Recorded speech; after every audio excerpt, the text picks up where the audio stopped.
Brave New World, by Aldous Huxley. Chapter 1. A squat grey building of only 34 stories. Over the main entrance the words, Central London Hatchery and Conditioning Centre, and, in a shield, the World State's motto, Community, Identity, Stability. The enormous room on the ground floor faced towards the north. Cold for all the summer beyond the panes, for all the tropical heat of the room itself, a harsh thin light glared through the windows, hungrily seeking some draped lay figure, some pallid shape of academic gooseflesh, but finding only the glass and nickel and bleakly shining porcelain of a laboratory. Wintriness responded to wintriness. The overalls of the workers were white, their hands gloved with a pale corpse-colored rubber. The light was frozen, dead, a ghost. Only from the yellow barrels of the microscopes did it borrow a certain rich and living substance, lying along the polished tubes like butter, streak after luscious streak in long recession down the work tables. "And this," said the director opening the door, "is the fertilizing room." Bent over their instruments, 300 fertilizers were plunged, as the director of hatcheries and conditioning entered the room, in the scarcely breathing silence, the absent-minded, soliloquizing hum or whistle, of absorbed concentration. A troop of newly arrived students, very young, pink and callow, followed nervously, rather abjectly, at the director's heels. Each of them carried a notebook, in which, whenever the great man spoke, he desperately scribbled. Straight from the horse's mouth. It was a rare privilege. The D.H.C. for Central London always made a point of personally conducting his new students round the various departments. "Just to give you a general idea," he would explain to them. For of course some sort of general idea they must have, if they were to do their work intelligently though as little of one, if they were to be good and happy members of society, as possible. For particulars, as everyone knows, make for virtue and happiness, generalities are intellectually necessary evils. Not philosophers but fretsiers and stamp collectors compose the backbone of society. "Tomorrow," he would add, smiling at them with a slightly menacing geniality, "you'll be settling down to serious work. You won't have time for generalities." Meanwhile, it was a privilege. Straight from the horse's mouth into the notebook. The boys scribbled like mad. Tall and rather thin but upright, the director advanced into the room. He had a long chin and big rather prominent teeth, just covered, when he was not talking, by his full, floridly curved lips. Old, young? 30? 50? 55? It was hard to say. And anyhow the question didn't arise, in this year of stability, A.F. 632, it didn't occur to you to ask it. "I shall begin at the beginning," said the DHC, and the more zealous students recorded his intention in their notebooks. "Begin at the beginning. These," he waved his hand, "are the incubators." And opening an insulated door he showed them racks upon racks of numbered test tubes. "The week's supply of ova. Kept," he explained, "at blood heat, whereas the male gametes," and here he opened another door, "they have to be kept at 35 instead of 37. Full blood heat sterilizes. Rams wrapped in theramagene beget no lambs."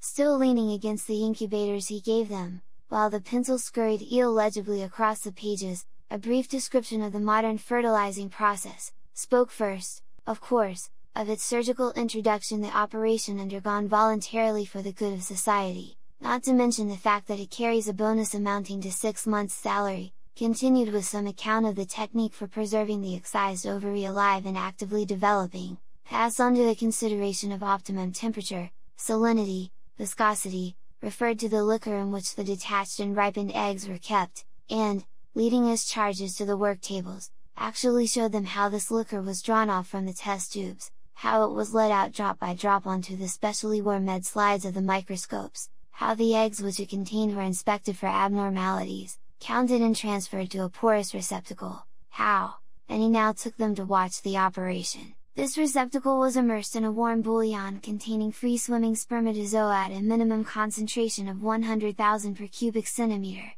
he insisted, and how, after 10 minutes, the container was lifted out of the liquor and its contents re-examined, how, if any of the eggs remained unfertilized, it was again immersed, and, if necessary, yet again, how the fertilized ova went back to the incubators, where the alphas and betas remained until definitely bottled, while the gammas, deltas and epsilons were brought out again, after only 36 hours, to undergo Bokanovsky's process. Bokanovsky's process, repeated the director, and the students underlined the words in their little notebooks. 1 egg, 1 embryo, 1 adult normality. But a Bokanovskified egg will bud, will proliferate, will divide. From 8 to 96 buds, and every bud will grow into a perfectly formed embryo, and every embryo into a full-sized adult. Making 96 human beings grow where only one grew before. Progress. Essentially, the DHC concluded, Bokanovskification consists of a series of arrests of development. We check the normal growth and, paradoxically enough, the egg responds by budding. Responds by budding. The pencils were busy. He pointed. On a very slowly moving band, a rack full of test tubes was entering a large metal box, another rack full was emerging. Machinery faintly purred. It took 8 minutes for the tubes to go through, he told them. 8 minutes of hard X-rays being about as much as an egg can stand. A few died, of the rest, the least susceptible divided into 2, most put out 4 buds, some 8, all were returned to the incubators, where the buds began to develop, then, after 2 days, were suddenly chilled and checked. 2, 4, 8, the buds in their turn budded, and having budded were dosed almost to death with alcohol, consequently burgeoned again, and having budded bud out of bud were thereafter further arrests being generally fatal left to develop in peace. By which time the original egg was in a fair way to becoming anything from 8 to 96 embryos, a prodigious improvement, you will agree, on nature. Identical twins, but not in piddling 2s and 3s as in the old viviparous days, when an egg would sometimes accidentally divide, actually by dozens, by scores at a time. Scores, the director repeated and flung out his arms, as though he were distributing largesse. Scores! But one of the students was fool enough to ask where the advantage lay. My good boy! The director wheeled sharply round on him. Can't you see? Can't you see? He raised a hand, his expression was solemn. Bokanovsky's process is one of the major instruments of social stability. Major instruments of social stability. Standard men and women, in uniform batches. The whole of a small factory staffed with the products of a single Bokanovskified egg. 96 identical twins working 96 identical machines.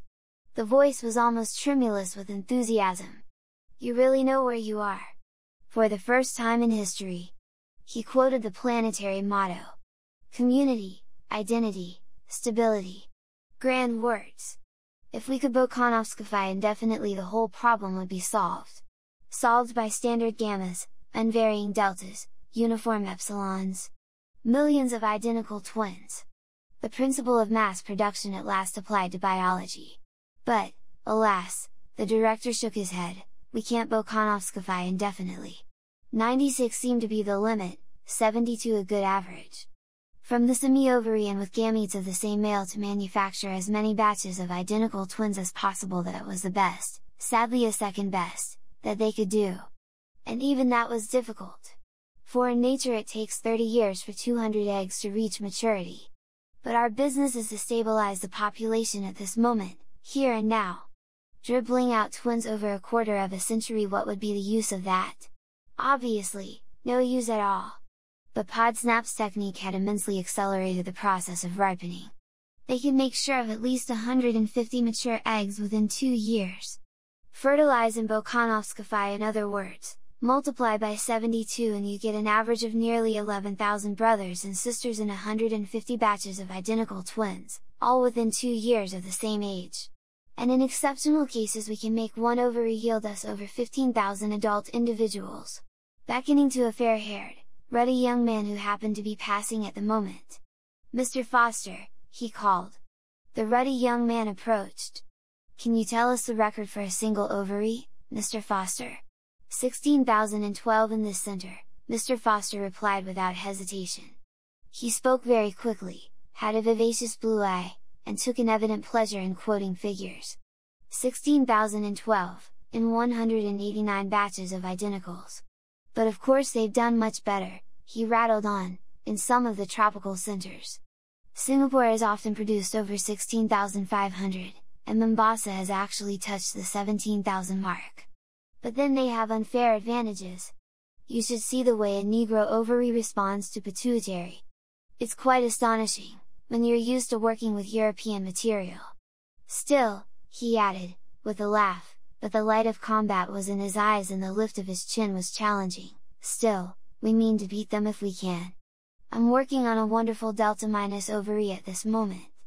Only just 18 months old. Over 12,700 children already, either decanted or an embryo. And still going strong. We'll beat them yet! That's the spirit I like, cried the director, and clapped Mr. Foster on the shoulder. Come along with us, and give these boys the benefit of your expert knowledge. Mr. Foster smiled modestly. With pleasure. They went. In the bottling room all was harmonious bustle and ordered activity. Flaps of fresh Sal's peritoneum ready cut to the proper size came shooting up in little lifts from the organ store in the sub-basement. Whiz and then, click! The lift hatches hew open, the bottle liner had only to reach out a hand, take the flap, insert, smooth down, and before the lined bottle had a time to travel out of reach along the endless band, whiz, click! Another flap of peritoneum had shot up from the depths, ready to be slipped into yet another bottle, the next of that slow interminable procession on the band. Next to the liners stood the matriculators. The procession advanced, one by one the eggs were transferred from their test tubes to the larger containers, definitely the peritoneal lining was slit, the morula dropped into place, the saline solution poured in. And already the bottle had passed, and it was the turn of the labelers. Heredity, date of fertilization, membership of Bokanovsky group details were transferred from test tube to bottle. No longer anonymous, but named, identified, the procession marched slowly on through an opening in the wall, slowly on into the social predestination room. 88 cubic meters of card index, said Mr. Foster with relish, as they entered. Containing all the relevant information, added the director. Brought up to date every morning. And coordinated every afternoon, on the basis of which they make their calculations. So many individuals, of such and such quality, said Mr. Foster. Distributed in such and such quantities. The optimum decanting rate at any given moment. Unforeseen wastages promptly made good. Promptly, repeated Mr. Foster. If you knew the amount of overtime I had to put in after the last Japanese earthquake, he laughed good-humoredly and shook his head. The predestinators send in their figures to the fertilizers, who give them the embryos they ask for. And the bottles come in here to be predestined in detail. After which they are sent down to the embryo store, where we now proceed ourselves. And opening a door Mr. Foster led the way down a staircase into the basement. The temperature was still tropical. They descended into a thickening twilight. 2 doors and a passage with a double turn ensured the cellar against any possible infiltration of the day. Embryos are like photograph film, said Mr. Foster waggishly, as he pushed open the second door. They can only stand red light. And in effect the sultry darkness into which the students now followed him was visible in crimson, like the darkness of closed eyes on a summer's afternoon. The bulging flanks of row on receding row and tier above tier of bottles glinted with innumerable rubies, and among the rubies moved the dim red spectres of men and women with purple eyes and all the symptoms of lupus. The hum and rattle of machinery faintly stirred the air. Give them a few figures, Mr. Foster, said the director, who was tired of talking. Mr. Foster was only too happy to give them a few figures. 220 meters long, 200 wide, 10 high. He pointed upwards. Like chickens drinking, the students lifted their eyes towards the distant ceiling. 3 tiers of racks, ground floor level, first gallery, second gallery. The spidery steelwork of gallery above gallery faded away in all directions into the dark. Near them 3 red ghosts were busily unloading demijohns from a moving staircase. The escalator from the social predestination room. Each bottle could be placed on one of 15 racks, each rack, though you couldn't see it, was a conveyor traveling at the rate of 33 1/3 centimeters an hour. 267 days at 8 meters a day. 2,136 meters in all. 1 circuit of the cellar at ground level, 1 on the first gallery, half on the second, and on the 267th morning, daylight in the decanting room. Independent existence so called. But in the interval, Mr. Foster concluded, we've managed to do a lot to them. Oh, a very great deal. His laugh was knowing and triumphant. That's the spirit I like, said the director once more. Let's walk around. You tell them everything, Mr. Foster. Mr. Foster duly told them of the growing embryo on its bed of peritoneum. Made them taste the rich blood surrogate on which it fed. Explained why it had to be stimulated with placentin and thyroxin. Told them of the corpus luteum extract. Showed them the jets through which at every 12th meter from 0 to 2040 it was automatically injected. Spoke of those gradually increasing doses of pituitary administered during the final 96 meters of their course.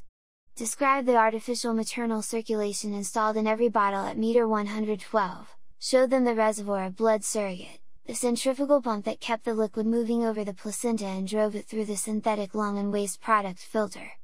Referred to the embryo's troublesome tendency to anemia, to the massive doses of hog's stomach extract and fetal foal's liver with which, in consequence, it had to be supplied. Showed them the simple mechanism by means of which, during the last 2 meters out of every 8, all the embryos were simultaneously shaken into familiarity with movement. Hinted at the gravity of the so-called trauma of decanting, and enumerated the precautions taken to minimize, by a suitable training of the bottled embryo, that dangerous shock. Told them of the test for sex carried out in the neighborhood of meter 200. Explained the system of labeling AT for the males, a circle for the females and for those who were destined to become free martins a question mark, black on a white ground. For of course, said Mr. Foster, in the vast majority of cases, fertility is merely a nuisance. One fertile ovary in 1200 that would really be quite sufficient for our purposes. But we want to have a good choice. And of course one must always have an enormous margin of safety. So we allow as many as 30% of the female embryos to develop normally. The others get a dose of male sex hormone every 24 meters for the rest of the course. Result, they're decanted as free martins structurally quite normal, except, he had to admit, that they do have the slightest tendency to grow beards, but sterile. Guaranteed sterile. Which brings us at last, continued Mr. Foster, out of the realm of mere slavish imitation of nature into the much more interesting world of human invention. He rubbed his hands. For of course, they didn't content themselves with merely hatching out embryos, any cow could do that. We also predestine and condition. We decant our babies as socialized human beings, as alphas or epsilons, as future sewage workers or future. He was going to say future world controllers, but correcting himself, said future directors of hatcheries, instead. The DHC acknowledged the compliment with a smile. They were passing meter 320 on rack 11. A young beta- mechanic was busy with screwdriver and spanner on the blood surrogate pump of a passing bottle. The hum of the electric motor deepened by fractions of a tone as he turned the nuts. Down, down! A final twist, a glance at the revolution counter, and he was done. He moved 2 paces down the line and began the same process on the next pump. Reducing the number of revolutions per minute, Mr. Foster explained. The surrogate goes round slower, therefore passes through the lung at longer intervals, therefore gives the embryo less oxygen. Nothing like oxygen shortage for keeping an embryo below par. Again he rubbed his hands. But why do you want to keep the embryo below par? Asked an ingenuous student. Said the director, breaking a long silence. Hasn't it occurred to you that an epsilon embryo must have an epsilon environment as well as an epsilon heredity? It evidently hadn't occurred to him. He was covered with confusion. The lower the caste, said Mr. Foster, the shorter the oxygen. The first organ affected was the brain. After that the skeleton. At 70% of normal oxygen you got dwarfs. At less than 70 eyeless monsters. Who are no use at all, concluded Mr. Foster. Whereas, his voice became confidential and eager, if they could discover a technique for shortening the period of maturation, what a triumph, what a benefaction to society! Consider the horse! They considered it. Mature at 6, the elephant at 10. While at 13 a man is not yet sexually mature, and is only full grown at 20. Hence, of course, that fruit of delayed development, the human intelligence. But in epsilons, said Mr. Foster very justly, we don't need human intelligence. Didn't need and didn't get it. But though the epsilon mind was mature at 10, the epsilon body was not fit to work till 18. Long years of superfluous and wasted immaturity. If the physical development could be speeded up till it was as quick, say, as a cow's, what an enormous saving to the community! Enormous, murmured the students. Mr. Foster's enthusiasm was infectious. He became rather technical, spoke of the abnormal endocrine coordination which made men grow so slowly, postulated a germinal mutation to account for it. Could the effects of this germinal mutation be undone? Could the individual epsilon embryo be made a revert, by a suitable technique, to the normality of dogs and cows? That was the problem. And it was all but solved. Pilkington, at Mombasa, had produced individuals who were sexually mature at 4 and full grown at 6.5. A scientific triumph. But socially useless. 6-year-old men and women were too stupid to do even epsilon work. And the process was an all or nothing one, either you failed to modify at all, or else you modified the whole way. They were still trying to find the ideal compromise between adults of 20 and adults of 6. So far without success. Mr. Foster sighed and shook his head. Their wanderings through the crimson twilight had brought them to the neighborhood of meter 170 on rack 9. From this point onwards rack 9 was enclosed and the bottle performed the remainder of their journey in a kind of tunnel, interrupted here and there by openings 2 or 3 meters wide. Heat conditioning, said Mr. Foster. Hot tunnels alternated with cool tunnels. Coolness was wedded to discomfort in the form of hard X-rays. By the time they were decanted the embryos had a horror of cold. They were predestined to immigrate to the tropics, to be miner and acetate silk spinners and steel workers. Later on their minds would be made to endorse the judgment of their bodies. We conditioned them to thrive on heat, concluded Mr. Foster. Our colleagues upstairs will teach them to love it. And that, put in the director sententiously, that is the secret of happiness and virtue, liking what you've got to do. All conditioning aims at that, making people like their unescapable social destiny. In a gap between 2 tunnels, a nurse was delicately probing with a long fine syringe into the gelatinous contents of a passing bottle. The students and their guide stood watching her for a few moments in silence. "Well, Lenina," said Mr. Foster, when at last she withdrew the syringe and straightened herself up. The girl turned with a start. One could see that, for all the lupus and the purple eyes, she was uncommonly pretty. "Henry!" Her smile flashed redly at him, a row of coral teeth. "Charming, charming," murmured the director and, giving her 2 or 3 little pats, received in exchange a rather deferential smile for himself. "What are you giving them?" asked Mr. Foster, making his tone very professional. "Oh, the usual typhoid and sleeping sickness. Tropical workers start being inoculated at meter 150, Mr. Foster explained to the students. The embryos still have gills. We immunize the fish against the future man's diseases." Then, turning back to Lenina, 10 to 5 on the roof this afternoon, he said, as usual. "Charming," said the doctor once more, and, with a final pat, moved away after the others. On rack 10 rows of next generation's chemical workers were being trained in the toleration of lead, caustic soda, tar, chlorine. The first of a batch of 250 embryonic rocket plane engineers was just passing the 1100 meter mark on rack 3. A special mechanism kept their containers in constant rotation. To improve their sense of balance, Mr. Foster explained. Doing repairs on the outside of a rocket in Madeira is a ticklish job. We slacken off the circulation when they're right way up, so that they're half starved, and double the flow of surrogate when they're upside down. They learn to associate topsy-turvydom with well-being. In fact, they're only truly happy when they're standing on their heads. And now, Mr. Foster went on, I'd like to show you some very interesting conditioning for Alpha Plus intellectuals. We have a big batch of them on rack 5. First gallery level, he called the 2 boys who had started to go down to the ground floor. They're round about meter 900, he explained.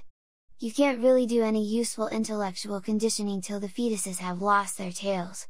Follow me. But the director had looked at his watch. 10 to 3, he said. No time for the intellectual embryos, I'm afraid. We must go up to the nurseries before the children have finished their afternoon sleep." Mr. Foster was disappointed. "At least one glance at the decanting room," he pleaded. "Very well then." Chapter 2. Mr. Foster was left in the decanting room.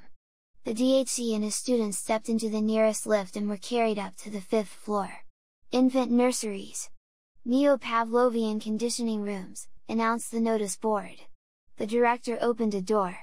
They were in a large bare room, very bright and sunny, for the whole of the southern wall was a single window. Half a dozen nurses, trousered and jacketed in the regulation white viscose linen uniform, their hair aseptically hidden under white caps, were engaged in setting out bowls of roses in a long row across the floor. Big bowls, packed tight with blossom. Thousands of petals, ripe blown and silkily smooth, like the cheeks of innumerable little cherubs, but of cherubs, in that bright light, not exclusively pink and Aryan, but also luminously Chinese, also Mexican, also apoplectic with too much blowing of celestial trumpets, also pale as death, pale with the posthumous whiteness of marble. The nurses stiffened to attention as the DHC came in. "Set out the books," he said curtly. In silence the nurses obeyed his command. Between the rose bowls the books were duly set out. A row of nursery quartos opened invitingly, each at some gaily colored image of beast or fish or bird. "Now bring in the children!" They hurried out of the room and returned in a minute or two, each pushing a kind of tall dumbwaiter laden, on all its 4 wire-netted shelves, with 8-month-old babies, all exactly alike, a Bokhanovsky group, it was evident, in all, since their caste was Delta, dressed in khaki.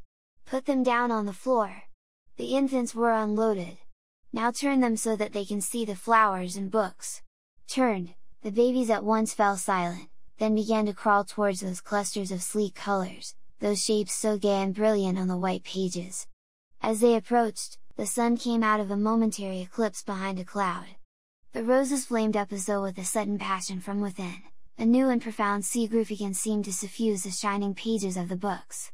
From the ranks of the crawling babies came little squeals of excitement, gurgles and twitterings of pleasure. The director rubbed his hands. "Excellent," he said. "It might almost have been done on purpose." The swiftest crawlers were already at their goal. Small hands reached out uncertainly, touched, grasped, unpetaling the transfigured roses, crumpling the illuminated pages of the books. The director waited until all were happily busy. Then, "Watch carefully," he said. And, lifting his hand, he gave the signal. The head nurse, who was standing by a switchboard at the other end of the room, pressed down a little lever. There was a violent explosion. Shriller and ever shriller, the siren shrieked. Alarm bells maddeningly sounded. The children started, screamed, their faces were distorted with terror. "And now," the director shouted, for the noise was deafening, "now we proceed to rub in the lesson with a mild electric shock." He waved his hand again, and the head nurse pressed a second lever. The screaming of the babies suddenly changed its tone. There was something desperate, almost insane, about the sharp spasmodic yelps to which they now gave utterance. Their little bodies twitched and stiffened, their limbs moved jerkily as if to the tug of unseen wires. "We can electrify that whole strip of floor," bawled the director in explanation. "But that's enough," he signaled to the nurse. The explosion ceased, the bells stopped ringing, the shriek of the siren died down from tone to tone into silence. The stiffly twitching bodies relaxed, and what had become the sob and yelp of infant maniacs broadened out once more into a normal howl of ordinary terror. "Offer them the flowers and the books again." The nurses obeyed, but at the approach of the roses, at the mere sight of those gaily colored images of Pussy and Cock-a-doodle-doo and Baa Black Sheep, the infants shrank away in horror, the volume of their howling suddenly increased. "Observe," said the director triumphantly, "observe! Books and loud noises, flowers and electric shocks." Already in the infant mind these couples were compromisingly linked, and after 200 repetitions of the same or a similar lesson would be wedded indissolubly. What man has joined, nature is powerless to put asunder.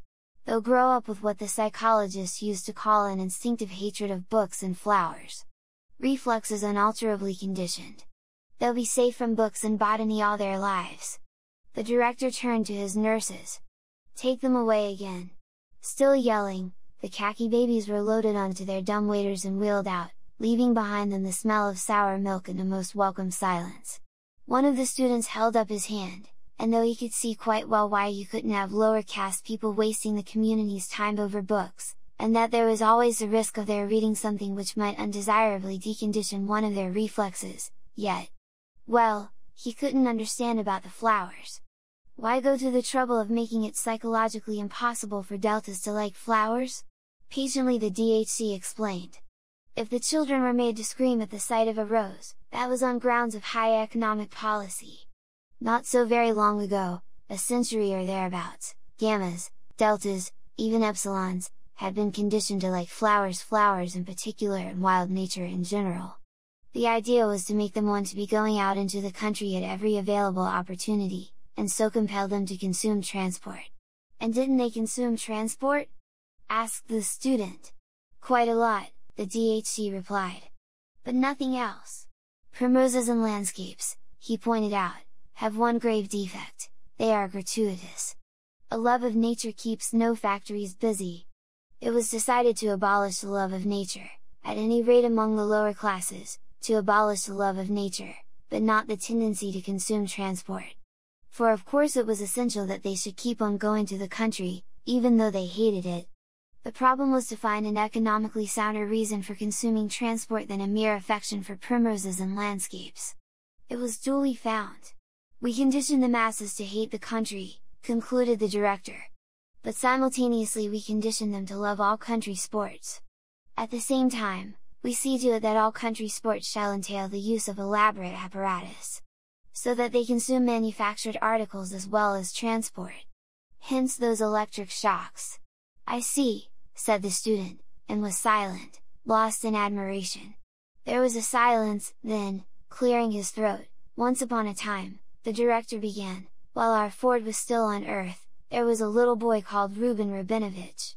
Reuben was the child of Polish-speaking parents. The director interrupted himself.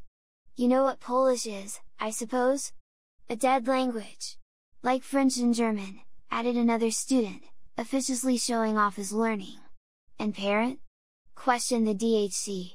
There was an uneasy silence. Several of the boys blushed.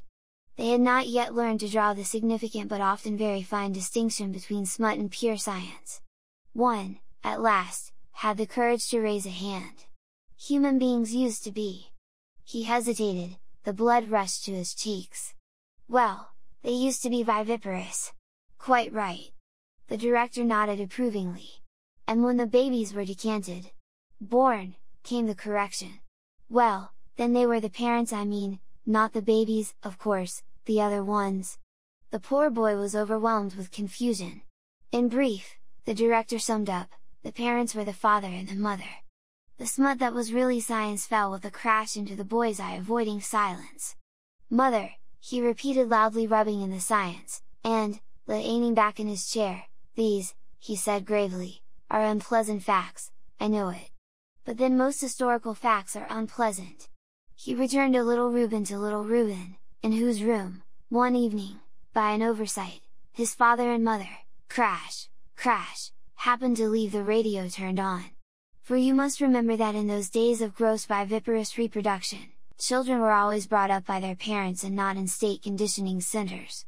While the child was asleep, a broadcast program from London suddenly started to come through, and the next morning, to the astonishment of his crash, the more daring of the boys ventured to grin at one another. Little Reuben woke up repeating word for word a long lecture by that curious old writer, one of the very few whose works have been permitted to come down to us, George Bernard Shaw, who was speaking, according to a well-authenticated tradition, about his own genius. To little Reuben's wink and snigger, this lecture was, of course, perfectly incomprehensible, and, imagining that their child had suddenly gone mad, they sent for a doctor.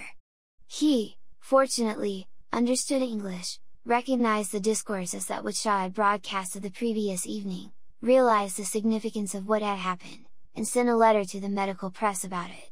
The principle of sleep teaching, or hypnopedia, had been discovered. The DHC made an impressive pause. The principle had been discovered, but many years were to elapse before that principle was usefully applied. The case of little Reuben occurred only 23 years after our Ford's first T model was put on the market. Here the director made a sign of the T on his stomach and all the students reverently followed suit, and yet, furiously the students scribbled. Hypnopedia, first used officially in AF 214. Why not before? 2 reasons. A. These early experimenters, the DHC was saying, were on the wrong track. They thought that hypnopedia could be made an instrument of intellectual education.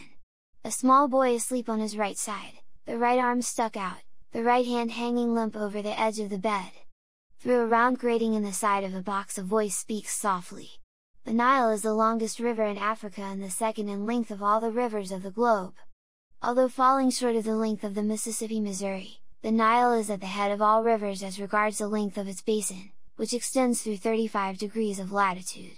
At breakfast the next morning, Tommy, someone says, "Do you know which is the longest river in Africa?" A shaking of the head. But don't you remember something that begins, the Nile is the longest river in Africa and the second in length of all the rivers of the globe. The words come rushing out. Although falling short of. Well now, which is the longest river in Africa? The eyes are blank. I don't know. But the Nile, Tommy. The Nile is the longest river in Africa and second. Then which river is the longest, Tommy? Tommy bursts into tears. I don't know, he howls. That howl, the director made it plain, discouraged the earliest investigators. The experiments were abandoned. No further attempt was made to teach children the length of the Nile in their sleep. Quite rightly. You can't learn a science unless you know what it's all about.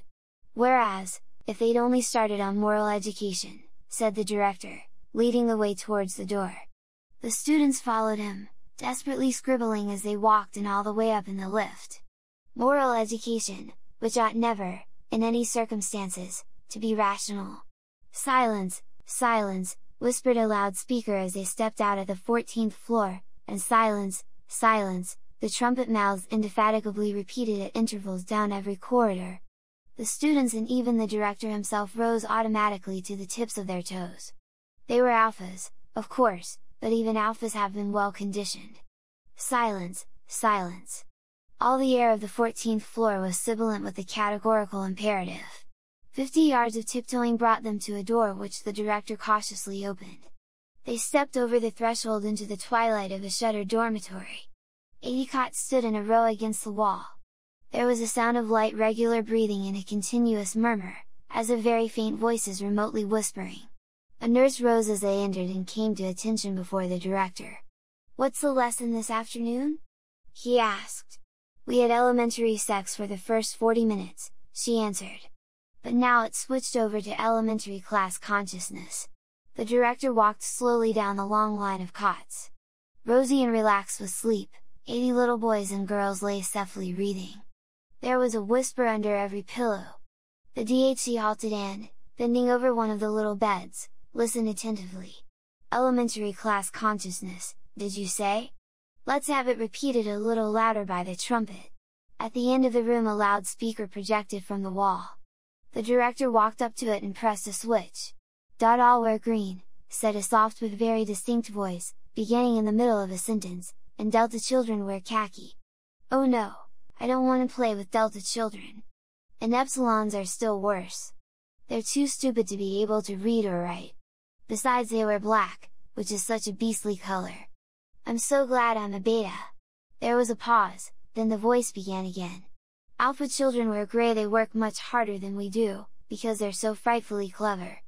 I'm really awfully glad I'm a beta, because I don't work so hard. And then we are much better than the gammas and deltas. Gammas are stupid. They all wear green, and Delta children wear khaki. Oh no, I don't want to play with Delta children. And Epsilons are still worse. They're too stupid to be able." The director pushed back the switch. The voice was silent. Only its thin ghost continued to mutter from beneath the 80 pillows. "They'll have that repeated 40 or 50 times more before they wake, then again on Thursday, and again on Saturday. 120 times 3 times a week for 30 months. After which they go on to a more advanced lesson. Roses and electric shocks, the khaki of deltas and a whiff of asafety to wet it indissolubly before the child can speak. But wordless conditioning is crude and wholesale, cannot bring home the finer distinctions, cannot inculcate the more complex courses of behavior. For that there must be words, but words without reason. In brief, hypnopedia. The greatest moralizing and socializing force of all time. The students took it down in their little books. Straight from the horse's mouth. Once more the director touched the switch. So frightfully clever, the soft, insinuating, indefatigable voice was saying, "I'm really awfully glad I'm a beta, because not so much like drops of water, though water, it is true, can wear holes in the hardest granite, rather, drops of liquid sealing wax, drops that adhere, encrust, incorporate themselves with what they fall on, till finally the rock is all one scarlet blob. Till at last the child's mind is these suggestions, and the sum of the suggestions is the child's mind. And not the child's mind only. The adult's mind too all his life long. The mind that judges and desires and decides made up of these suggestions. But all these suggestions are our suggestions." The director almost shouted in his triumph. "Suggestions from the state!" He banged the nearest table. "It therefore follows." A noise made him turn round. "Oh, Ford," he said in another tone, "I've gone and woken the children." Chapter 3. Outside, in the garden, it was playtime. Naked in the warm June sunshine, 600 or 700 little boys and girls were running with shrill yells over the lawns, or playing ball games, or squatting silently in twos and threes among the flowering shrubs. The roses were in bloom, 2 nightingales soliloquized in the boscage, a cuckoo was just going out of tune among the lime trees. The air was drowsy with the murmur of bees and helicopters. The director and his students stood for a short time watching a game of centrifugal bumble puppy. 20 children were grouped in a circle round a chrome steel tower. A ball thrown up so as to land on the platform at the top of the tower rolled down into the interior, fell on a rapidly revolving disc, was hurled through one or other of the numerous apertures pierced in the cylindrical casing, and had to be caught. "Strange," mused the director, as they turned away, "strange to think that even in our Ford's day most games were played without more apparatus than a ball or two and a few sticks and perhaps a bit of netting. Imagine the folly of allowing people to play elaborate games which do nothing whatever to increase consumption. It's madness! Nowadays the controllers won't approve of any new game unless it can be shown that it requires at least as much apparatus as the most complicated of existing games." He interrupted himself. "That's a charming little group," he said, pointing. In a little grassy bay between tall clumps of Mediterranean heather, 2 children, a little boy of about 7 and a little girl who might have been a year older, were playing, very gravely and with all the focused attention of scientists intent on a labor of discovery, a rudimentary sexual game. "Charming, charming!" the DHC repeated sentimentally. "Charming," the boys politely agreed. But their smile was rather patronizing. They had put aside similar childish amusements too recently to be able to watch them now without a touch of contempt. Charming? But it was just a pair of kids. Fooling about, that was all. Just kids. I always think," the director was continuing in the same rather maudlin tone, when he was interrupted by a loud boo-hooing. From a neighboring shrubbery emerged a nurse, leading by the hand a small boy, who howled as he went. An anxious-looking little girl trotted at her heels. "What's the matter?" asked the director. The nurse shrugged her shoulders. "Nothing much," she answered. "It's just that this little boy seems rather reluctant to join in the ordinary erotic play. I noticed it once or twice before. And now again today. He started yelling just now. Honestly," put in the anxious-looking little girl, "I didn't mean to hurt him or anything. Honestly." "Of course you didn't, dear," said the nurse reassuringly. "And so," she went on, turning back to the director, "I'm taking him in to see the assistant superintendent of psychology. Just to see if anything's at all abnormal." "Quite right," said the director. "Take him in. You stay here, little girl," he added, as the nurse moved away with her still howling charge. "What's your name?" "Polly Trotsky. And a very good name too," said the director. "Run away now and see if you can find some other little boy to play with. The child scampered off into the bushes and was lost to sight. "Exquisite little creature," said the director, looking after her. Then, turning to his students, "What I'm going to tell you now," he said, "may sound incredible. But then, when you're not accustomed to history, most facts about the past do sound incredible." He let out the amazing truth. For a very long period before the time of our Ford, and even for some generations afterwards, erotic play between children had been regarded as abnormal. There was a roar of laughter, and not only abnormal, actually immoral, no, and had therefore been rigorously suppressed. A look of astonished incredulity appeared on the faces of his listeners. Poor little kids not allowed to amuse themselves? They could not believe it! Even adolescents, the DHC was saying, even adolescents like yourselves. Not possible! Barring a little surreptitious autoerotism and homosexuality, absolutely nothing. Nothing? In most cases, till they were over 20 years old. 20 years old? Echoed the students in a chorus of loud disbelief. 20, the director repeated. "I told you that you'd find it incredible." "But what happened?" they asked. "What were the results?" "The results were terrible." A deep resonant voice broke startlingly into the dialogue. They looked around. On the fringe of the little group stood a stranger, a man of middle height, black-haired, with a hooked nose, full red lips, eyes very piercing and dark. "Terrible," he repeated. The DHC had at that moment sat down on one of the steel and rubber benches conveniently scattered through the gardens, but at the sight of the stranger, he sprang to his feet and darted forward, his hand outstretched, smiling with all his teeth, effusive. "Controller! What an unexpected pleasure! Boys, what are you thinking of? This is the controller, this is his Fordship, Mustafa Mond." In the 4,000 rooms of the center the 4,000 electric clocks simultaneously struck 4. Discarnate voices called from the trumpet mouths. "Main day shift off duty! Second day shift take over! Main day shift off!" In the lift, on their way up to the changing rooms, Henry Foster and the assistant director of predestination rather pointedly turned their backs on Bernard Marx from the Psychology Bureau, averted themselves from that unsavory reputation. The faint hum and rattle of machinery still stirred the crimson air in the embryo store. Shifts might come and go, one lupus-colored face give place to another, majestically and forever the conveyors crept forward with their load of future men and women. Lenina Crown walked briskly towards the door. His Fordship Mustafa Mond. The eyes of the saluting students almost popped head out of their heads. Mustafa Mond, the resident controller for Western Europe. One of the 10 world controllers. One of the 10.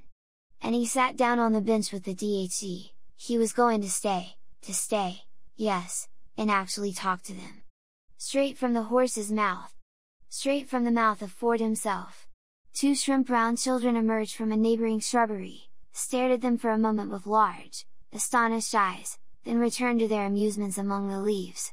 "You all remember," said the controller, in his strong deep voice, "you all remember, I suppose, that beautiful and inspired saying of our Fords, 'History is bunk.' History," he repeated slowly, "is bunk." He waved his hand, and it was as though, with an invisible feather whisk, he had brushed away a little dust, and the dust was Harappa, was Ur of the Chaldees, some spiderwebs, and they were Thebes and Babylon and Knossos and Mycenae. Whisk! Whisk, and where was Odysseus, where was Job, where were Jupiter and Gautama and Jesus? Whisk, and those specks of antique dirt called Athens and Rome, Jerusalem and the Middle Kingdom all were gone. Whisk, the place where Italy had been was empty. Whisk, the cathedrals, whisk, whisk, King Lear and the thoughts of Pascal. Whisk, passion, whisk, requiem, whisk, symphony, whisk. "Going to the Feelies this evening, Henry?" inquired the assistant predestinator. "I hear the new one at the Alhambra is first rate. There's a love scene on a bearskin rug, they say it's marvelous. Every hair of the bear reproduced. The most amazing tactual effects. That's why you're taught no history," the controller was saying. "But now the time has come." The DHC looked at him nervously. There were those strange rumors of old forbidden books hidden in a safe in the controller's study. Bibles, poetry. Ford knew what Mustafa Mond intercepted his anxious glance and the corners of his red lips twitched ironically. "It's all right, Director," he said in a tone of faint derision, "I won't corrupt them." The DHC was overwhelmed with confusion. Those who feel themselves despised do well to look despising. The smile on Bernard Marx's face was contemptuous. "Every hair on the bear indeed. I shall make a point of going," said Henry Foster. Mustafa Mond leaned forward, shook a finger at them.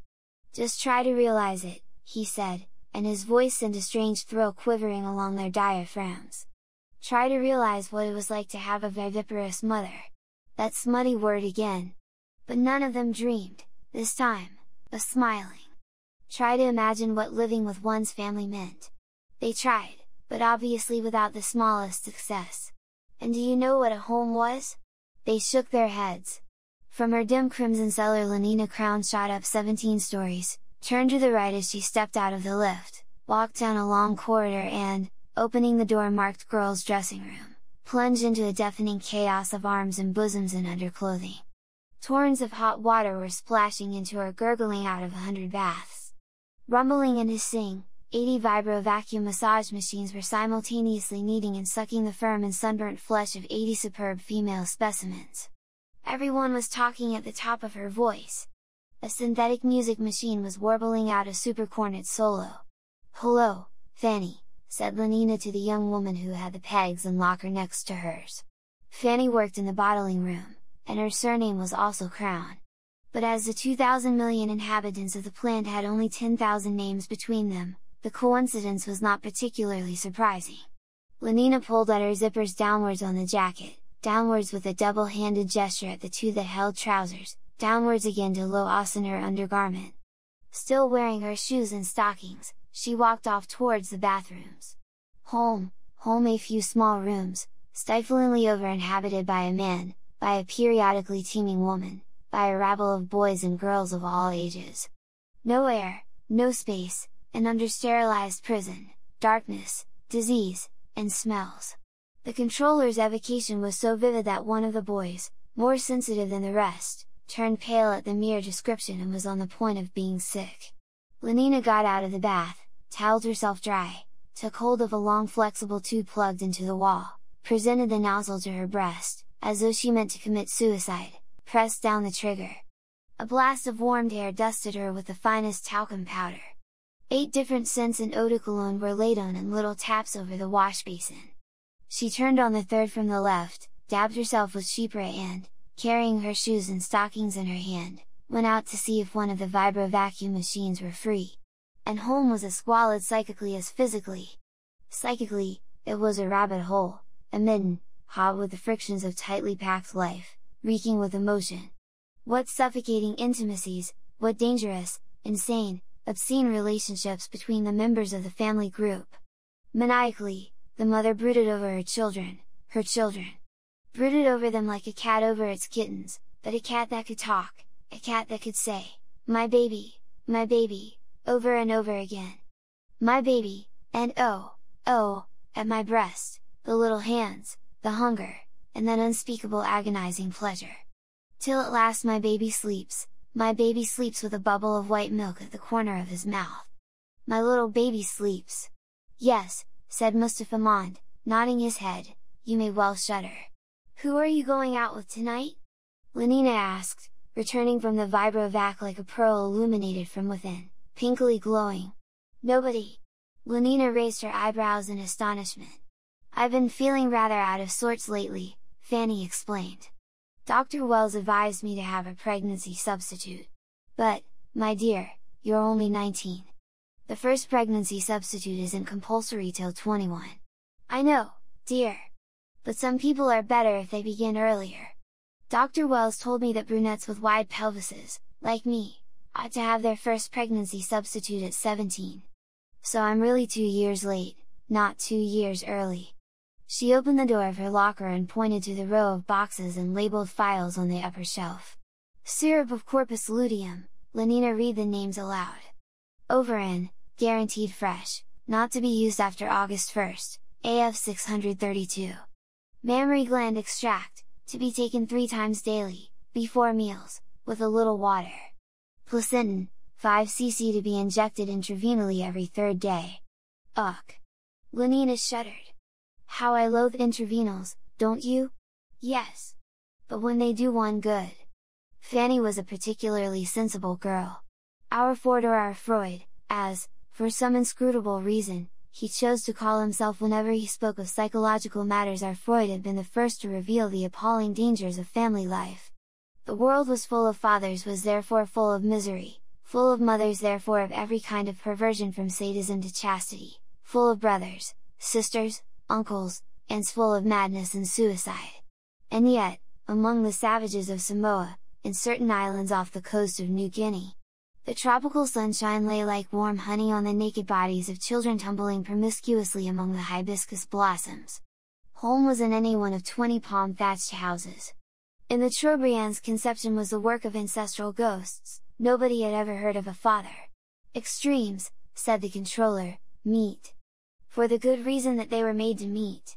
Dr. Wells says that a 3 months pregnancy substitute now will make all the difference to my health for the next 3 or 4 years. Well, I hope he's right, said Lenina. But, Fanny, do you really mean to say that for the next 3 months you're not supposed to? Oh no, dear! Only for a week or 2, that's all. I shall spend the evening at the club playing musical bridge. I suppose you're going out? Lenina nodded. Who with? Henry Foster. Again? Fanny's kind, rather moon-like face took on an incongruous expression of pained and disapproving astonishment. Do you mean to tell me you're still going out with Henry Foster? Mothers and fathers, brothers and sisters. But there were also husbands, wives, lovers. There were also monogamy and romance. Though you probably don't know what those are, said Mustafa Mond. They shook their heads. Family, monogamy, romance. Everywhere exclusiveness, a narrow channeling of impulse and energy. But everyone belongs to everyone else, he concluded, citing the Hippocratic proverb. The students nodded, emphatically agreeing with this statement, which upwards of 62,000 repetitions in the dark had made them accept, not merely as true, but as axiomatic, self-evident, utterly indisputable. But after all, Lenina was protesting, it's only about 4 months now since I've been having Henry. Only 4 months! I like that! And what's more, Fanny went on, pointing an accusing finger, there's been nobody else except Henry all that time. Has there? Lenina blushed scarlet, but her eyes, the tone of her voice remained defiant. No, there hasn't been anyone else, she answered almost truculently. And I jolly well don't see why there should have been. Oh, she jolly well doesn't see why there should have been, Fanny repeated, as though to an invisible listener behind Lenina's left shoulder. Then, with a sudden change of tone, but seriously, she said, I really do think you ought to be careful.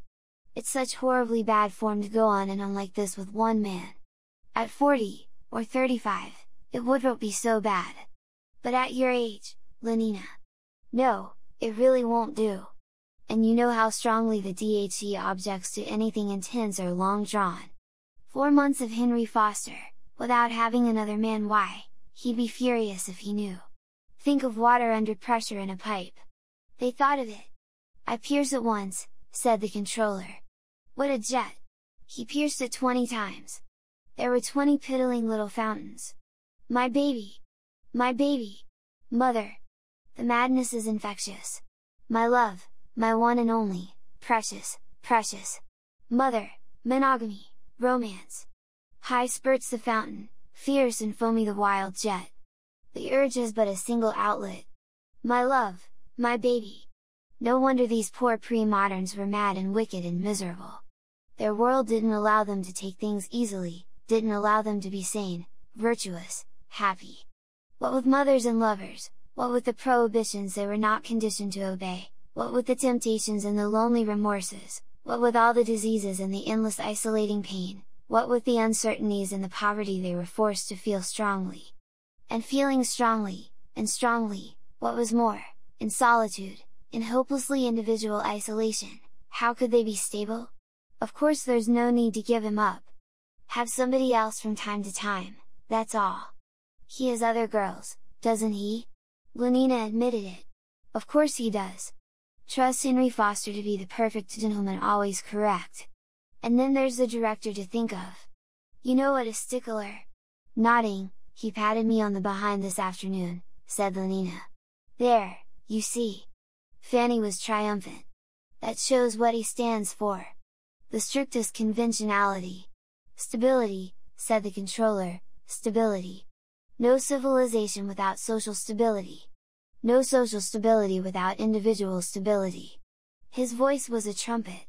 Listening they felt larger, warmer. The machine turns and must keep on turning forever. It is death if it stands still. 1,000 million scrabbled the crust of the earth.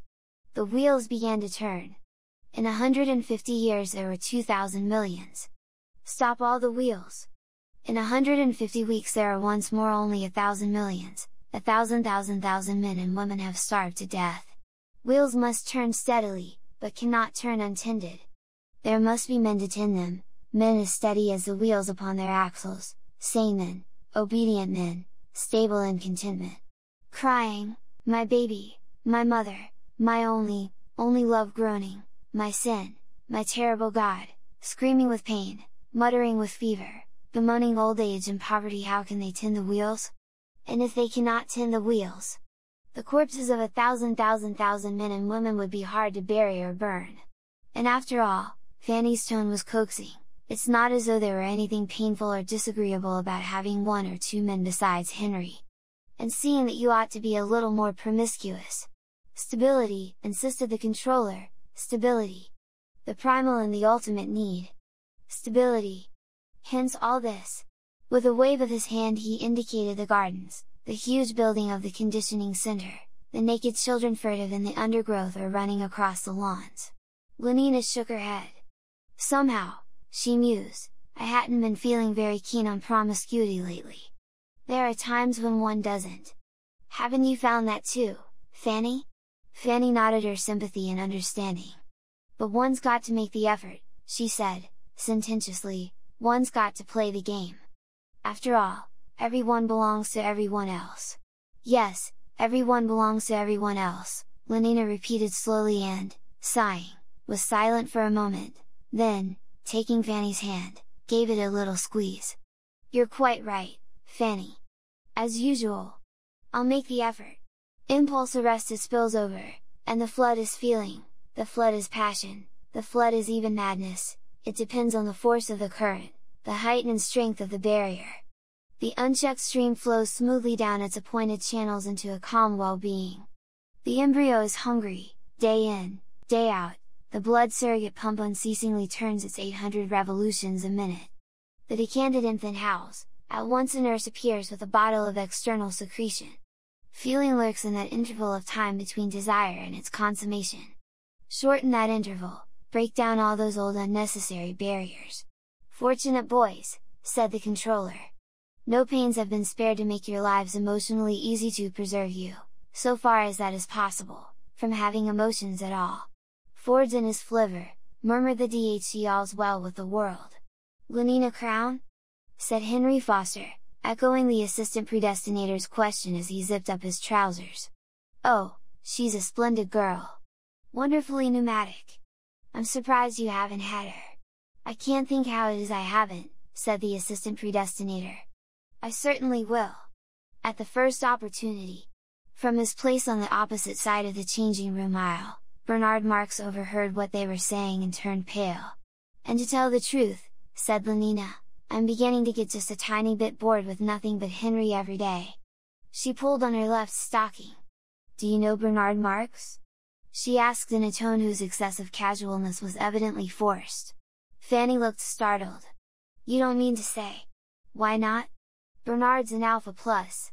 Besides, he asked me to go to one of the Savage reservations with him. I've always wanted to see a Savage reservation. But his reputation? What do I care about his reputation? They say he doesn't like obstacle golf. They say, mocked Lenina. And then he spends most of his time by himself alone. There was horror in Fanny's voice. Well, he won't be alone when he's with me. And anyhow, why are people so beastly to him? I think he's rather sweet. She smiled to herself, how absurdly shy he had been.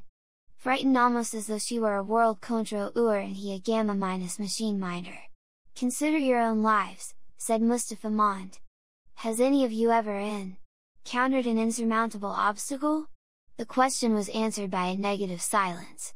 Has any of you been compelled to live through a long time interval between the consciousness of a desire and its fulfillment? Well, began one of the boys, and hesitated. Speak up, said the DH. You don't keep his Fordship waiting. I once had to wait nearly 4 weeks before a girl I wanted would let me have her. And you felt a strong emotion in consequence? Horrible! Horrible, precisely, said the controller. Our ancestors were so stupid and short-sighted that when the first reformers came along and offered to deliver them from those horrible emotions, they wouldn't have anything to do with them. Talking about her as though she were a bit of meat. Bernard ground his teeth. Have her here, have her there. Like mutton. Degrading her to so much mutton.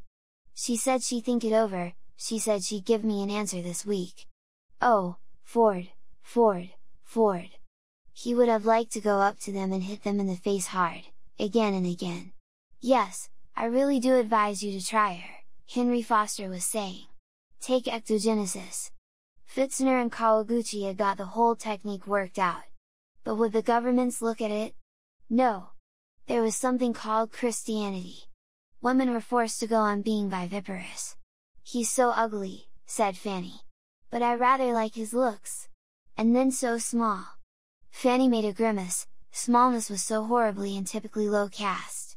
I think that's rather sweet, said Lenina. One feels one would like to pet him. You know. Like a cat. Fanny was shocked. They say somebody made a mistake when he was still in the bottle, thought he was a gamma and put alcohol into his blood surrogate. That's why he's so stunted. What nonsense! Lenina was indignant. Sleep teaching was actually prohibited in England. There was something called liberalism. Parliament, if you know what that was, passed a law against it. The records survive. Speech is about liberty of the subject. Liberty to be inefficient and miserable. Freedom to be a round peg in a square hole. But, my dear chap, you're welcome, I assure you. You're welcome. Henry Foster patted the assistant predestinator on the shoulder. Everyone belongs to everyone else, after all. 100 repetitions 3 nights a week for 4 years, thought Bernard Marx, who was a specialist on hypnopedia. 62,400 repetitions make one truth. Idiots! Or the caste system. Constantly proposed, constantly rejected. There was something called democracy. As though men were more than physico-chemically equal. Well, all I can say is that I'm going to accept his invitation. Bernard hated them. But they were too, they were large, they were strong. The 9 Years' War began in AF 141. Not even if it were true about the alcohol in his blood surrogate. Phosgene, chloropicrin, ethyl iodoacetate, diphenylcyanarcine, trichlormethyl, chloroformate, dichlorethyl sulfide. Not to mention hydrocyanic acid. Which I simply don't believe, Lenina concluded. The noise of 14,000 aeroplanes advancing in open order. But in the Korpersendam and the 8th arrondissement, the explosion of the anthrax bombs is hardly louder than the popping of a paper bag. Because I do want to see a savage reservation. CH3C6H2NO23 plus HGCNO2 equals well, what?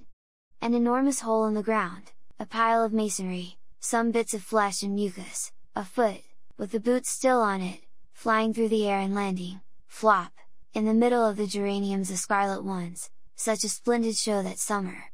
You're hopeless, Lenina, I give you up.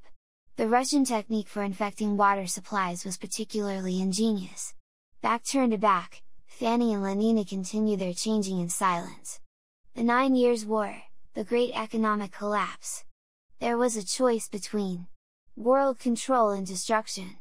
Between stability and... Fanny Crown's a nice girl too, said the assistant predestinator. In the nurseries, the elementary class consciousness lesson was over, the voices were adapting future demand to future industrial supply. I do love flying, they whispered, I do love flying, I do love having new clothes, I do love. Liberalism, of course, was dead of anthrax, but all the same you couldn't do things by force. not nearly so pneumatic as Lenina. Oh, not nearly. But old clothes are beastly, continued the untiring whisper. We always throw away old clothes. Ending is better than mending, ending is better than mending, ending is better. Government's an affair of sitting, not hitting. You rule with the brains and the buttocks, never with the fists. For example, there was the conscription of consumption. There, I'm ready, said Lenina, but Fanny remained speechless and averted. Let's make peace, Fanny darling. Every man, woman and child compelled to consume so much a year. In the interests of industry. The sole result. Ending is better than mending. The more stitches, the less riches, the more stitches. One of these days, said Fanny, with dismal emphasis, you'll get into trouble. Conscientious objection on an enormous scale. Anything not to consume. Back to nature. I do love flying. I do love flying. Back to culture. Yes, actually to culture. You can't consume much if you sit still and read books. Do I look alright? Lenina asked. Her jacket was made of bottle green acetate cloth with green viscose fur, at the cuffs and collar. 800 simple lifers were mowed down by machine guns at Golders Green. Ending is better than mending, ending is better than mending. Green corduroy shorts and white viscose woolen stockings turned down below the knee. Then came the famous British Museum massacre. 2,000 culture fans gasped with dichlorethyl sulfide. A green and white jockey cap shaded Lenina's eyes, her shoes were bright green and highly polished. In the end, said Mustafa Mond, the controllers realized that force was no good. The slower but infinitely surer methods of ectogenesis, neo-Pavlovian conditioning and hypnopedia. And round her waist she wore a silver-mounted green Morocco surrogate cartridge belt, bulging, for Lenina was not a free martin, with the regulation supply of contraceptives. The discoveries of Fitzner and Kawaguchi were at last made use of. An intensive propaganda against viviparous reproduction. Perfect, cried Fanny enthusiastically. She could never resist Lenina's charm for long. And what a perfectly sweet-mouthed Eugen belt! Accompanied by a campaign against the past, by the closing of museums, the blowing up of historical monuments, luckily most of them had already been destroyed during the 9 Years' War, by the suppression of all books published before AF 15. I simply must get one like it, said Fanny. There were some things called the pyramids, for example. My old black patent bandolier. And a man called Shakespeare. You've never heard of them, of course. It's an absolute disgrace, that bandolier of mine. Such are the advantages of a really scientific education. The more stitches the less riches, the more stitches the less. The introduction of our Ford's first T model. I've had it nearly 3 months. Chosen as the opening date of the new era. Ending is better than mending, ending is better. There was a thing, as I've said before, called Christianity. Ending is better than mending. The ethics and philosophy of underconsumption. I love new clothes, I love new clothes, I love. So essential when there was underproduction, but in an age of machines and the fixation of nitrogen positively a crime against society. Henry Foster gave it me. All crosses had their tops cut and became T's. There was also a thing called God. It's real Morocco surrogate. We have the world state now. And Ford's Day celebrations, and community sings, and solidarity services. Ford, how I hate them! Bernard Marx was thinking. There was a thing called heaven, but all the same they used to drink enormous quantities of alcohol. Like meat, like so much meat. There was a thing called the soul and a thing called immortality. Do ask Henry where he got it. But they used to take morphia and cocaine. And what makes it worse, she thinks of herself as meat. 2,000 pharmacologists and biochemists were subsidized in AP 178. He does look glum, said the assistant predestinator, pointing at Bernard Marx. 6 years later it was being produced commercially. The perfect drug. Let's bait him. Euphoric, narcotic, pleasantly hallucinant. Glum, Marx, glum. The clap on the shoulder made him start, look up. It was that brute Henry Foster. What you need is a gram of soma. All the advantages of Christianity and alcohol, none of their defects. Ford, I should like to kill him. But all he did was to say, no, thank you, and fend off the proffered tube of tablets. take a holiday from reality whenever you like, and come back without so much as a headache or a mythology. Take it, insisted Henry Foster, take it. Stability was practically assured. 1 cubic centimeter cures 10 gloomy sentiments, said the assistant predestinator, citing a piece of homely hypnopedic wisdom. It only remained to conquer old age. Damn you, shouted Bernard Marx. Hoity-toity! Gonadal hormones, transfusion of young blood, magnesium salts. And do remember that a gram is better than a damn. They went out, laughing. All the physiological stigmata of old age have been abolished. And along with them, of course. Don't forget to ask him about that Malthusian belt, said Fanny. Along with them all the old man's mental peculiarities. Characters remain constant throughout a whole lifetime. 2 rounds of obstacle golf to get through before dark. I must fly. Work, play at 60 powers and tastes are what they were at 17. Old men in the bad old days used to renounce, retire, take to religion, spend their time reading, thinking. Idiots, swine! Bernard Marx was saying to himself, as he walked down the corridor to the lift. Now such as progress the old men work, the old men copulate, the old men have no time, no leisure from pleasure, not a moment to sit down and think, or if ever by some unlucky chance such a crevice of time should yawn in the solid substance of their distractions, there is always soma, delicious soma, half a gram for a half holiday, a gram for a weekend, 2 grams for a trip to the gorgeous east, 3 for a dark eternity on the moon, returning whence they find themselves on the other side of the crevice, safe on the solid ground of daily labor and distraction, scampering from feelie to feelie, from girl to pneumatic girl, from electromagnetic golf course to... Go away, little girl, shouted the DHC angrily. Go away, little boy. Can't you see that his Fordship's busy? Go and do your erotic play somewhere else. Suffer, little children, said the controller. Slowly, majestically, with a faint humming of machinery, the conveyors moved forward, 33 centimeters an hour. In the red darkness glinted innumerable rubies. Chapter 4. The lift was crowded with men from the Alpha changing rooms, and Lenina's entry was greeted by many friendly nods and smiles. She was a popular girl and, at one time or another, had spent a night with almost all of them. They were dear boys, she thought, as she returned their salutations. Charming boys! Still, she did wish that George Edsell's ears weren't quite so big, perhaps he'd been given just a spot too much parathyroid at meter 328. And looking at Benito Hoover, she couldn't help remembering that he was really too hairy when he took his clothes off.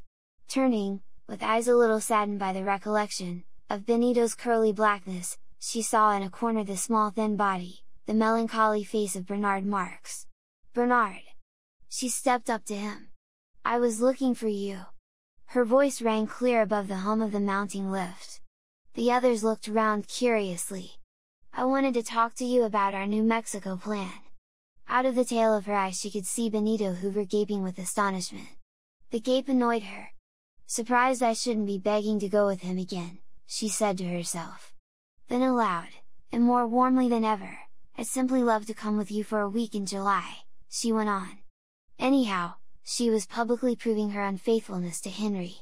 Fanny ought to be pleased, even though it was Bernard, that is, Lenina gave him her most deliciously significant smile, if you still want to have me.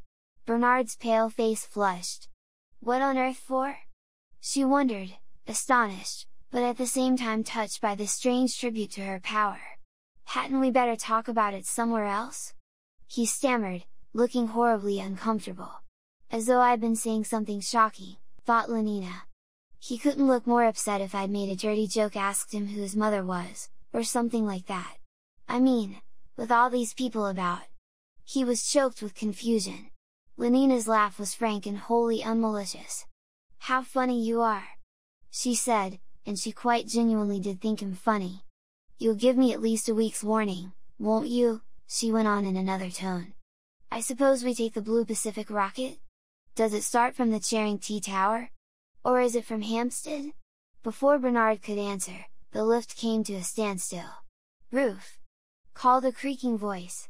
The liftman was a small simian creature, dressed in the black tunic of an epsilon- semi-moron. Roof! He flung open the gates. The warm glory of afternoon sunlight made him start and blink his eyes. "Oh, roof!" he repeated in a voice of rapture. He was as though suddenly and joyfully awakened from a dark annihilating stupor. "Roof!" He smiled up with a kind of doggedly expectant adoration into the faces of his passengers. Talking and laughing together, they stepped out into the light. The liftman looked after them. "Roof?" he said once more, questioningly. Then a bell rang, and from the ceiling of the lift a loudspeaker began, very softly and yet very imperiously, to issue its commands. "Go down," it said, "go down. Floor 18. Go down, go down. Floor 18. Go down, go." The liftman slammed the gates, touched a button and instantly dropped back into the droning twilight of the well, the twilight of his own habitual stupor. It was warm and bright on the roof. The summer afternoon was drowsy with the hum of passing helicopters, and the deeper drone of the rocket planes hastening, invisible, through the bright sky 5 or 6 miles overhead was like a caress on the soft air. Bernard Marx drew a deep breath. He looked up into the sky and round the blue horizon and finally down into Lenina's face. "Isn't it beautiful?" His voice trembled a little. She smiled at him with an expression of the most sympathetic understanding. "Simply perfect for obstacle golf," she answered rapturously. "And now I must fly, Bernard. Henry gets cross if I keep him waiting. Let me know in good time about the date." And waving her hand she ran away across the wide flat roof towards the hangars. Bernard stood watching the retreating twinkle of the white stockings, the sunburnt knees vivaciously bending and unbending again, and the softer rolling of those well-fitted corduroy shorts beneath the bottle green jacket. His face wore an expression of pain. "I should say she was pretty," said a loud and cheery voice just behind him. Bernard started and looked around. The chubby red face of Benito Hoover was beaming down at him, beaming with manifest cordiality. Benito was notoriously good-natured.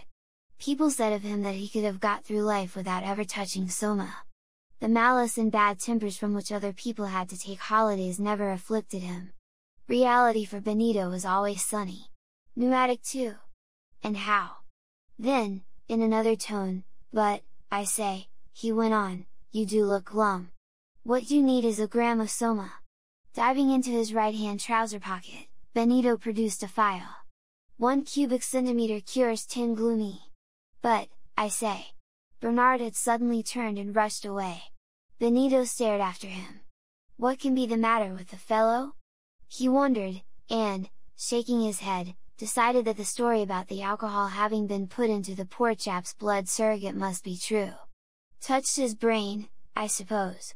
He put away the soma bottle, and taking out a packet of sex hormone chewing gum, stuffed a plug into his cheek and walked slowly away towards the hangars, ruminating.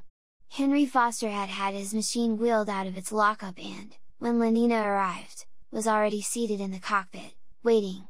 4 minutes late, was all his comment, as she climbed in beside him. He started the engines and threw the helicopter screws into gear. The machine shot vertically into the air. Henry accelerated, the humming of the propeller shrilled from hornet to wasp, from wasp to mosquito. The speedometer showed that they were rising at the best part of 2 kilometers a minute. London diminished beneath them. The huge table-topped buildings were no more, in a few seconds, than a bed of geometrical mushrooms sprouting from the green of park and garden. In the midst of them, then stalked, a taller, slenderer fungus, the Charing T Tower lifted towards the sky a disc of shining concrete. Like the vague torsos of fabulous athletes, huge fleshy clouds lolled on the blue air above their heads. Out of one of them suddenly dropped a small scarlet insect, buzzing as it fell. "There's the red rocket," said Henry, "just comin' from New York." Looking at his watch. 7 minutes behind time, he added, and shook his head. These Atlantic services are really scandalously unpunctual. He took his foot off the accelerator. The humming of the screws overhead dropped an octave and a half, back through wasp and hornet to bumblebee, to cockchafer, to stag beetle. The upward rush of the machine slackened off, a moment later they were hanging motionless in the air. Henry pushed at a lever, there was a click. Slowly at first, then faster and faster, till it was a circular mist before their eyes. The propeller in front of them began to revolve. The wind of a horizontal speed whistled ever more shrilly in the stays. Henry kept his eye on the revolution counter. When the needle touched the 1200 mark, he threw the helicopter screws out of gear. The machine had enough forward momentum to be able to fly on its planes. Lenina looked down through the window on the floor between her feet. They were flying over the 6-kilometer zone of parkland that separated central London from its first ring of satellite suburbs. The green was maggoty with foreshortened life. Forests of centrifugal bumblepuppy towers gleamed between the trees. Near Shepherd's Bush 2000 beta- mixed doubles were playing Riemann surface tennis. A double row of escalator 5s courts lined the main road from Notting Hill to Willesden. In the Ealing Stadium a Delta gymnastic display and community scene was in progress. "What a hideous color khaki is," remarked Lenina, voicing the hypnopedic prejudices of her caste. The buildings of the Hounslow studio covered 7.5 hectares. Near them a black and khaki army of labourers was busy revitrifying the surface of the Great West Road. One of the huge travelling crucibles was being tapped as they flew over. The molten stone poured out in a stream of dazzling incandescence across the road. The asbestos rollers came and went. At the tail of an insulated watering cart the steam rose in white clouds. At Brentford the television corporation's factory was like a small town. "They must be changing the shift," said Lenina. Like aphids and ants, the leaf green gamma girls, the black semi-morons swarmed round the entrances, or stood in queues to take their places in the monorail tramcars. Mulberry-coloured beta-minuses came and went among the crowd. The roof of the main building was alive with the alighting and departure of helicopters. "My word," said Lenina, "I'm glad I'm not a gamma." 10 minutes later they were at Stoke Poges and had started their first round of obstacle golf. With eyes for the most part downcast and, if ever they lighted on a fellow creature, at once and furtively averted, Bernard hastened across the roof.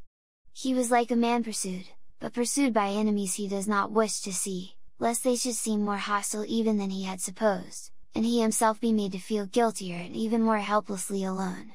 That horrible Benito Hoover! And yet the man had meant well enough. Which only made it, in a way, much worse. Those who meant well behaved in the same way as those who meant badly. Even Lenina was making him suffer. He remembered those weeks of timid indecision, during which he had looked and longed and despaired of ever having the courage to ask her. Dared he face the risk of being humiliated by a contemptuous refusal? But if she were to say yes, what rapture! Well, now she had said it and he was still wretched that she should have thought it such a perfect afternoon for obstacle golf, that she should have trotted away to join Henry Foster, that she should have found him funny for not wanting to talk of their most private affairs in public. Wretched, in a word, because she had behaved as any healthy and virtuous English girl ought to behave and not in some other, abnormal, extraordinary way. He opened the door of his lockup and called to a lounging couple of Deltamy News attendants to come and push his machine out onto the roof. The hangars were staffed by a single Bokhanovsky group, and the men were twins, identically small, black and hideous. Bernard gave his orders in the sharp, rather arrogant and even offensive tone of one who does not feel himself too secure in his superiority. To have dealings with members of the lower castes was always, for Bernard, a most distressing experience. For whatever the cause, and the current gossip about the alcohol in his blood surrogate may very likely for accidents will happen to have been true, Bernard's physique is hardly better than that of the average gamma. He stood 8 centimeters short of the standard alpha height and was slender in proportion. Contact with members of the lower castes always reminded him painfully of this physical inadequacy. I, and wish I wasn't, his self-consciousness was acute and stressing. Each time he found himself looking on the level, instead of downward, into a Delta's face, he felt humiliated. Would the creature treat him with the respect due to his caste? The question haunted him. Not without reason. For gammas, deltas and epsilons had been to some extent conditioned to associate corporeal mass with social superiority. Indeed, a feigned hypnopedic prejudice in favor of size was universal. Hence the laughter of the women to whom he made proposals, the practical joking of his equals among the men. The mockery made him feel an outsider, and feeling an outsider he behaved like one, which increased the prejudice against him and intensified the contempt and hostility aroused by his physical defects. which in turn increased his sense of being alien and alone. A chronic fear of being slighted made him avoid his equals, made him stand, where his inferiors were concerned, self-consciously on his dignity. How bitterly he envied men like Henry Foster and Benito Hoover! Men who never had to shout at an epsilon to get an order obeyed, men who took their position for granted, men who moved through the caste system as a fish through water, so utterly at home as to be unaware either of themselves or of the beneficent and comfortable element in which they had their being. Slackly, it seemed to him, and with reluctance, the twin attendants wheeled his plane out on the roof. "Hurry up," said Bernard irritably. One of them glanced at him. Was that a kind of bestial derision that he detected in those blank grey eyes? "Hurry up," he shouted more loudly, and there was an ugly rasp in his voice. He climbed into the plane and, a minute later, was flying southwards, towards the river. The various bureaus of propaganda in the College of Emotional Engineering were housed in a single 60-story building in Fleet Street. In the basement and on the low floors were the presses and offices of the three great Lowdown newspapers: the Hourly Radio, an upper caste sheet, the Pale Green Gamma Gazette, and, on khaki paper and in words exclusively of one syllable, the Delta Mirror. Then came the bureaus of propaganda by television, by feeling picture, and by synthetic voice and music, respectively, 22 floors of them. Above were the search laboratories and the padded rooms in which soundtrack writers and synthetic composers did the delicate work. The top 18 floors were occupied the College of Emotional Engineering. Bernard landed on the roof of Propaganda House and stepped out. "Ring down to Mr. Helmholtz, Watson," he ordered the Gamma Plus porter, "and tell him that Mr. Bernard Marx is waiting for him on the roof." He sat down and lit a cigarette. Helmholtz Watson was writing when the message came down. "Tell him I'm coming at once," he said, and hung up the receiver. Then, turning to his secretary, "I'll leave you to put my things away," he went on in the semi-official and impersonal tone, and, ignoring her lustrous smile, got up and walked briskly to the door. He was a powerfully built man, deep-chested, broad-shouldered, massive, and yet quick in his movements, springy and agile. The round strong pillar of his neck supported a beautifully shaped head. His hair was dark and curly, his features strongly marked. In a forcible, emphatic way, he was handsome and looked, as his secretly was never tired of repeating, every centimeter in alpha. Plus. By profession he was a lecturer at the College of Emotional Engineering, Department of Writing, and the intervals of his educational activities, a working emotional engineer. He wrote regularly for the Hourly Radio, composed freely scenarios, and had the happiest knack for slogans and hypnopetic rhymes. "Able," was the verdict of his superiors. Perhaps, and they would shake their heads, would significantly lower their voices, "a little too able." Yes, a little too able, they were right. A mental excess had produced in Helmholtz Watson effects very similar to those which, in Bernard Marx, were the result of a physical defect. Too little bone and brawn had isolated Bernard from his fellow men, and the sense of this apartness, being, by all the current standards, a mental excess, became in its turn a cause of wider separation. That which had made Helmholtz so uncomfortably aware of being himself and all alone was too much ability. What the two men shared was the knowledge that they were individuals. But whereas the physically defective Bernard had suffered all his life from the consciousness of being separate, it was only quite recently that, grown aware of his mental excess, Helmholtz Watson had also become aware of his difference from the people who surrounded him.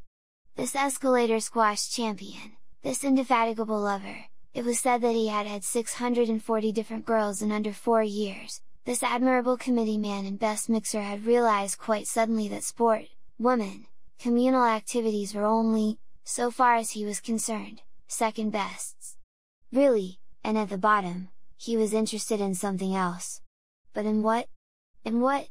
That was a problem which Bernard had come to discuss with him, or rather, since it was always Helmholtz who did all the talking, to listen to his friend discussing, yet once more. 3 charming girls from the Bureau of Propaganda by synthetic voice waylaid him as he stepped out of the lift. "Oh, Helmholtz, darling, do come and have a picnic supper with us on Exmoor." They clung round him imploringly. He shook his head, he pushed his way through them. "No, no. We're not inviting any other man." But Helmholtz remained unshaken even by this delightful promise. "No," he repeated, "I'm busy. and he held resolutely on his course. The girls trailed after him. It was not till he had actually climbed into Bernard's plane and slammed at the door that they gave up pursuit. Not without reproaches. "These women," he said, as the machine rose into the air. "These women!" And he shook his head, he frowned. "Too awful," Bernard hypocritically agreed, wishing, as he spoke the words, that he could have as many girls as Helmholtz did, and with as little trouble. He was seized with a sudden urgent need to boast. "I'm taking Lenina Crown to New Mexico with me," he said in a tone as casual as he could make it. "Are you?" said Helmholtz, with a total absence of interest. Then after a little pause, "This last week or two," he went on, "I've been cutting all my committees and all my girls. You can't imagine what a hullabaloo they've been making about it at the college. Still, it's been worth it, I think. The effects..." He hesitated. "Well, they're odd, they're very odd. A physical shortcoming could produce a kind of mental excess. The process, it seemed, was reversible. Mental excess could produce, for its own purposes, the voluntary blindness and deafness of deliberate solitude, the artificial impotence of asceticism. The rest of the short flight was accomplished in silence." When they had arrived and were comfortably stretched out on the pneumatic sofas in Bernard's room, Helmholtz began again. Speaking very slowly, "Did you ever feel," he asked, "as though you had something inside you that was only waiting for you to give it a chance to come out? Some sort of extra power that you aren't using, you know, like all the water that goes down the falls instead of through the turbines?" He looked at Bernard questioningly. "You mean all the emotions one might be feeling if things were different?" Helmholtz shook his head. "Not quite. I'm thinking of a queer feeling I sometimes get, a feeling that I've got something important to say and the power to say it, only I don't know what it is, and I can't make any use of the power. If there was some different way of writing! Or else something else to write about." He was silent, then, "You see," he went on at last, "I'm pretty good at inventing phrases, you know, the sort of words that suddenly make you jump, almost as though you'd sat on a pin. They seem so new and exciting even though they're about something hypnotically obvious. But that doesn't seem enough. It's not enough for the phrases to be good, what you make with them ought to be good too. But your things are good, Helmholtz." "Oh, as far as they go." Helmholtz shrugged his shoulders. "But they go such a little way. They aren't important enough, somehow. I feel I could do something much more important." "Yes, and more intense, more violent. But what is there more important to say? And how can one be violent about the sort of things one's expected to write about? Words can be like X-rays, if you use them properly they'll go through anything. You read and you're pierced. That's one of the things I try to teach my students, how to write piercingly. But what on earth's the good of being pierced by an article about a community sing, or the latest improvement in scent organs? Besides, can you make words really piercing, you know, like the very hardest X-rays when you're writing about that sort of thing? Can you say something about nothing? That's what it finally boils down to. I try and I try." "Hush," said Bernard suddenly, and lifted a warning finger. They listened. "I believe there's somebody at the door," he whispered. Helmholtz got up, tiptoed across the room, and with a sharp quick movement flung the door wide open. There was, of course, nobody there. "I'm sorry," said Bernard, feeling and looking uncomfortably foolish. "I suppose I've got things on my nerves a bit. When people are suspicious with you, you start being suspicious with them." He passed his hand across his eyes, he sighed, his voice became plaintive. He was justifying himself.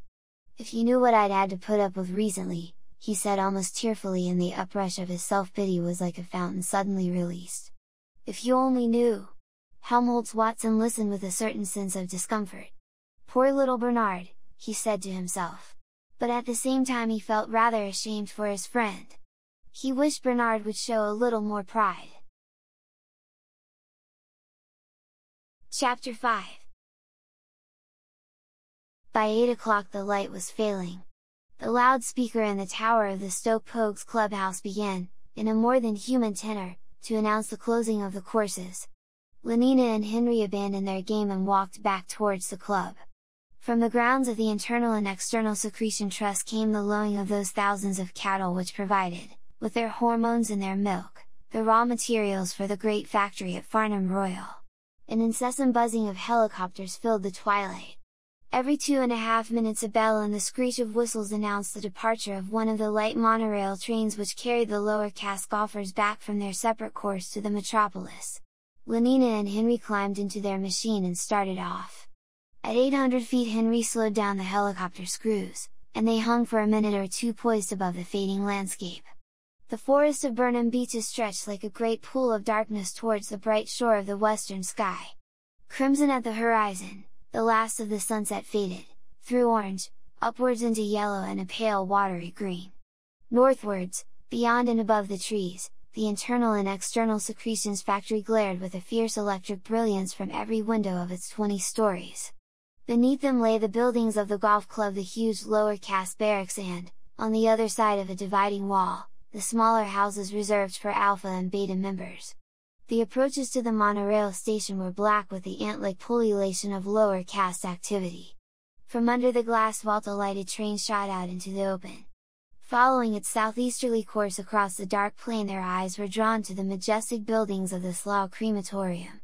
For the safety of night flying planes, its 4 tall chimneys were floodlighted and tipped with crimson danger signals. It was a landmark. "Why do the smokestacks have those things like balconies around them?" inquired Lenina. "Phosphorus recovery," explained Henry telegraphically. "On their way up the chimney the gases go through 4 separate treatments. P2O5 used to go right out of circulation every time they cremated someone. Now they recover over 98% of it. More than 1.5 kilos per adult corpse. Which makes the best part of 400 tons of phosphorus every year from England alone." Henry spoke with a happy pride, rejoicing wholeheartedly in the achievement, as though it had been his own. "Fine to think we can go on being socially useful even after we're dead. Making plants grow." Lenina, meanwhile, had turned her eyes away and was looking perpendicularly downwards at the monorail station. "Fine," she agreed. "But queer that alphas and betas won't make any more plants grow than those nasty little gammas and deltas and epsilons down there. All men are physico-chemically equal," said Henry sententiously. "Besides, even epsilons perform indispensable services. Even an epsilon." Lenina suddenly remembered an occasion when, as a little girl at school, she had woken up in the middle of the night and become aware, for the first time, of the whispering that had haunted all her sleeps. She saw again the beam of moonlight, the row of small white beds, heard once more the soft, soft voice that said, the words were there, unforgotten, unforgettable after so many night-long repetitions, "Everyone works for everyone else. We can't do without anyone. Even epsilons are useful. We couldn't do without epsilons. Everyone works for everyone else. We can't do without anyone." Lenina remembered her first shock of fear and surprise, her speculations through half a wakeful hour, and then, under the influence of those endless repetitions, the gradual soothing of her mind, the soothing, the smoothing, the stealthy creeping of sleep. "I suppose epsilons don't really mind being epsilons," she said aloud. "Of course they don't. How can they? They don't know what it's like being anything else. We mind, of course. But then we've been differently conditioned. Besides, we start with a different heredity. I'm glad I'm not an epsilon," said Lenina, with conviction. "And if you were an epsilon," said Henry, "your conditioning would have made you no less thankful that you weren't a beta or an alpha." He put his forward propeller into gear and headed the machine towards London. Behind them, in the west, the crimson and orange were almost faded, a dark bank of cloud had crept into the zenith. As they flew over the crematorium, the plane shot upwards on the column of hot air rising from the chimneys, only to fall as suddenly when it passed into the descending chill beyond. "What a marvellous switchback!" Lenina laughed delightedly. But Henry's tone was almost, for a moment, melancholy. "Do you know what that switchback was?" he said. "It was some human being finally and definitely disappearing. Going up in a squirt of hot gas. It would be curious to know who it was, a man or a woman, an alpha or an epsilon," he sighed. Then, in a resolutely cheerful voice, "Anyhow," he concluded, "there's one thing we can be certain of, whoever he may have been, he was happy when he was alive. Everybody's happy now." "Yes, everybody's happy now," echoed Lenina. They had heard the words repeated 150 times every night for 12 years. Landing on the roof of Henry's 40-story apartment house in Westminster, they went straight down to the dining hall. There, in a loud and cheerful company, they ate an excellent meal. Soma was served with the coffee. Lenina took 2 half-gram tablets and Henry 3. At 9:20 they walked across the street to the newly opened Westminster Abbey Cabaret. It was a night almost without clouds, moonless and starry, but of this on the whole depressing fact Lenina and Henry were fortunately unaware. The electric sky signs effectively shut off the outer darkness. Calvin Stopes and his 16 saxophonists. From the facade of the new abbey the giant letters invitingly glared. London's finest in color organ. All the latest synthetic music. They entered. The air seemed hot and somehow breathless with the scent of ambergris and sandalwood. On the domed ceiling of the hall, the color organ had momentarily painted a tropical sunset. The 16 saxophonists were playing an old favorite, "There Ain't No Bottle in All the World Like That Dear Little Bottle of Mine." 400 couples were five-stepping round the polished floor. Lenina and Henry were soon the 401st. The saxophones wailed like melodious cats under the moon, moaned in the alto and tenor registers as though the little death were upon them. Rich with a wealth of harmonics, their tremulous chorus mounted towards a climax, louder and ever louder until at last, with a wave of his hand, the conductor let loose the final shattering note of ether music and blew the 16 merely human blowers clean out of existence. Thunder in A-flat major. And then, in all but silence, in all but darkness, there followed a gradual detergescence, a diminuendo sliding gradually, through quarter tones, down to a faintly whispered dominant chord that lingered on, while the 5/4 rhythm still pulsed below, charging the darkened seconds with an intense expectancy. And at last expectancy was fulfilled. There was a sudden explosive sunrise, and simultaneously, the 16 burst into song. Bottle of mine, it's you I've always wanted. Bottle of mine, why was I ever decanted? Skies are blue inside of you, the weather's always fine, for there ain't no bottle in all the world like that dear little bottle of mine. Five-stepping with the other 400 round and round Westminster Abbey, Lenina and Henry were yet dancing in another world, the warm, the richly colored, the infinitely friendly world of Soma Holiday. How kind, how good-looking, how delightfully amusing everyone was! Bottle of mine, it's you I've always wanted. But Lenina and Henry had what they wanted.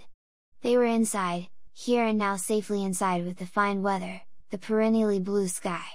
And when, exhausted, the 16 had laid by their saxophones and the synthetic music apparatus was producing the very latest in slow-mouth fusion blues, they might have been twin embryos gently rocking together on the waves of a bottled ocean of blood surrogate. Good night, dear friends! Good night, dear friends! The loudspeakers veiled their commands in a genial and musical politeness. Good night, dear friends! Obediently, with all the others, Lenina and Henry left the building. The depressing stars had traveled quite some way across the heavens. But though the separating screen of the sky signs had now to a great extent dissolved, the two young people still retained their happy ignorance of the night. Swallowing half an hour before closing time, that second dose of Soma had raised a quite impenetrable wall between the actual universe and their minds. Bottled, they crossed the street, bottled, they took the lift up to Henry's room on the 28th floor.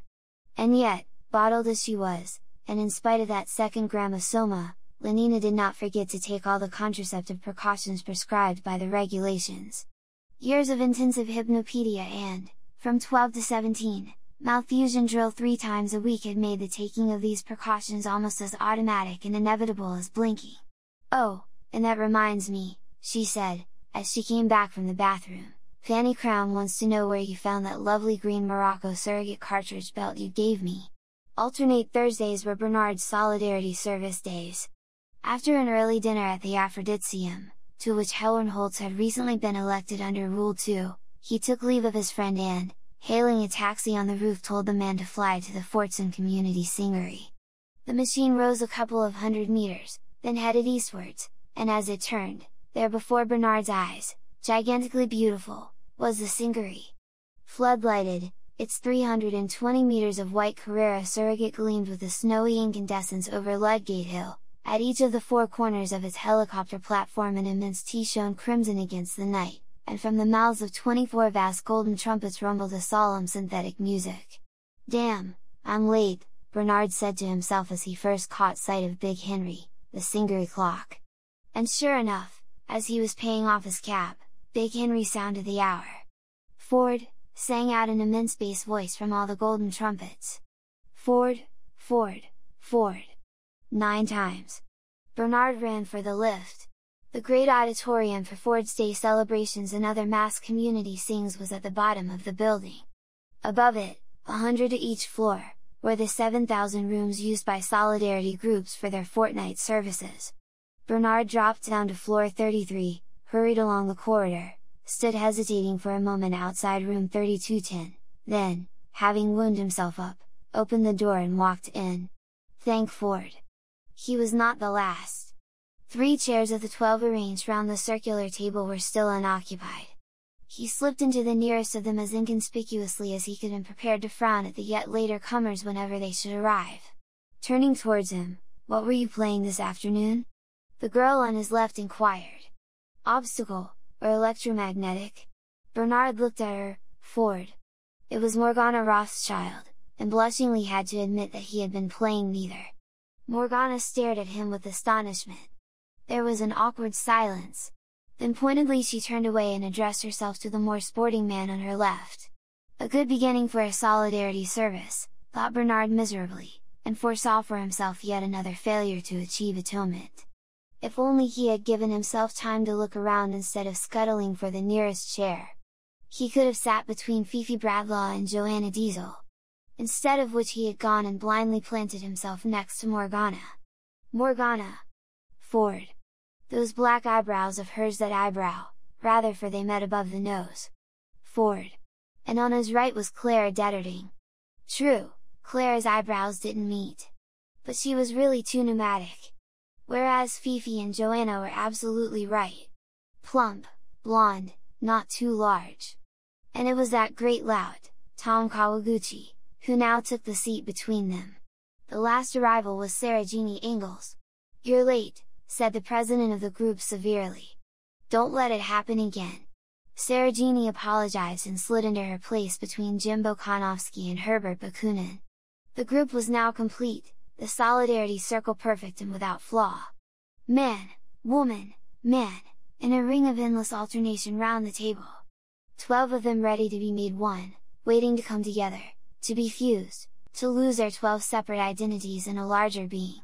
The president stood up, made the sign of the T and, switching on the synthetic music, let loose the soft indefatigable beating of drums and a choir of instruments near wind and superstring that plaintively repeated and repeated the brief and unescapably haunting melody of the first solidarity hymn. Again, again, and it was not the ear that heard the pulsing rhythm, it was the midriff, the wail and clang of those recurring harmonies haunted, not the mind, but the yearning bowels of compassion. The president made another sign of the T and sat down. The service had begun. The dedicated Soma tablets were placed in the center of the table. The loving cup of strawberry ice cream Soma was passed from hand to hand and, with the formula, "I drink to my annihilation," 12 times quaffed.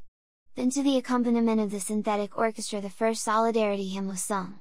"Ford, we are 12, oh, make us one, like drops within the social river, oh, make us now together run as swiftly as thy shining flivver." 12 yearning stanzas. And then the loving cup was passed a second time. "I drink to the greater being" was now the formula. All drank. Tirelessly the music played. The drums beat. The crying and clashing of the harmonies were an obsession in the melted bowels. The second solidarity hymn was sung. "Come, greater being, social friend, annihilating 12 in one. We long to die, for when we end, our larger life has but begun." Again 12 stanzas. By this time the Soma had begun to work. Eyes shone, cheeks were flushed, the inner light of universal benevolence broke out on every face in happy, friendly smiles. Even Bernard felt himself a little melted. When Morgana Rothschild turned and beamed at him, he did his best to beam back.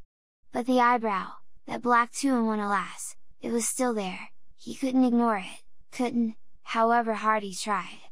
The melting hadn't gone far enough. Perhaps if he had been sitting between Fifi and Joanna. For the third time the loving cup went round, I drink to the imminence of his coming, said Morgana Rothschild, whose turn it happened to be to initiate the circular rite. Her tone was loud, exultant. She drank and passed the cup to Bernard. I drink to the imminence of his coming, he repeated, with a sincere attempt to feel that the coming was imminent, but the eyebrow continued to haunt him, and the coming, so far as he was concerned, was horribly remote. He drank and handed the cup to Clara Detterding. It'll be a failure again, he said to himself. I know it will. But he went on doing his best to beam. The loving cup had made its circuit. Lifting his hand, the president gave a signal, the chorus broke out into the third solidarity hymn. Feel how the greater being comes. Rejoice and, in rejoicings, die.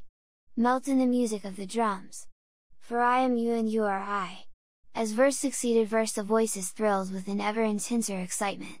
The sense of the coming's imminence was like an electric tension in the air. The president switched off the music and, with the final note of the final stanza, there was absolute silence, the silence of stretched expectancy, quivering and creeping with a galvanic life. The president reached out his hand, and suddenly a voice, a deep strong voice, more musical than any merely human voice, richer, warmer, more vibrant with love and yearning and compassion, a wonderful, mysterious, supernatural voice spoke from above their heads. Very slowly, oh, Ford, Ford, Ford, it said diminishingly and on a descending scale. A sensation of warmth radiated thrillingly out from the solar plexus to every extremity of the bodies of those who listened, tears came into their eyes, their hearts, their bowels seemed to move within them, as though with an independent life. Ford! They were melting, Ford! Dissolved, dissolved! Then, in another tone, suddenly, startlingly. Listen! Trumpeted the voice. Listen! They listened. After a pause, sunk to a whisper, but a whisper, somehow, more penetrating than the loudest cry. The feet of the greater being, it went on, and repeated the words, the feet of the greater being. The whisper almost expired. The feet of the greater being are on the stairs.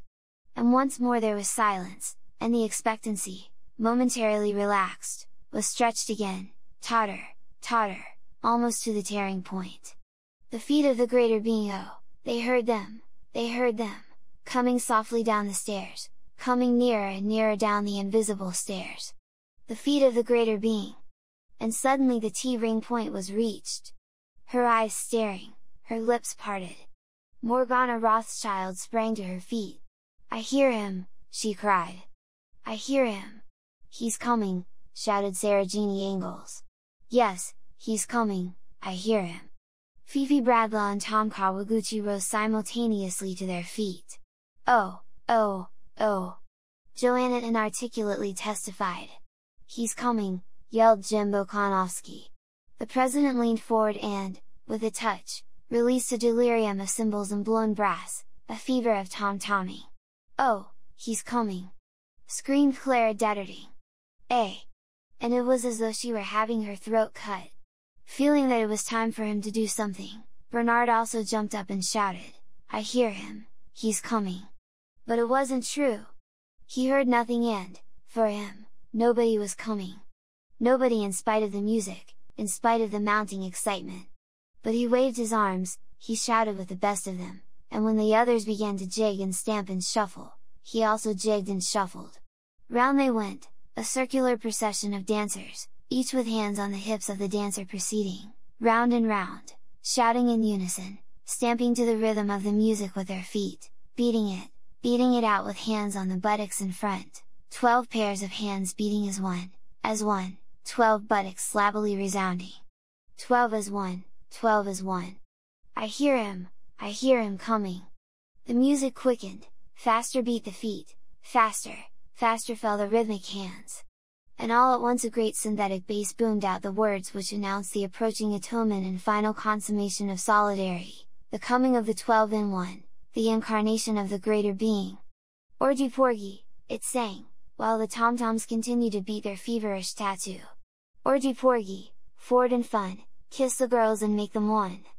Boys at one with girls at peace, orgy porgy gives release. Orgy porgy, the dancers caught up the liturgical refrain, "Orgy porgy, forward and fun, kiss the girls." And as they sang, the lights began slowly to fade and at the same time to grow warmer, richer, redder, until at last they were dancing in the crimson twilight of an embryo store. Orgy porgy! In their blood-colored and fetal darkness the dancers continued for a while to circulate, to beat and beat out the indefatigable rhythm. Orgy porgy! Then the circle wavered, broke, fell in partial disintegration on the ring of couches which surrounded circle enclosing circle the table and its planetary chairs. Orgy porgy! Tenderly the deep voice crooned and cooed. In the red twilight it was as though some enormous negro dove were hovering benevolently over the now prone or supine dancers. They were standing on the roof, Big Henry had just sung 11. The night was calm and warm. "Wasn't it wonderful?" said Fifi Bradlaugh. "Wasn't it simply wonderful?" She looked at Bernard with an expression of rapture, but of rapture in which there was no trace of agitation or excitement, for to be excited is still to be unsatisfied. Hers was the calm ecstasy of achieved consummation, the peace, not of mere vacant satiety and nothingness, but of balanced life, of energies at rest and in equilibrium. A rich and living peace. For the solidarity service had given as well as taken, drawn off only to replenish. She was full, she was made perfect, she was still more than merely herself. "Didn't you think it was wonderful?" she insisted, looking into Bernard's face with those supernaturally shining eyes. "Yes, I thought it was wonderful," he lied and looked away. The sight of her transfigured face was at once an accusation and an ironical reminder of his own separateness. He was as miserably isolated now as he had been when the service began, more isolated by reason of his unreplenished emptiness, his dead satiety. Separate and unatoned, while the others were being fused into the greater being, alone even in Morgana's embrace, much more alone, indeed, more hopelessly himself than he had ever been in his life before. He had emerged from that crimson twilight into the common electric glare with a self-consciousness intensified to the pitch of agony. He was utterly miserable, and perhaps, her shining eyes accused him, perhaps it was his own fault. "Quite wonderful," he repeated, but the only thing he could think of was Morgana's eyebrow. Chapter 6. Odd, odd, odd, was Lenin's verdict on Bernard Marx. So odd, indeed, that in the course of the succeeding weeks she had wondered more than once whether she shouldn't change her mind about the New Mexico holiday, and go instead to the North Pole with Benito Hoover. The trouble was that she knew the North Pole, had been there with George Edsel only last summer, and what was more, found it pretty grim. Nothing to do, and the hotel too hopelessly old-fashioned, no television laid on in the bedrooms, no synth organ, only the most putrid synthetic music, and not more than 25 escalator squash courts for over 200 guests. No, decidedly she couldn't face the North Pole again. Added to which, she had only been to America once before. And even then, how inadequately. A cheap weekend in New York had it been with Jean-Jacques Habibullah or Bokanovsky Jones. She couldn't remember. Anyhow, it was of absolutely no importance. The prospect of flying west again, and for a whole week, was very inviting. Moreover, for at least 3 days of that week they would be in the Savage Reservation. Not more than half a dozen people in the whole center had ever been inside a Savage Reservation. As an Alpha Plus psychologist, Bernard was one of the few men she knew entitled to a permit. For Lenina, the opportunity was unique. And yet, so unique also was Bernard's oddness that she had hesitated to take it, had actually thought of risking the pole again with funny old Benito. At least Benito was normal. Whereas Bernard, alcohol and his blood surrogate, was Fanny's explanation of every eccentricity. But Henry, with whom, one evening when they were in bed together, Lenina had rather anxiously discussed her new lover, Henry had compared poor Bernard to a rhinoceros. "You can't teach a rhinoceros tricks," he had explained in his brief and vigorous style. "Some men are almost rhinoceroses, they don't respond properly to conditioning. Poor devils! Bernard's one of them. Luckily for him, he's pretty good at his job. Otherwise the director would never have kept him. However," he added consolingly, "I think he's pretty harmless. Pretty harmless, perhaps, but also pretty disquieting. That mania, to start with, for doing things in private. Which meant, in practice, not doing anything at all. For what was there that one could do in private? Apart, of course, from going to bed, but one couldn't do that all the time. Yes, what was there? Precious little. The first afternoon they went out together was particularly fine. Lenina had suggested a swim at Torquay Country Club followed by dinner at the Oxford Union. But Bernard thought there would be too much of a crowd. Then what about a round of electromagnetic golf at St. Andrews? But again, no, Bernard considered that electromagnetic golf was a waste of time. Then what's time for? Asked Lenina in some astonishment. Apparently, for going walks in the Lake District, for that was what he now proposed. Land on the top of Skiddaw and walk for a couple of hours in the heather. Alone with you, Lenina. But, Bernard, we shall be alone all night. Bernard blushed and looked away. I meant, alone for talking, he mumbled. Talking? But what about? Walking and talking, that seemed a very odd way of spending an afternoon. In the end she persuaded him, much against his will, to fly over to Amsterdam to see the semi-finals of the Women's Heavyweight Wrestling Championship. In a crowd, he grumbled. As usual. He remained obstinately gloomy the whole afternoon, wouldn't talk to Lenina's friends, of whom they met dozens in the ice cream Soma bar between the wrestling bouts, and in spite of his misery absolutely refused to take the half-gram raspberry sundae which she pressed upon him.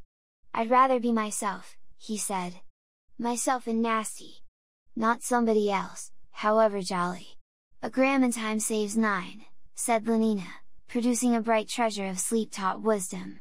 Bernard pushed away the proffered glass impatiently. Now don't lose your temper, she said. Remember 1 cubic centimeter cures 10 gloomy sentiments. Oh, for Ford's sake, be quiet, he shouted. Lenina shrugged her shoulders. A gram is always better than a damn, she concluded with dignity, and drank the sundae herself. On their way back across the channel, Bernard insisted on stopping his propeller and hovering on his helicopter screws within 100 feet of the waves. The weather had taken a change for the worse, a southwesterly wind had sprung up, the sky was cloudy. Look, he commanded.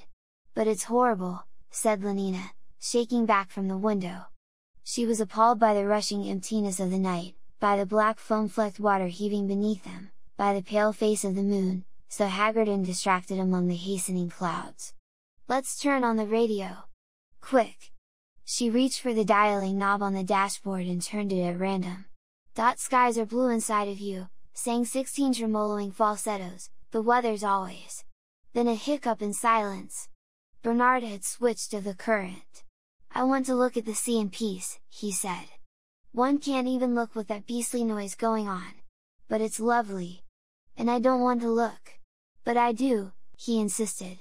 It makes me feel as though... He hesitated, searching for words with which to express himself, as though I were more me, if you see what I mean. More on my own, not so completely a part of something else. Not just a cell in the social body. Doesn't it make you feel like that, Lenina? But Lenina was crying. It's horrible, she kept repeating.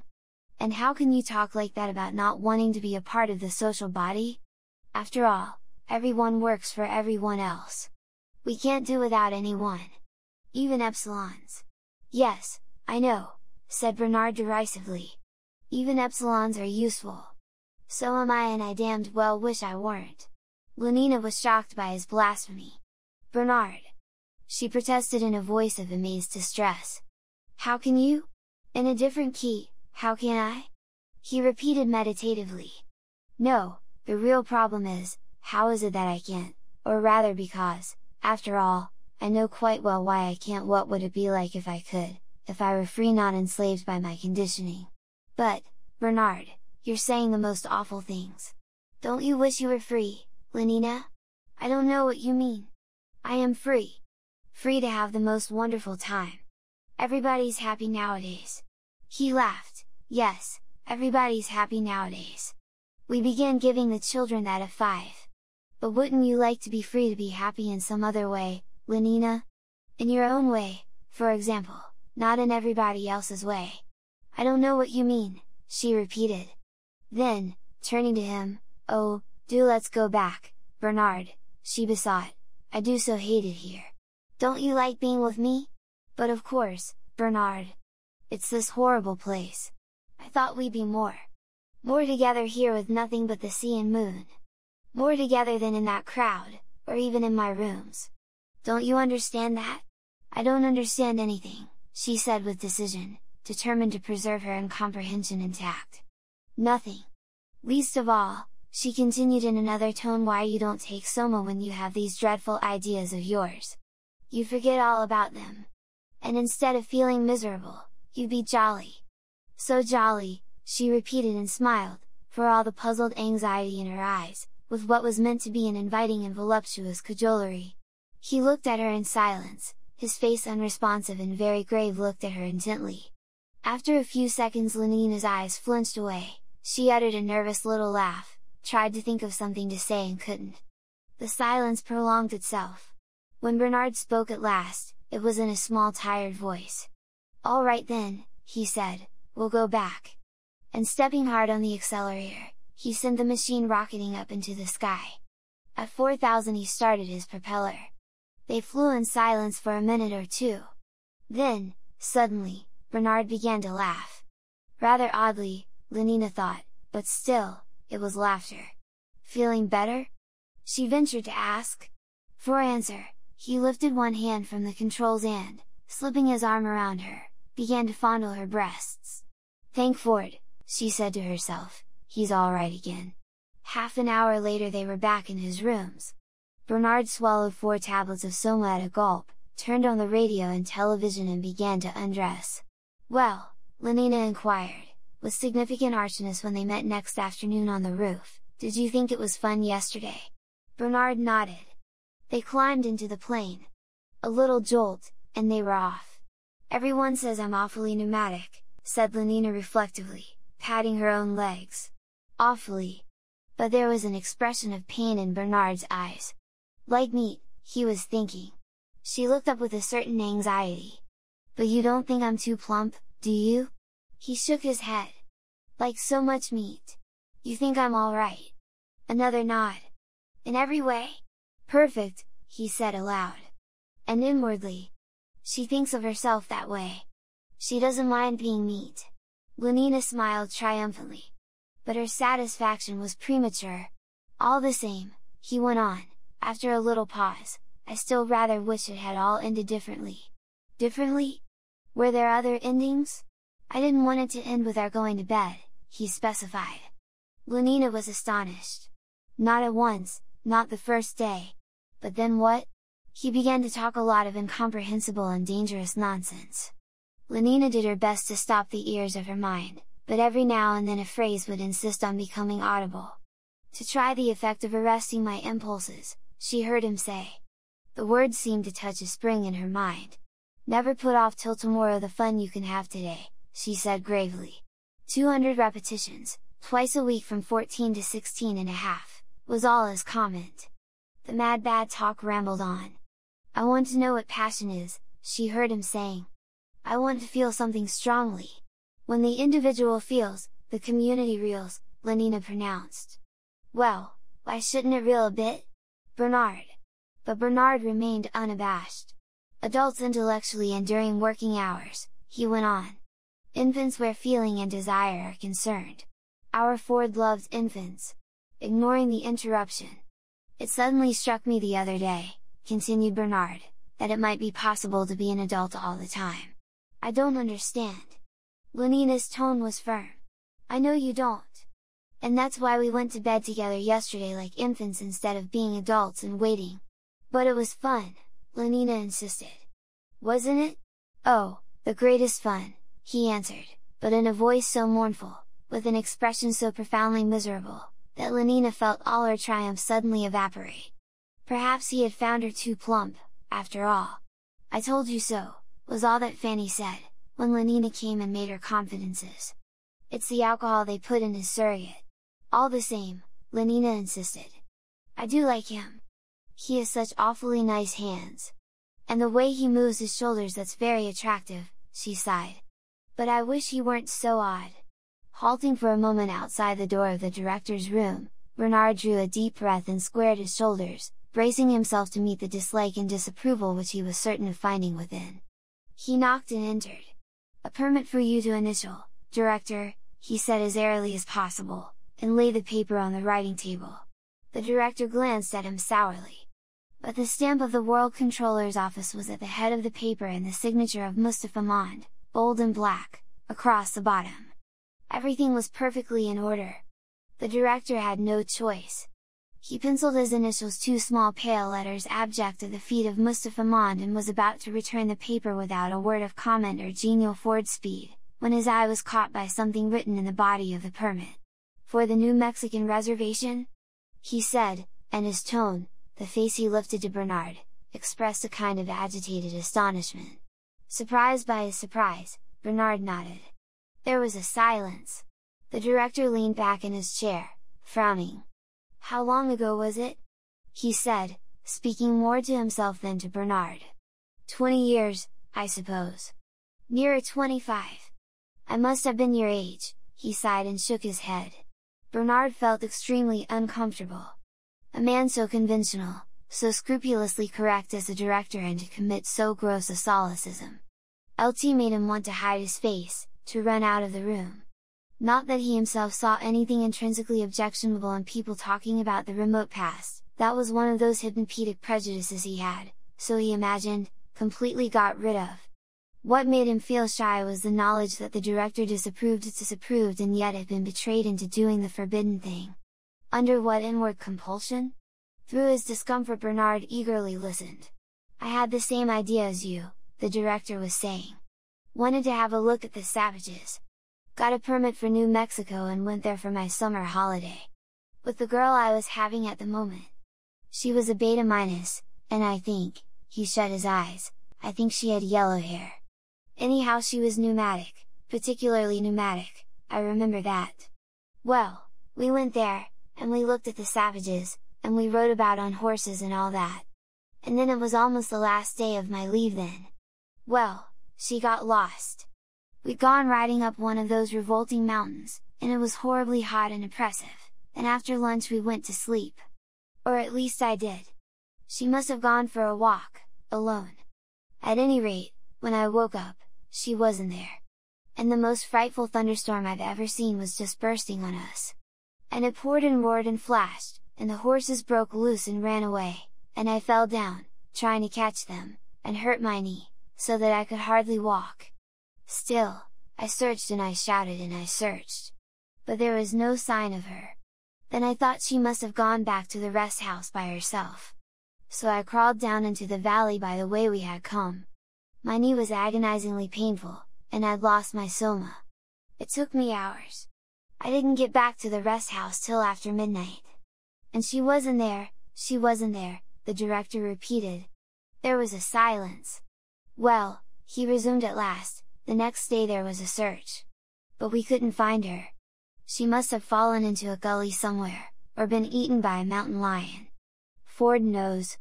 Anyhow it was horrible. It upset me very much at the time. More than it ought to have done, I dare say. Because, after all, it's the sort of accident that might have happened to anyone, and, of course, the social body persists although the component cells may change.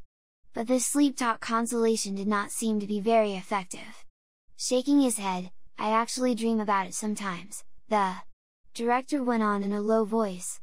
"Dream of being woken up by that peal of thunder and finding her gone, dream of searching and searching for her under the trees."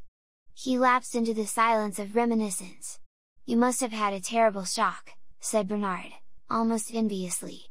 At the sound of his voice the director started into a guilty realization of where he was, shot a glance at Bernard, and averting his eyes, blushed darkly, looked at him again with sudden suspicion and, angrily on his dignity, "Don't imagine," he said, "that I'd had any indecorous relation with the girl. Nothing emotional, nothing long drawn. It was all perfectly healthy and normal." He handed Bernard the permit. "I really don't know why I bored you with this trivial anecdote." Furious with himself for having given away a discreditable secret, he vented his rage on Bernard. The look in his eyes was now frankly malignant. "And I should like to take this opportunity, Mr. Marx," he went on, "of saying that I'm not at all pleased with the reports I receive of your behavior outside working hours. You may say that this is not my business. But it is. I have the good name of the center to think of. My workers must be above suspicion, particularly those of the highest castes. Alphas are so conditioned that they do not have to be infantile in their emotional behavior. But that is all the more reason for their making a special effort to conform. It is their duty to be infantile, even against their inclination. And so, Mr. Marx, I give you fair warning. The director's voice vibrated with an indignation that had now become wholly righteous and impersonal, was the expression of the disapproval of society itself. If ever I hear again of any lapse from a proper standard of infantile decorum, I shall ask for your transference to a sub-center, preferably to Iceland. Good morning! And swiveling round in his chair, he picked up his pen and began to write. That'll teach him, he said to himself. But he was mistaken. For Bernard left the room with a swagger, exulting, as he banged the door behind him, in the thought that he stood alone, embattled against the order of things, elated by the intoxicating consciousness of his individual significance and importance. Even the thought of persecution left him undismayed, was rather tonic than depressing. He felt strong enough to meet and overcome eviction, strong enough to face even Iceland. And this confidence was the greater for his not for a moment really believing that he would be called upon to face anything at all. People simply weren't transferred for things like that. Iceland was just a threat. A most stimulating and life-giving threat. Walking along the corridor, he actually whistled.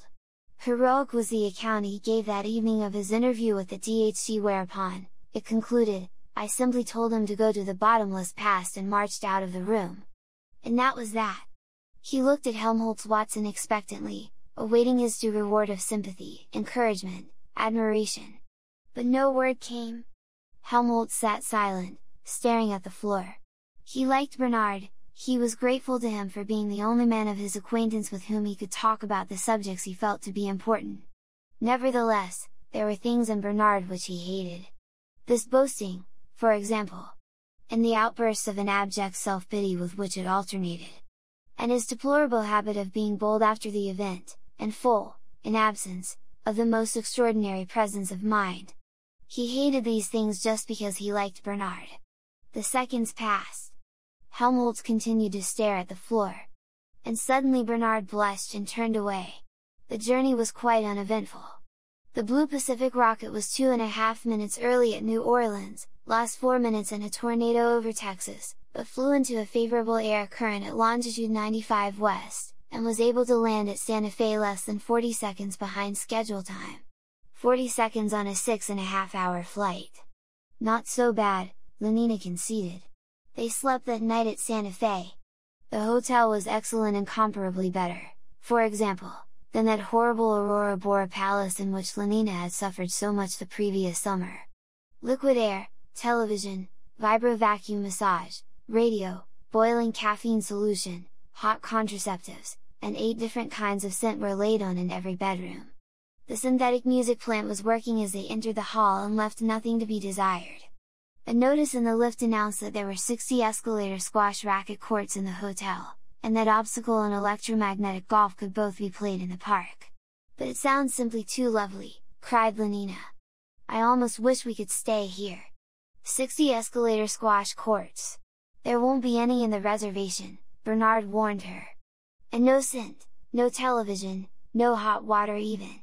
If you feel you can't stand it, stay here till I come back.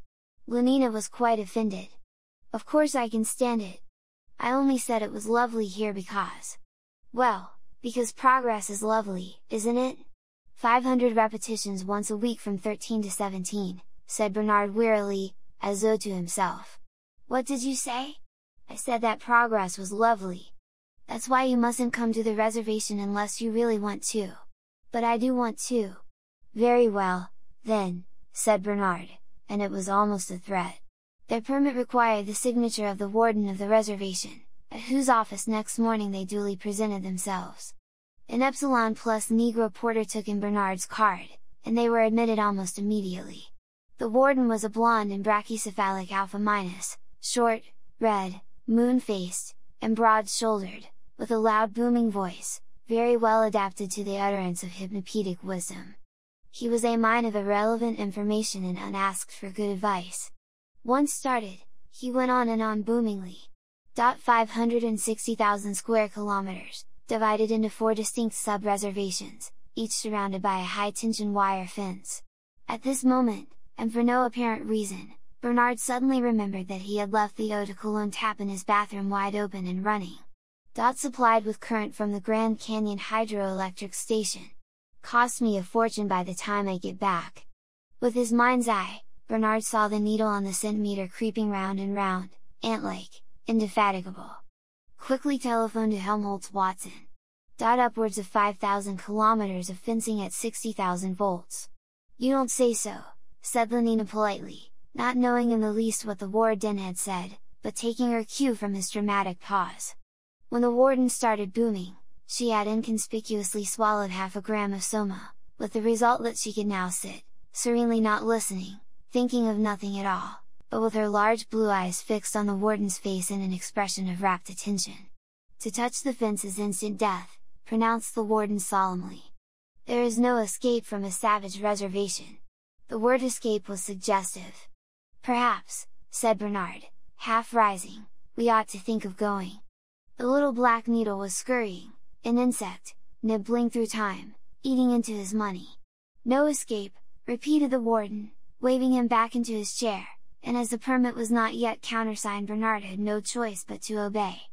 Those say who are born in the reservation, and remember, my dear young lady, he added, leering obscenely at Lenina, and speaking in an improper whisper, remember that, in the reservation, children still are born, yes, actually born, revolting as that may seem. He hoped that this reference to a shameful subject would make Lenina blush, but she only smiled with simulated intelligence and said, you don't say so. Disappointed, the warden began again, those, I repeat, who are born in the reservation are destined to die there. Destined to die! A deciliter of eau de cologne every minute. 6 liters an hour. Perhaps, Bernard tried again, we ought. Leaning forward, the warden tapped the table with his forefinger. You ask me how many people live in the reservation. And I reply triumphantly, I reply that we do not know. We can only guess. You don't say so. My dear young lady, I do say so. 6 times 24, no, it would be nearer 6 times 36. Bernard was pale and trembling with impatience. But inexorably the booming continued. About 60,000 Indians and half-breeds. Absolute savages. Our inspectors occasionally visit. Otherwise, no communication whatever with the civilized world. Still preserve their repulsive habits and customs. Marriage, if you know what that is, my dear young lady, families. No conditioning? Monstrous superstitions. Christianity and totemism and ancestor worship. Extinct languages, such as Zuni and Spanish and Athapascan. Pumas, porcupines and other ferocious animals. Infectious diseases. Priests. Venomous lizards. You don't say so? They got away at last. Bernard dashed to the telephone. Quick, quick, but it took him nearly 3 minutes to get on to Helmholtz Watson. We might be among the savages already, he complained. Damned incompetence! Have a gram, suggested Lenina. He refused, preferring his anger. And at last, thank Ford, he was through and, yes, it was Helmholtz, to whom he explained what had happened, and who promised to go round at once, and turn off the tap, yes, at once, but took this opportunity to tell him what the DHC had said, in public, yesterday evening. What? He's looking out for someone to take my place? Bernard's voice was agonized. So it's actually decided? Did he mention Iceland? You say he did? Ford. Iceland. He hung up the receiver and turned back to Lenina. His face was pale, his expression utterly dejected. What's the matter? She asked. The matter? He dropped heavily into a chair.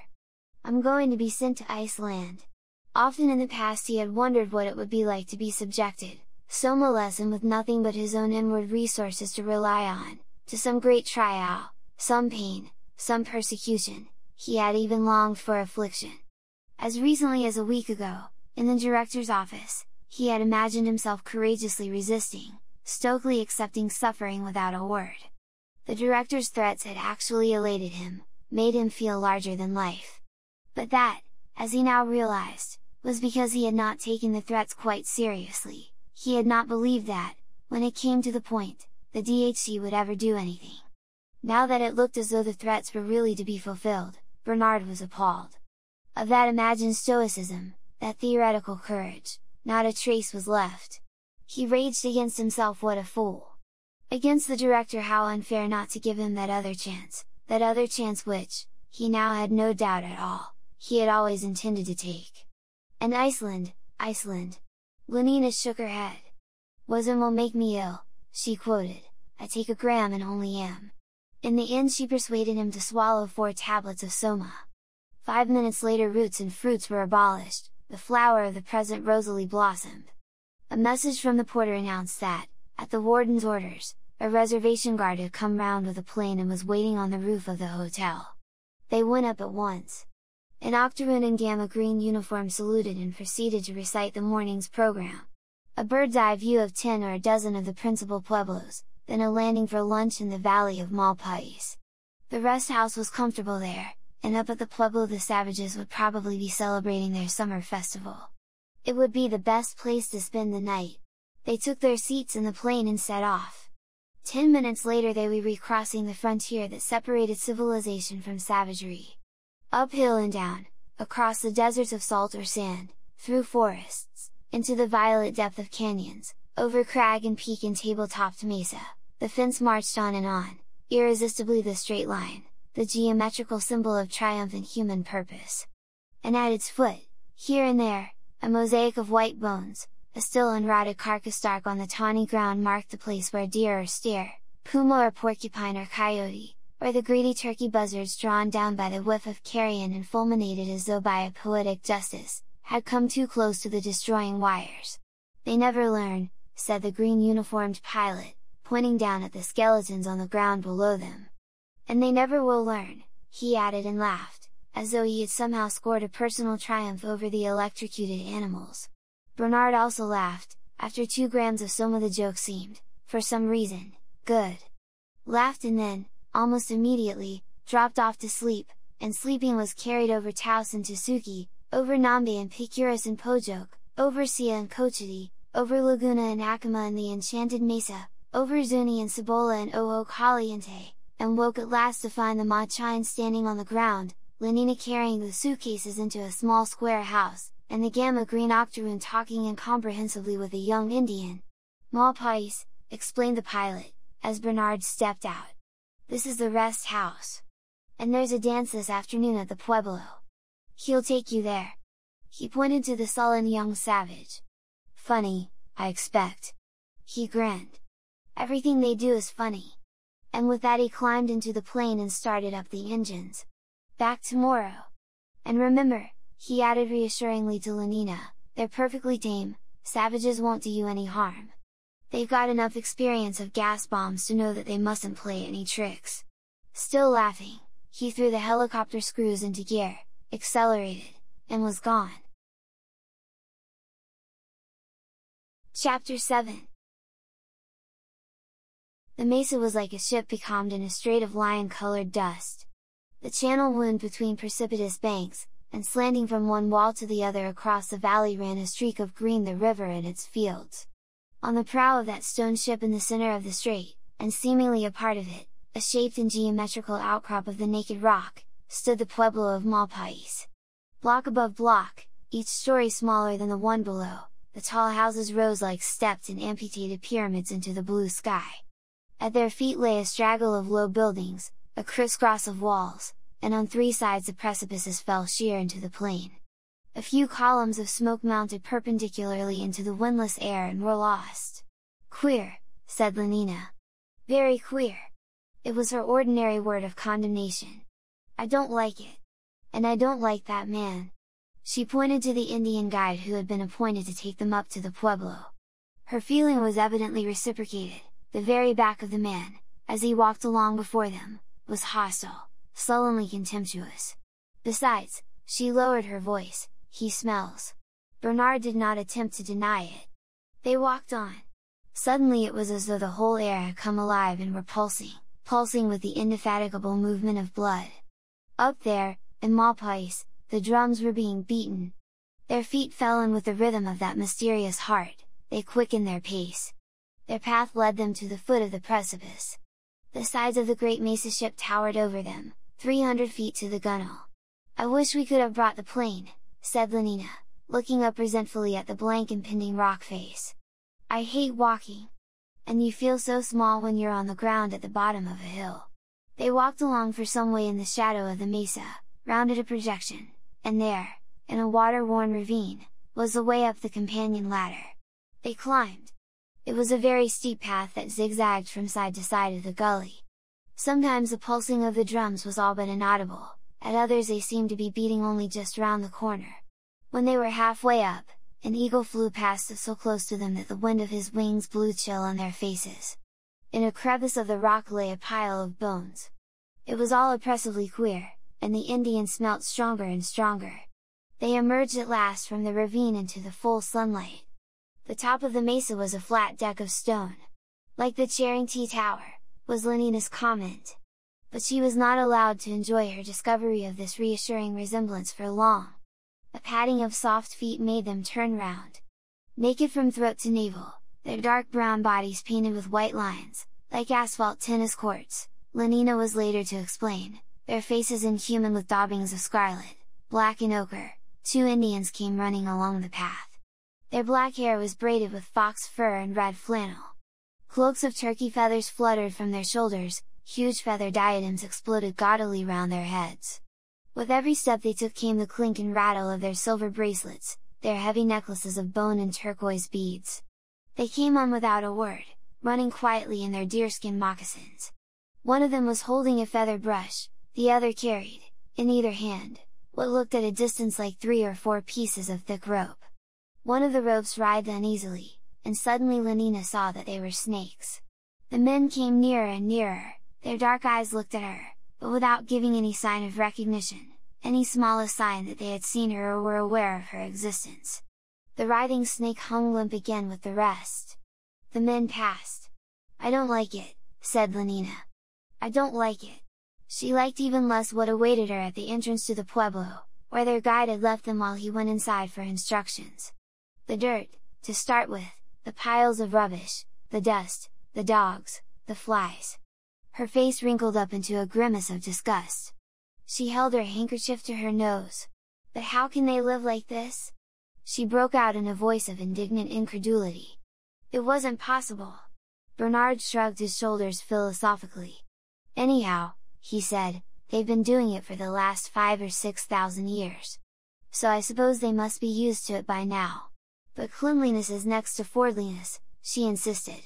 "Yes, and civilization is sterilization," Bernard went on, concluding on a tone of irony, the second hypnopaetic lesson in elementary hygiene. "But these people have never heard of our Ford, and they aren't civilized. So there's no point in..." "Oh!"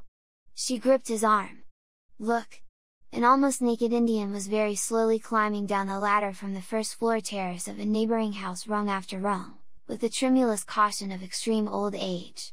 His face was profoundly wrinkled and black, like a mask of obsidian.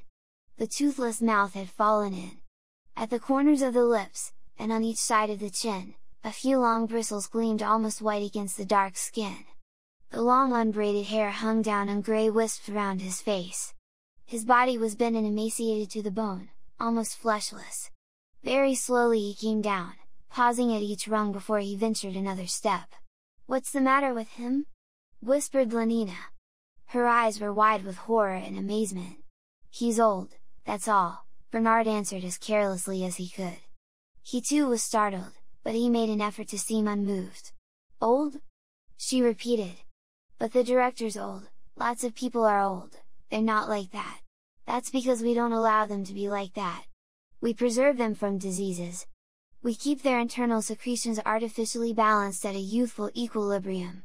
We don't permit their magnesium-calcium ratio to fall below what it was at 30. We give them transfusion of young blood. We keep their metabolism permanently stimulated. So, of course, they don't look like that. Partly," he added, "because most of them die long before they reach this old creature's age. Youth almost unimpaired till 60, and then, crack! The end! But Lenina was not listening. She was watching the old man. Slowly, slowly he came down. His feet touched the ground. He turned. In their deep sunken orbits his eyes were still extraordinarily bright. They looked at her for a long moment expressionlessly, without surprise, as though she had not been there at all. Then slowly, with bent back the old man hobbled past them and was gone. "But it's terrible," Lenina whispered. "It's awful. We ought not to have come here." She felt in her pocket for her soma only to discover that, by some unprecedented oversight, she had left the bottle down at the rest house. Bernard's pockets were also empty. Lenina was left to face the horrors of Malpais unaided. They came crowding in on her thick and fast. The spectacle of two young women giving breast to their babies made her blush and turn away her face. She had never seen anything so indecent in her life. And what made it worse was that, instead of tactfully ignoring it, Bernard proceeded to make open comments on this revoltingly viviparous scene. Ashamed, now that the effects of the soma had worn off, of the weakness he had displayed that morning in the hotel, he went out of his way to show himself strong and unorthodox. "What a wonderfully intimate relationship," he said, deliberately outrageous. "And what an intensity of feeling it must generate! I often think one may have missed something in not having had a mother. And perhaps you've missed something in not being a mother, Lenina. Imagine yourself sitting there with a little baby of your own." "Bernard! How can you?" The passage of an old woman with ophthalmia and a disease of the skin distracted her from her indignation. "Let's go away," she begged. "I don't like it." But at this moment their guide came back and, beckoning them to follow, led the way down the narrow street between the houses. They rounded a corner. A dead dog was lying on a rubbish heap, a woman with a goiter was looking for lice in the hair of a small girl. Their guide halted at the foot of a ladder, raised his hand perpendicularly, then darted it horizontally forward. They did what he mutely commanded, climbed the ladder and walked through the doorway, to which it gave access, into a long narrow room, rather dark and smelling of smoke and cooked grease and long worn, long unwashed clothes. At the further end of the room was another doorway, through which came a shaft of surdite and the noise, very loud and close, of the drums. They stepped across the threshold and found themselves on a wide terrace. Below them, shut in by the tall houses, was the village square, crowded with Indians. Bright blankets, and feathers and black hair, and the glint of turquoise, and dark skins shining with heat. Lenina put her handkerchief to her nose again. In the open space at the center of the square were two circular platforms of masonry and trampled clay, the roofs, it was evident, of underground chambers, for in the center of each platform was an open hatchway, with a ladder emerging from the lower darkness. A sound of subterranean flute playing came up and was almost lost in the steady, remorseless persistence of the drums. Lenina liked the drums. Shutting her eyes, she abandoned herself to their soft repeated thunder, allowed it to invade her consciousness more and more completely, till at last there was nothing left in the world but that one deep pulse of sound. It reminded her reassuringly of the synthetic noises made at solidarity services and Ford's Day celebrations. "Orgy porgy," she whispered to herself. "These drums beat out just the same rhythms." There was a sudden startling burst of singing, hundreds of male voices crying out fiercely in harsh metallic unison. A few long notes in silence, the thunderous silence of the drums, then shrill, in a neighing treble, the women's answer. Then again the drums, and once more the men's deep savage affirmation of their manhood. Queer, yes! The place was queer, so was the music, so were the clothes and the goiters and the skin diseases and the old people. But the performance itself, there seemed to be nothing specially queer about that. "It reminds me of a lower caste community sing," she told Bernard. But a little later it was reminding her a good deal less of that innocuous function. For suddenly there had swarmed up from those round chambers underground a ghastly troop of monsters. Hideously masked or painted out of all semblance of humanity, they had tramped out a strange limping dance round the square, round and again round, singing as they went, round and round, each time a little faster, and the drums had changed and quickened their rhythm, so that it became like the pulsing of fever in the ears, and the crowd had begun to sing with the dancers, louder and louder, and first one woman had shrieked, and then another and another, as though they were being killed, and then suddenly the leader of the dancers broke out of the line, ran to a big wooden chest which was standing at one end of the square, raised the lid and pulled out a pair of black snakes. A great yell went up from the crowd, and all the other dancers ran towards him with outstretched hands. He tossed the snakes to the first comers, then dipped back into the chest for more. More and more, black snakes and brown and mottled, he flung them out. And then the dance began again on a different rhythm. Round and round they went with their snakes, snakily, with a soft undulating movement at the knees and hips. Round and round. Then the leader gave a signal, and one after another, all the snakes were flung down in the middle of the square. An old man came up from underground and sprinkled them with cornmeal, and from the other hatchway came a woman and sprinkled them with water from a black jar. Then the old man lifted his hand and, startlingly, terrifyingly, there was absolute silence. The drums stopped beating, life seemed to have come to an end. The old man pointed towards the two hatchways that gave entrance to the lower world. And slowly, raised by invisible hands from below, there emerged from the one a painted image of an eagle, from the other that of a man, naked, and nailed to a cross. They hung there, seemingly self-sustained, as though watching. The old man clapped his hands. Naked but for a white cotton breechcloth, a boy of about 18 stepped out of the crowd and stood before him, his hands crossed over his chest, his head bowed. The old man made the sign of the cross over him and turned away. Slowly, the boy began to walk round the writhing heap of snakes. He had completed the first circuit and was halfway through the second when, from among the dancers, a tall man wearing the mask of a coyote and holding in his hand a whip of plaited leather, advanced towards him. The boy moved on as though unaware of the other's existence. The coyote man raised his whip, there was a long moment of expectancy, then a swift movement, the whistle of the lash and its loud flat-sounding impact on the flesh. The boy's body quivered, but he made no sound, he walked on at the same slow, steady pace. The coyote struck again, and at every blow at first a gasp, and then a deep groan went up from the crowd. The boy walked. Twice, thrice, 4 times round he went. The blood was streaming. 5 times round, 6 times round. Suddenly Lenina covered her face, shished her hands and began to sob. "Oh, stop them! Stop them!" she implored. But the whip fell and fell inexorably. 7 times round. Then all at once the boy staggered and, still without a sound, pitched forward onto his face. Bending over him, the old man touched his back with a long white feather, held it up for a moment, crimson, for the people to see, then shook it thrice over the snakes. A few drops fell, and suddenly the drums broke out again into a panic of hurrying notes. There was a great shout. The dancers rushed forward, picked up the snakes and ran out of the square. Men, women, children, all the crowd ran after them. A minute later the square was empty, only the boy remained, prone where he had fallen, quite still. 3 old women came out of one of the houses, and with some difficulty lifted him and carried him in. The eagle and the man on the cross kept guard for a little while over the empty pueblo, then, as though they had seen enough, sank slowly down through their hatchways, out of sight, into the nether world. Lenina was still sobbing. "Too awful," she kept repeating, and all Bernard's consolations were in vain. "Too awful! That blood!" She shuddered. "Oh, I wish I had my soma!" There was a sound of feet in the inner room. Lenina did not move, but sat with her face in her hands, unseeing, apart. Only Bernard turned round. The dress of the young man who now stepped out onto the terrace was Indian, but his plaited hair was straw-colored, his eyes a pale blue, and his skin a white skin, bronzed. "Hello! Good morrow," said the stranger, in faultless but peculiar English. "You're civilized, aren't you? You come from the other place, outside the reservation? Who on earth?" Bernard began in astonishment. The young man sighed and shook his head. "A most unhappy gentleman!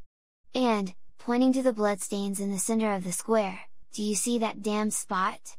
he asked in a voice that trembled with emotion. "A gram is better than a dam," said Lenina mechanically from behind her hands. "I wish I had my soma! I ought to have been there," the young man went on. "Why wouldn't they let me be the sacrifice? I'd have gone round 10 times 12, 15. Palotua only got as far as 7. They could have had twice as much blood from me. The multitudinous seas incarnadine." He flung out his arms in a lavish gesture, then, despairingly, let them fall again. But they wouldn't let me. They disliked me for my complexion. It's always been like that. Always." Tears stood in the young man's eyes, he was ashamed and turned away. Astonishment made Lenina forget the deprivation of Soma. She uncovered her face and, for the first time, looked at the stranger. "Do you mean to say that you wanted to be hit with that whip?" Still averted from her, the young man made a sign of affirmation. "For the sake of the pueblo, to make the rain come and the corn grow. And to please Pukong and Jesus. And then to show that I can bear pain without crying out. Yes," and his voice suddenly took on a new resonance, he turned with a proud squaring of the shoulders, a proud, defiant lifting of the chin to show that I'm a man. "Oh!" He gave a gasp and was silent, gaping. He had seen, for the first time in his life, the face of a girl whose cheeks were not the color of chocolate or dogskin, whose hair was auburn and permanently waved, and whose expression, amazing novelty, was one of benevolent interest. Lenina was smiling at him, such a nice-looking boy, she was thinking, in a really beautiful body. The blood rushed up into the young man's face, he dropped his eyes, raised them again for a moment only to find her still smiling at him, and was so much overcome that he had to turn away and pretend to be looking very hard at something on the other side of the square. Bernard's questions made a diversion. "Who? How? When? From where?" Keeping his eyes fixed on Bernard's face, for so passionately did he long to see Lenina smiling that he simply dared not look at her, the young man tried to explain himself. Linda was his mother, the word made Lenina look uncomfortable, were strangers in the reservation.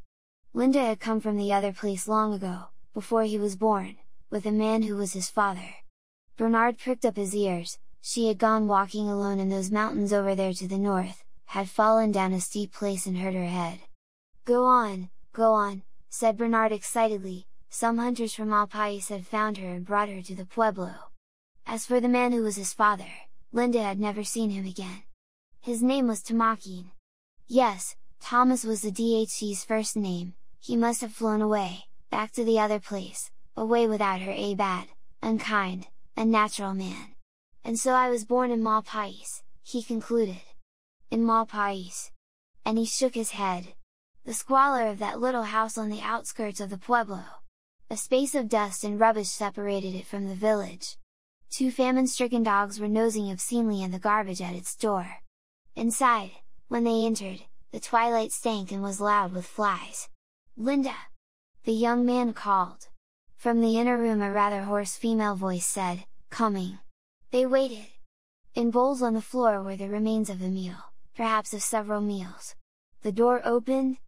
A very stout blonde squaw stepped across the threshold and stood looking at the strangers, staring incredulously, her mouth open. Lenina noticed with disgust that 2 of the front teeth were missing. And the color of the ones that remained. She shuddered. It was worse than the old man. So fat! And all the lines in her face, the flabbiness, the wrinkles. And the sagging cheeks, with those purplish blotches. And the red veins on her nose, the bloodshot eyes.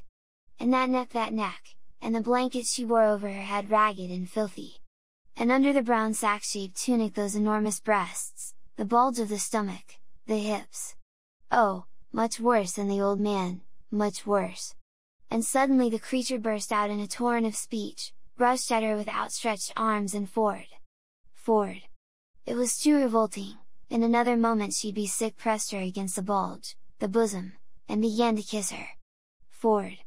To kiss, slobberingly, and smelt too horrible, obviously never had a bath, and simply reeked of that beastly stuff that was put into Delta and Epsilon bottles. No, it wasn't true about Bernard, positively stank of alcohol. She broke away as quickly as she could. A blubbered and distorted face confronted her, the creature was crying. "Oh, my dear, my dear!" The torrent of words flowed sobbingly. "If you knew how glad after all these years! A civilized face! Yes, and civilized clothes! Because I thought I should never see a piece of real acetate silk again!" She fingered the sleeve of Lenina's shirt. The nails were black. And those adorable viscose velveteen shorts! "Do you know, dear, I've still got my old clothes, the ones I came in, put away in a box. I'll show them you afterwards. Though, of course, the acetate is all gone into holes. But such a lovely white bandolier though. I must say your green Morocco is even lovelier. Not that it did me much good, that bandolier." Her tears began to flow again. "I suppose John told you what I have to suffer, and not a gram of soma to be had. Only a drink of mezcal every now and then, when Pope used to bring it. Pope is a boy I used to know. But it makes you feel so bad afterwards. The mezcal does, and you're sick with the peyote. Besides, it always made that awful feeling of being ashamed much worse the next day. And I was so ashamed. Just think of it, me, a beta having a baby, put yourself in my place." The mere suggestion made Lenina shudder, though it wasn't my fault, I swear, because I still don't know how it happened, seeing that I did all the mouth fusion drill, you know, by numbers, 1, 2, 3, 4, always, I swear it, but all the same it happened. And of course there wasn't anything like an abortion center here. "Is it still down in Chelsea, by the way?" she asked. Lenina nodded. "And still floodlighted on Tuesdays and Fridays?" Lenina nodded again. "That lovely pink glass tower." Poor Linda lifted her face and with closed eyes ecstatically contemplated the bright remembered image. "And the river at night," she whispered. Great tears oozed slowly out from behind her tight-shut eyelids. "And flying back in the evening from Stoke Poges. And then a hot bath and vibro vacuum massage, but there!" She drew a deep breath, shook her head, opened her eyes again, sniffed once or twice, then blew her nose on her fingers and wiped them on the skirt of her tunic. "Oh, I'm so sorry," she said in response to Lenina's involuntary grimace of disgust. "I oughtn't to have done that. I'm sorry. But what are you to do when there aren't any handkerchiefs? I remember how it used to upset me, all that dirt, and nothing being aseptic. I had an awful cut on my head when they first brought me here. You can't imagine what they used to put on it. Filth, just filth. Civilization is sterilization, I used to say to them. And streptococcus to Banbury tea, to see a fine bathroom in WC as though they were children. But of course they didn't understand. How should they? And in the end I suppose I got used to it. And anyhow, how can you keep things clean when there isn't hot water laid on? And look at these clothes! This beastly wool isn't like acetate. It lasts and lasts. And you're supposed to mend it if it gets torn. But I'm a beta, I worked in the fertilizing room, nobody ever taught me to do anything like that. It wasn't my business. Besides, it never used to be right to mend clothes. Throw them away when they've got holes in them and buy new. The more stitches, the less riches. Isn't that right? Mending's antisocial. But it's all different here. It's like living with lunatics. Everything they do is mad." She looked round, saw John and Bernard had left them and were walking up and down in the dust and garbage outside the house, but, nonetheless confidentially lowering her voice, and leaning, while Lenina stiffened and shrank, so close that the blown reek of embryo poison stirred the hair on her cheek. "For instance," she hoarsely whispered, "take the way they have one another here. Mad, I tell you, absolutely mad.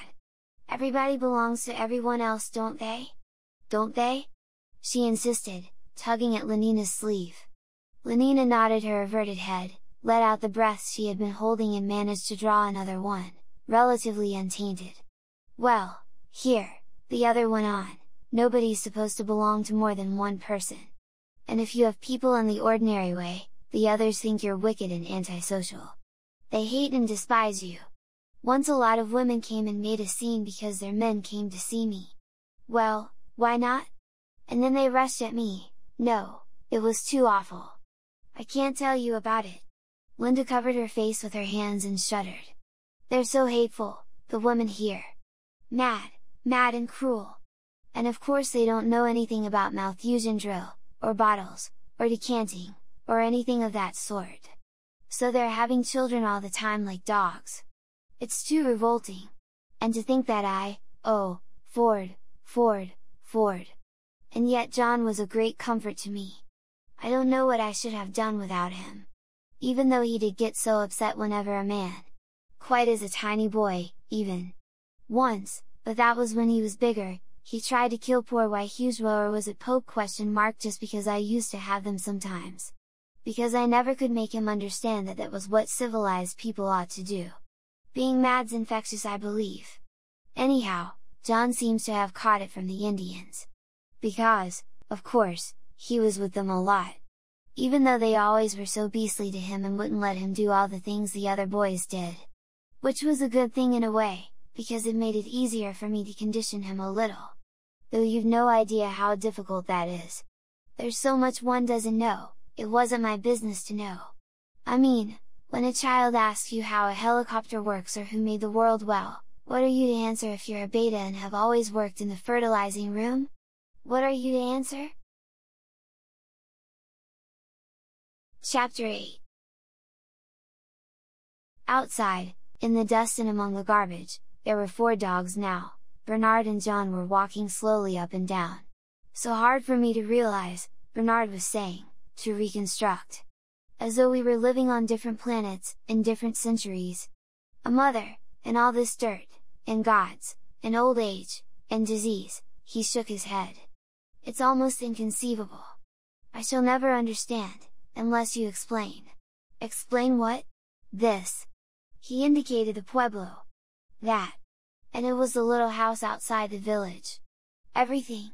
All your life. But what is there to say? From the beginning. As far back as you can remember. As far back as I can remember. John frowned. There was a long silence. It was very hot. They had eaten a lot of tortillas and sweet corn. Linda said, "Come and lie down, baby." They lay down together in the big bed. Sing, and Linda sang.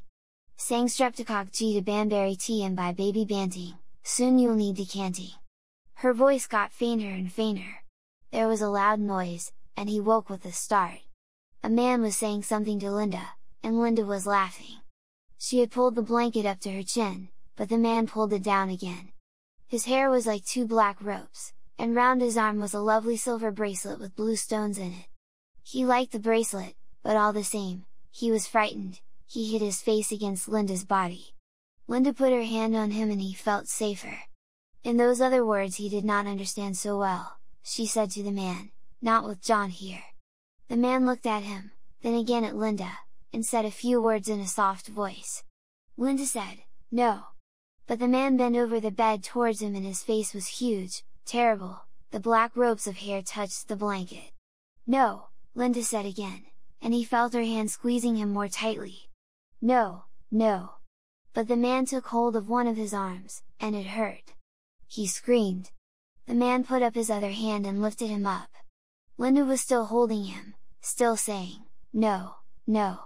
The man said something short and angry, and suddenly her hands were gone. "Linda! Linda!" He kicked and wriggled, but the man carried him across to the door, opened it, put him down on the floor in the middle of the other room, and went away, shutting the door behind him. He got up, he ran to the door. Standing on tiptoe he could just reach the big wooden latch. He lifted it and pushed, but the door wouldn't open. "Linda!" he shouted. She didn't answer.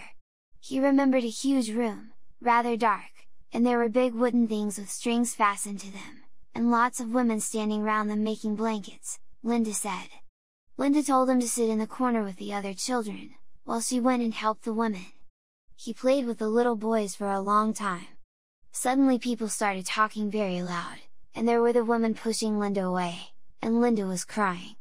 She went to the door and he ran after her. He asked her why they were angry.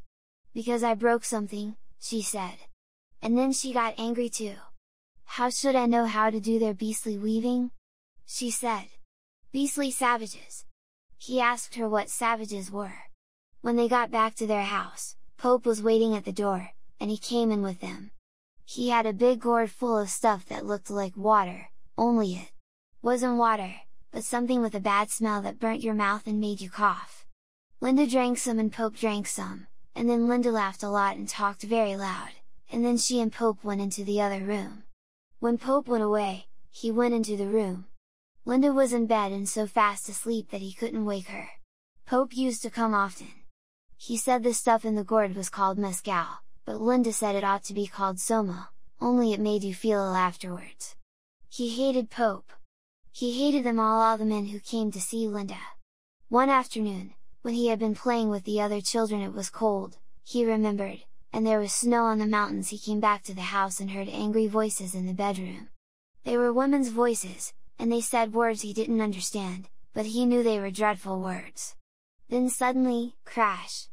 Something was upset. He heard people moving about quickly, and there was another crash and then a noise like hitting a mule, only not so bony. Then Linda screamed.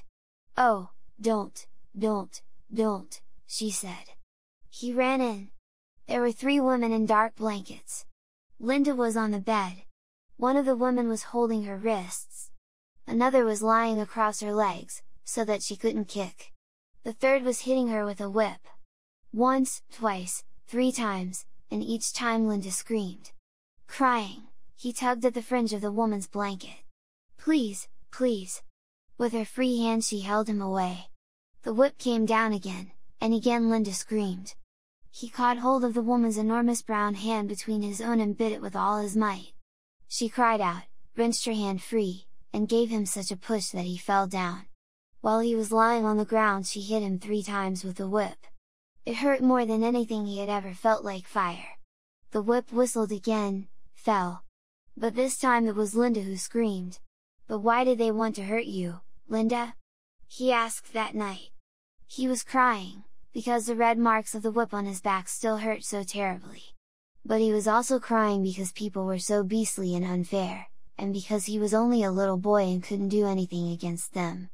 Linda was crying too. She was grown up, but she wasn't big enough to fight against 3 of them. It wasn't fair for her either. "Why did they want to hurt you, Linda?" "I don't know." "How should I know?" It was difficult to hear what she said, because she was lying on her stomach and her face was in the pillow.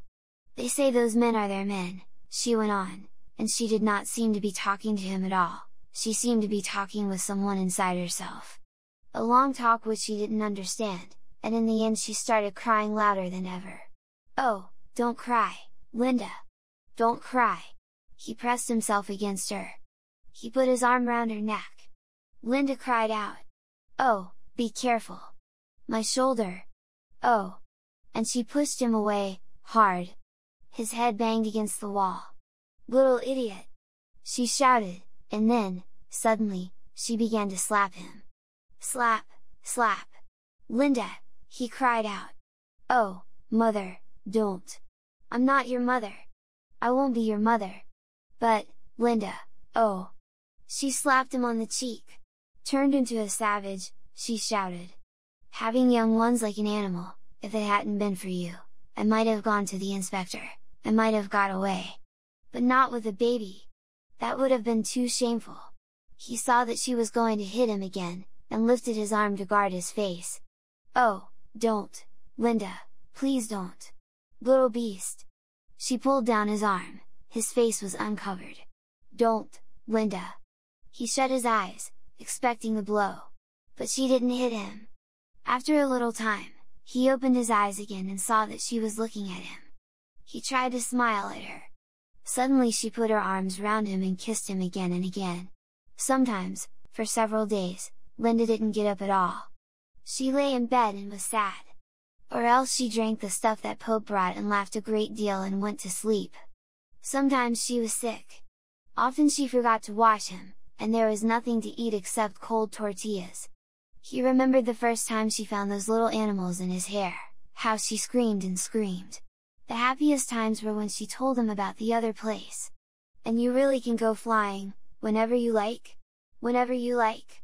And she would tell him about the lovely music that came out of a box, and all the nice games you could play, and the delicious things to eat and drink, and the light that came when you pressed a little thing in the wall, and the pictures that you could hear and feel and smell, as well as see, and another box for making nice smells, and the pink and green and blue and silver houses as high as mountains, and everybody happy and no one ever sad or angry, and everyone belonging to everyone else, and the boxes where you could see and hear what was happening at the other side of the world, and babies in lovely clean bottles, everything so clean, and no nasty smells, no dirt at all, and people never lonely, but living together and being so jolly and happy, like the summer dances here in Maupais, but much happier, and the happiness being there every day, he listened by the hour. And sometimes, when he and the other children were tired with too much playing, one of the old men of the pueblo would talk to them, in those other words, of the great transformer of the world, and of the long fight between right hand and left hand, between wet and dry, of a Wonolona, who made a great fog by thinking in the night, and then made the whole world out of the fog, of Earth Mother and Sky Father, of Ahayuda and Marsioma, the twins of War and Chance, of Jesus and Pukong, of Mary and Azonadalhi, the woman who makes herself young again, of the Black Stone at Laguna and the Great Eagle and Our Lady of Acoma. Strange stories, all the more wonderful to him for being told in the other words and so not fully understood. Lying in bed, he would think of heaven and London and Our Lady of Acoma and the rows and rows of babies in clean bottles and Jesus flying up and Linda flying up and the great director of World Hatcheries and Awonolona. Lots of men came to see Linda. The boys began to point their fingers at him. In the strange other words they said that Linda was bad, they called her names he did not understand, but that he knew were bad names. One day they sang a song about her, again and again. He threw stones at them. They threw back, a sharp stone cut his cheek.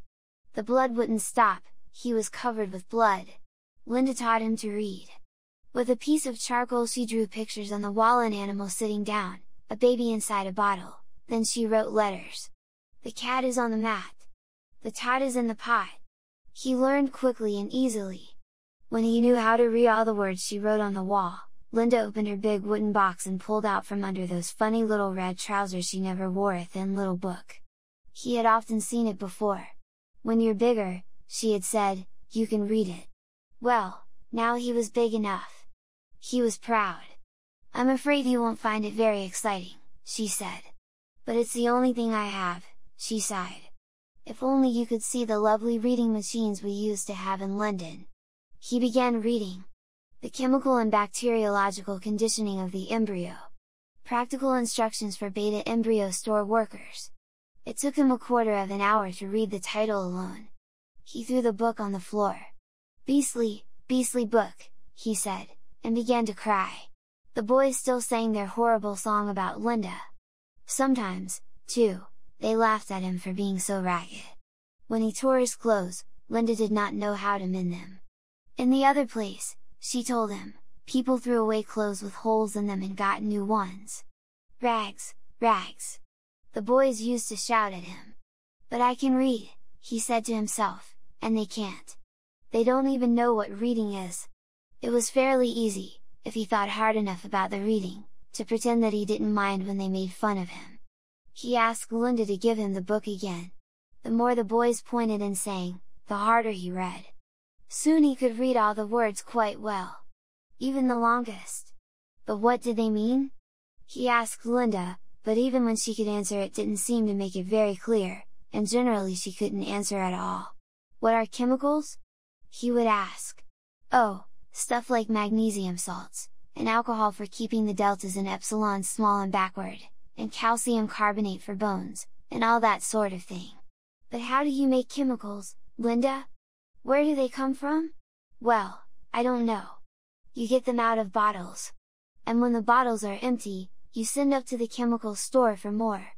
It's the chemical store people who make them, I suppose. Or else they send to the factory for them. I don't know. I never did any chemistry. My job was always with the embryos. It was the same with everything else he asked about. Linda never seemed to know. The old men of the pueblo had much more definite answers. The seed of men and all creatures, the seed of the sun and the seed of earth and the seed of the sky Awonolona made them all out of the fog of increase. Now the world has 4 wombs, and he laid the seeds in the lowest of the 4 wombs. And gradually the seeds began to grow. One day, John calculated later that it must have been soon after his 12th birthday, he came home and found a book that he had never seen before lying on the floor in the bedroom. It was a thick book and looked very old. The binding had been eaten by mice, some of its pages were loose and crumpled. He picked it up, looked at the title page. The book was called The Complete Works of William Shakespeare. Linda was lying on the bed, sipping that horrible stinking mescal out of a cup. Pope brought it, she said. Her voice was thick and hoarse like somebody else's voice. It was lying in one of the chests of the Antelope Kiva. It's supposed to have been there for hundreds of years. I expect it's true, because I looked at it, and it seemed to be full of nonsense. uncivilized. Still, it'll be good enough for you to practice your reading on. She took a last sip, set the cup down on the floor beside the bed, turned over on her side, hiccuped once or twice and went to sleep. He opened the book at random. Nay, but to live in the rank sweat of an enshamed bed, student corruption, honeying and making love over the nasty sty. The strange words rolled through his mind, rumbled, like talking thunder, like the drums at the summer dances, if the drums could have spoken, like the men singing the corn song, beautiful, beautiful, so that you cried, like old Mitsima saying magic over his feathers and his carved sticks and his bits of bone and stone. Keith let silu siloque siloque siloque.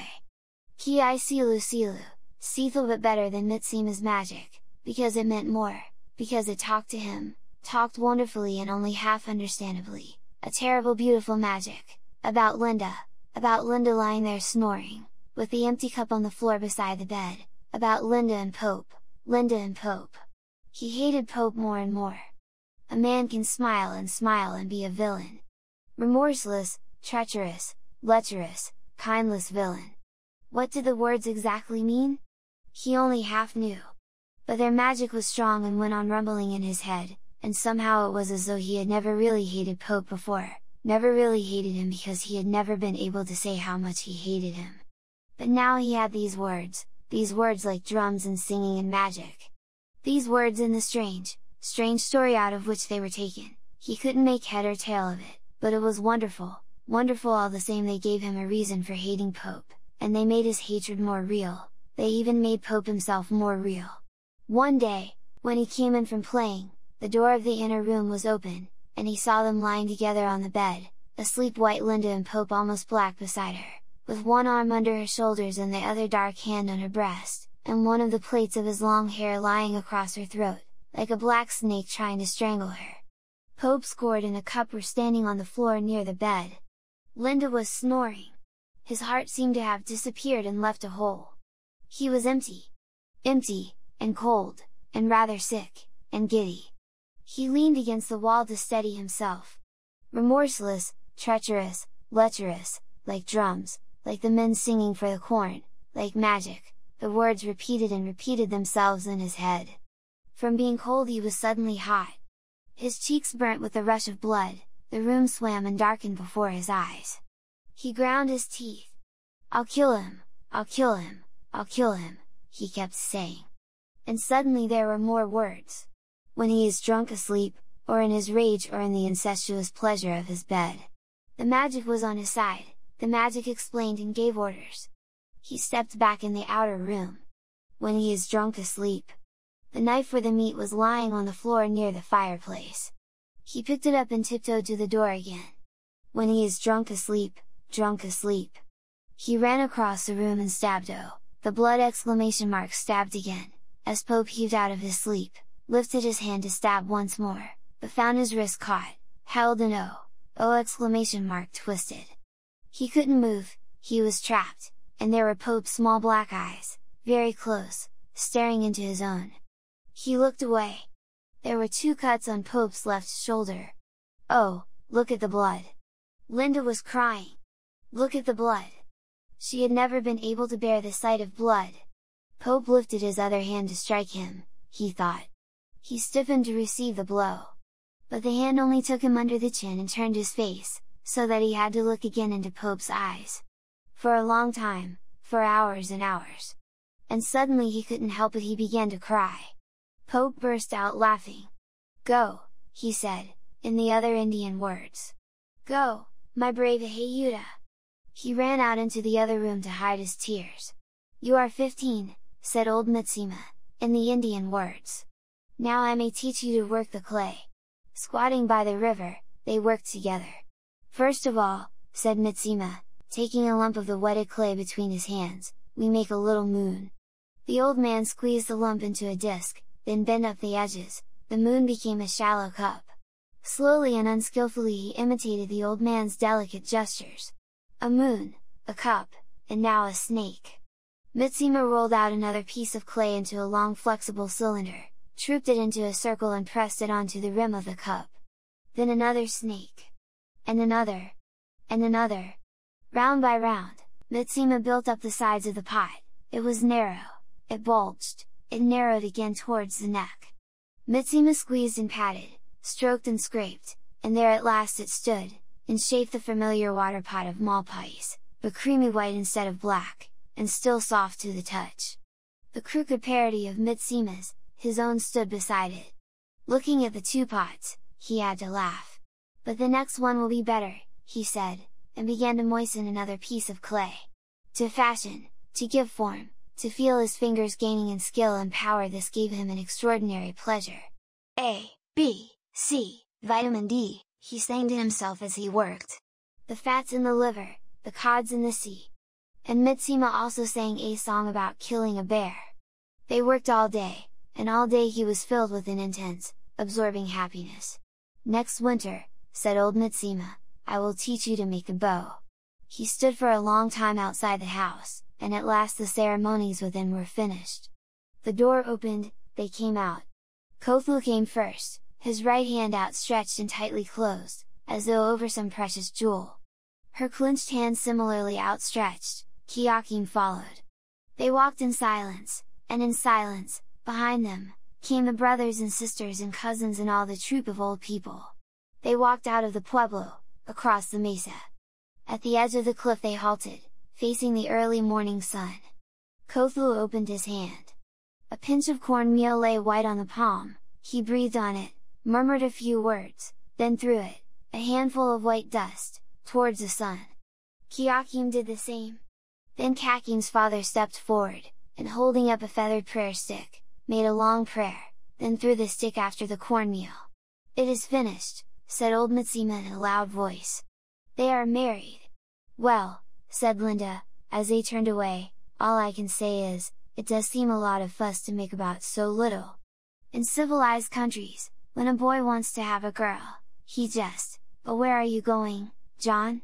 He paid no attention to her calling, but ran on, away, away, anywhere to be by himself. "It is finished," old Mitsima's words repeated themselves in his mind. Finished, finished, in silence and from a long way off, but violently, desperately, hopelessly, he had loved Kyakim. And now it was finished. He was 16. At the full moon, in the Antelope Kiva, secrets would be told, secrets would be done and born. They would go down, boys, into the Kiva and come out again, men. The boys were all afraid and at the same time impatient. And at last it was the day. The sun went down, the moon rose. He went with the others. Men were standing, dark, at the entrance to the Kiva, the ladder went down into the red-lighted depths. Already the leading boys had begun to climb down. Suddenly, one of the men stepped forward, caught him by the arm, and pulled him out of the ranks.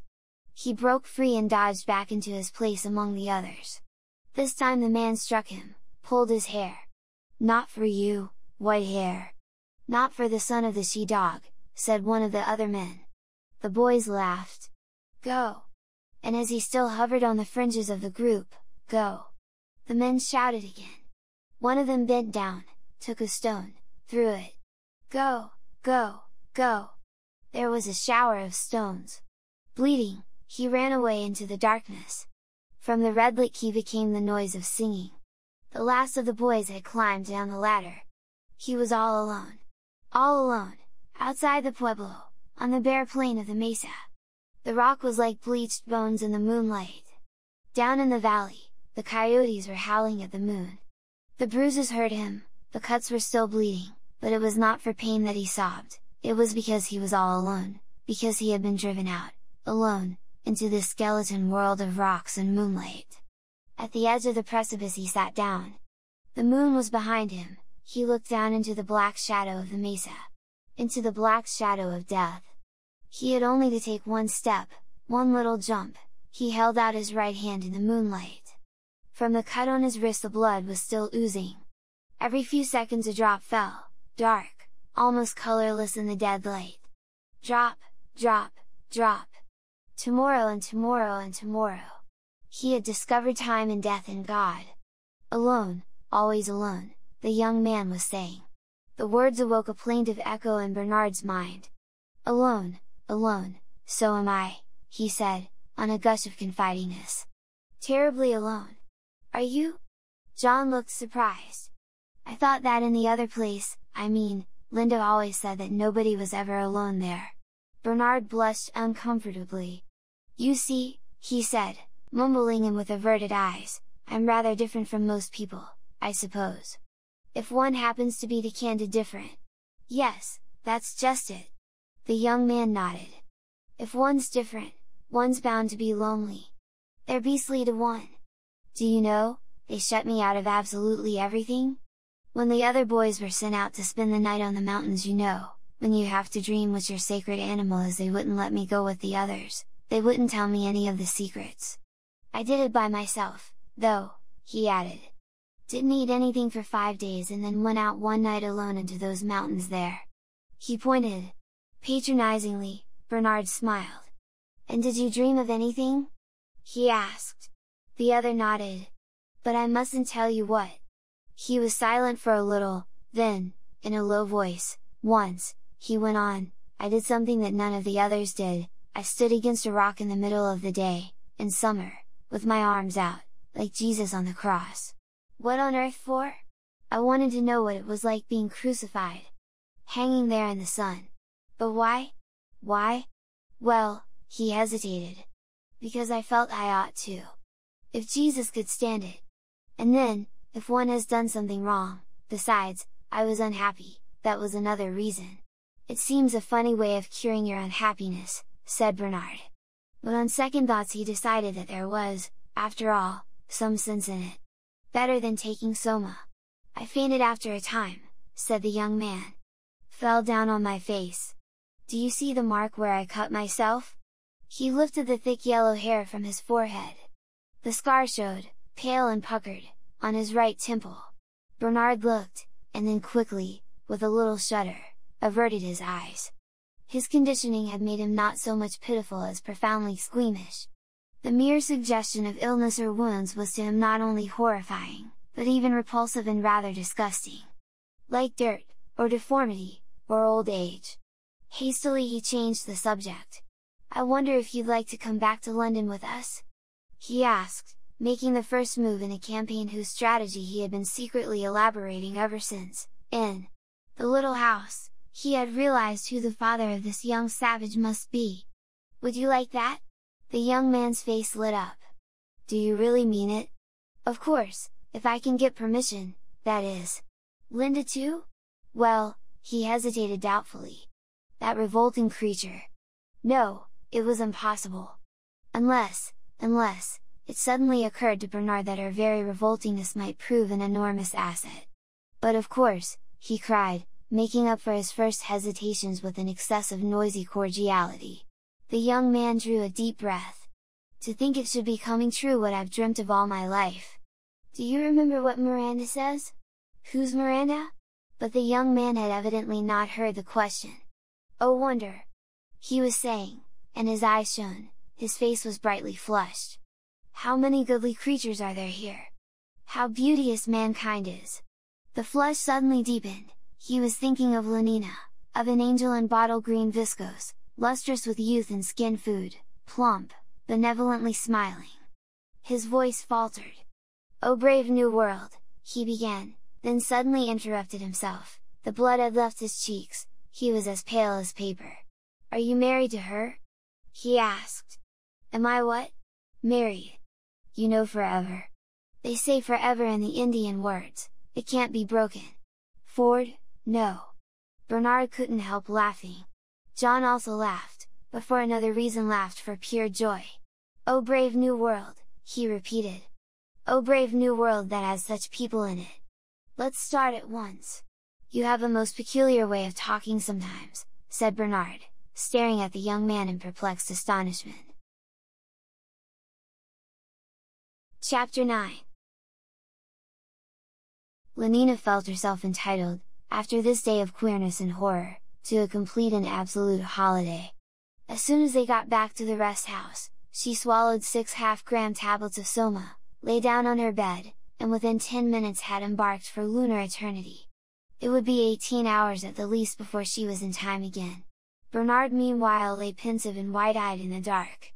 It was long after midnight before he fell asleep. Long after midnight, but his insomnia had not been fruitless, he had a plan. Punctually, on the following morning, at 10 o'clock, the green uniformed octoroon stepped out of his helicopter. Bernard was waiting for him among the agaves. "Miss Crown's gone on Soma holiday," he explained. "Can hardly be back before 5. Which leaves us 7 hours. He could fly to Santa Fe, do all the business he had to do, and be in Malpais again long before she woke up. She'll be quite safe here by herself."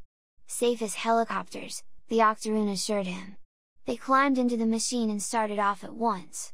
At 10:34 they landed on the roof of the Santa Fe post office. At 10:37 Bernard had got through to the World Controller's office in Whitehall.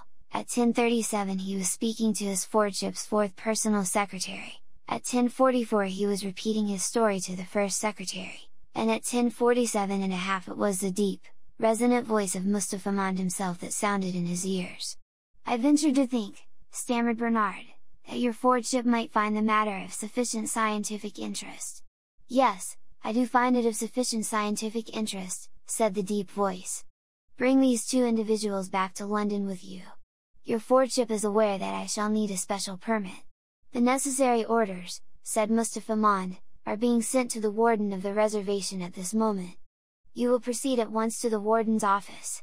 "Good morning, Mr. Marx." There was silence. Bernard hung up the receiver and hurried up to the roof. "Warden's office," he said to the Gamma Green octoroon. At 10:54 Bernard was shaking hands with the warden. "Delighted, Mr. Marx, delighted." His boom was deferential. "We have just received special orders." "I know," said Bernard, interrupting him.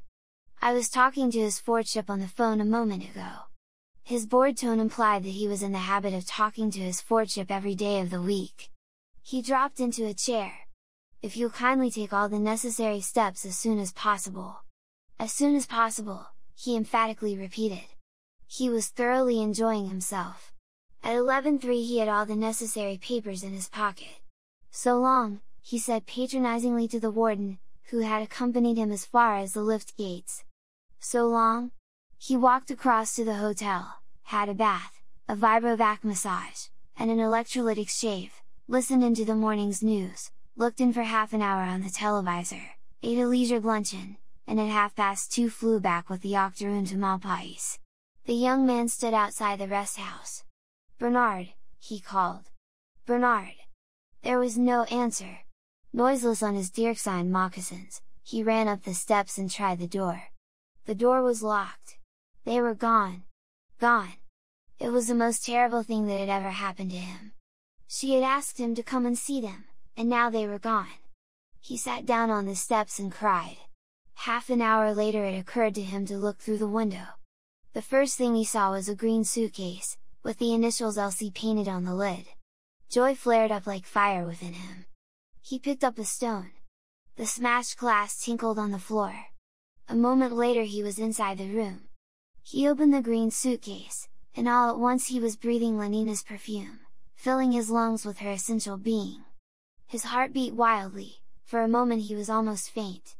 Then, bending over the precious box, he lifted into the light, he examined.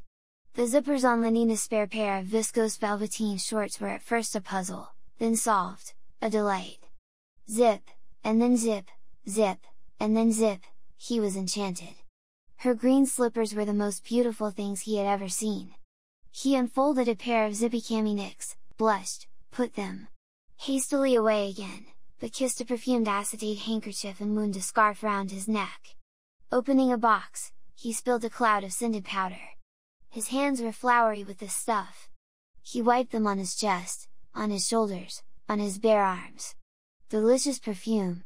He shut his eyes, he rubbed his cheek against his own powdered arm. Touch of smooth skin against his face, scent in his nostrils of musky dust her real presence. "Lenina!" he whispered. "Lenina!" A noise made him start, made him guiltily turn. He crammed up his thieveries into the suitcase and shut the lid, then listened again, looked. Not a sign of life, not a sound. And yet he had certainly heard something like a sigh, something like the creak of a board. He tiptoed to the door and, Cautiously opening it, found himself looking onto a broad landing. On the opposite side of the landing was another door, ajar. He stepped out, pushed, peeped. There, on a low bed, the sheet flung back, dressed in a pair of pink one-piece pajamas, lay Lenina, fast asleep and so beautiful in the midst of her curls, so touchingly childish with her pink toes and her grave sleeping face, so trustful in the helplessness of her limp hands and melted limbs, that the tears came to his eyes.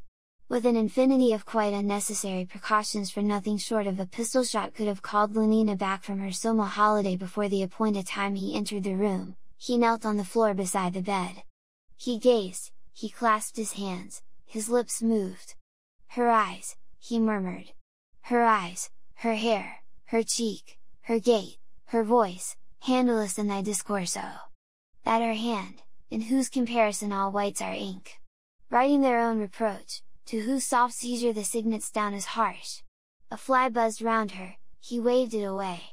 Flies, he remembered. On the white wonder of dear Juliet's hand, may seize and steal a mortal blessing from her lips, who, even in pure and vestal modesty, still blush, as thinking their own kiss a sin. Very slowly, with the hesitating gesture of one who reaches forward to stroke a shy and possibly rather dangerous bird, he put out his hand. It hung there trembling, within an inch of those limp fingers, on the verge of contact. Did he dare?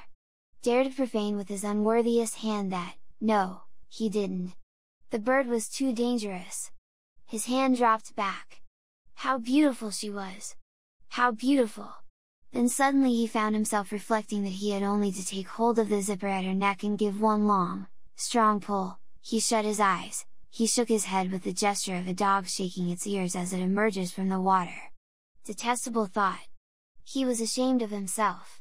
Pure and vestal modesty! There was a humming in the air. Another fly trying to steal immortal blessings? A wasp? He looked, saw nothing. The humming grew louder and louder, localized itself as being outside the shuttered windows. The plane! In a panic, he scrambled to his feet and ran into the other room, vaulted through the open window, and hurrying along the path between the tall agaves was in time to receive Bernard Marx as he climbed out of the helicopter. Chapter 10. The hands of all the 4,000 electric clocks in all the Bloomsbury Center's 4,000 rooms marked 27 minutes past 2. This hive of industry, as the director was fond of calling it, was in the full buzz of work. Everyone was busy, everything in ordered motion. Under the microscopes, their long tails furiously lashing, spermatozoa were burrowing head first into eggs, and, fertilized, the eggs were expanding, dividing, or if bokonoskified, budding and breaking up into whole populations of separate embryos. From the social predestination room the escalators went rumbling down into the basement, and there, in the crimson darkness, stewingly warm on their cushion of peritoneum and gorged with blood surrogate and hormones, the fetuses grew and grew or, poisoned, languished into a stunted epsilonhood. With a faint hum and rattle the moving racks crawled imperceptibly through the weeks and the recapitulated eons to where, in the decanting room, the newly unbottled babes utter their first yell of horror and amazement. The dynamos purred in the sub-basement, the lifts rushed up and down. On all the 11 floors of nurseries it was feeding time. From 1,800 bottles 1,800 carefully labeled infants were simultaneously sucking down their pint of pasteurized external secretion. Above them, in 10 successive layers of dormitory, the little boys and girls who were still young enough to need an afternoon sleep were as busy as everyone else, though they did not know it, listening unconsciously to hypnopedic lessons in hygiene and sociability, in class consciousness and the toddler's love life. Above these again were the playrooms where, the weather having turned to rain, 900 older children were amusing themselves with bricks and clay modeling, hunt the zipper, and erotic play. Buzz, buzz! The hive was humming, busily, joyfully. Blithe was the singing of the young girls over their test tubes, the predestinators whistled as they worked, and in the decanting room what glorious jokes were cracked above the empty bottles. But the director's face, as he entered the fertilizing room with Henry Foster, was grave, Wooten was severity. A public example, he was saying. In this room, because it contains more high caste workers than any other in the center. I have told him to meet me here at 2:30. He does his work very well," put in Henry, with hypocritical generosity. "I know!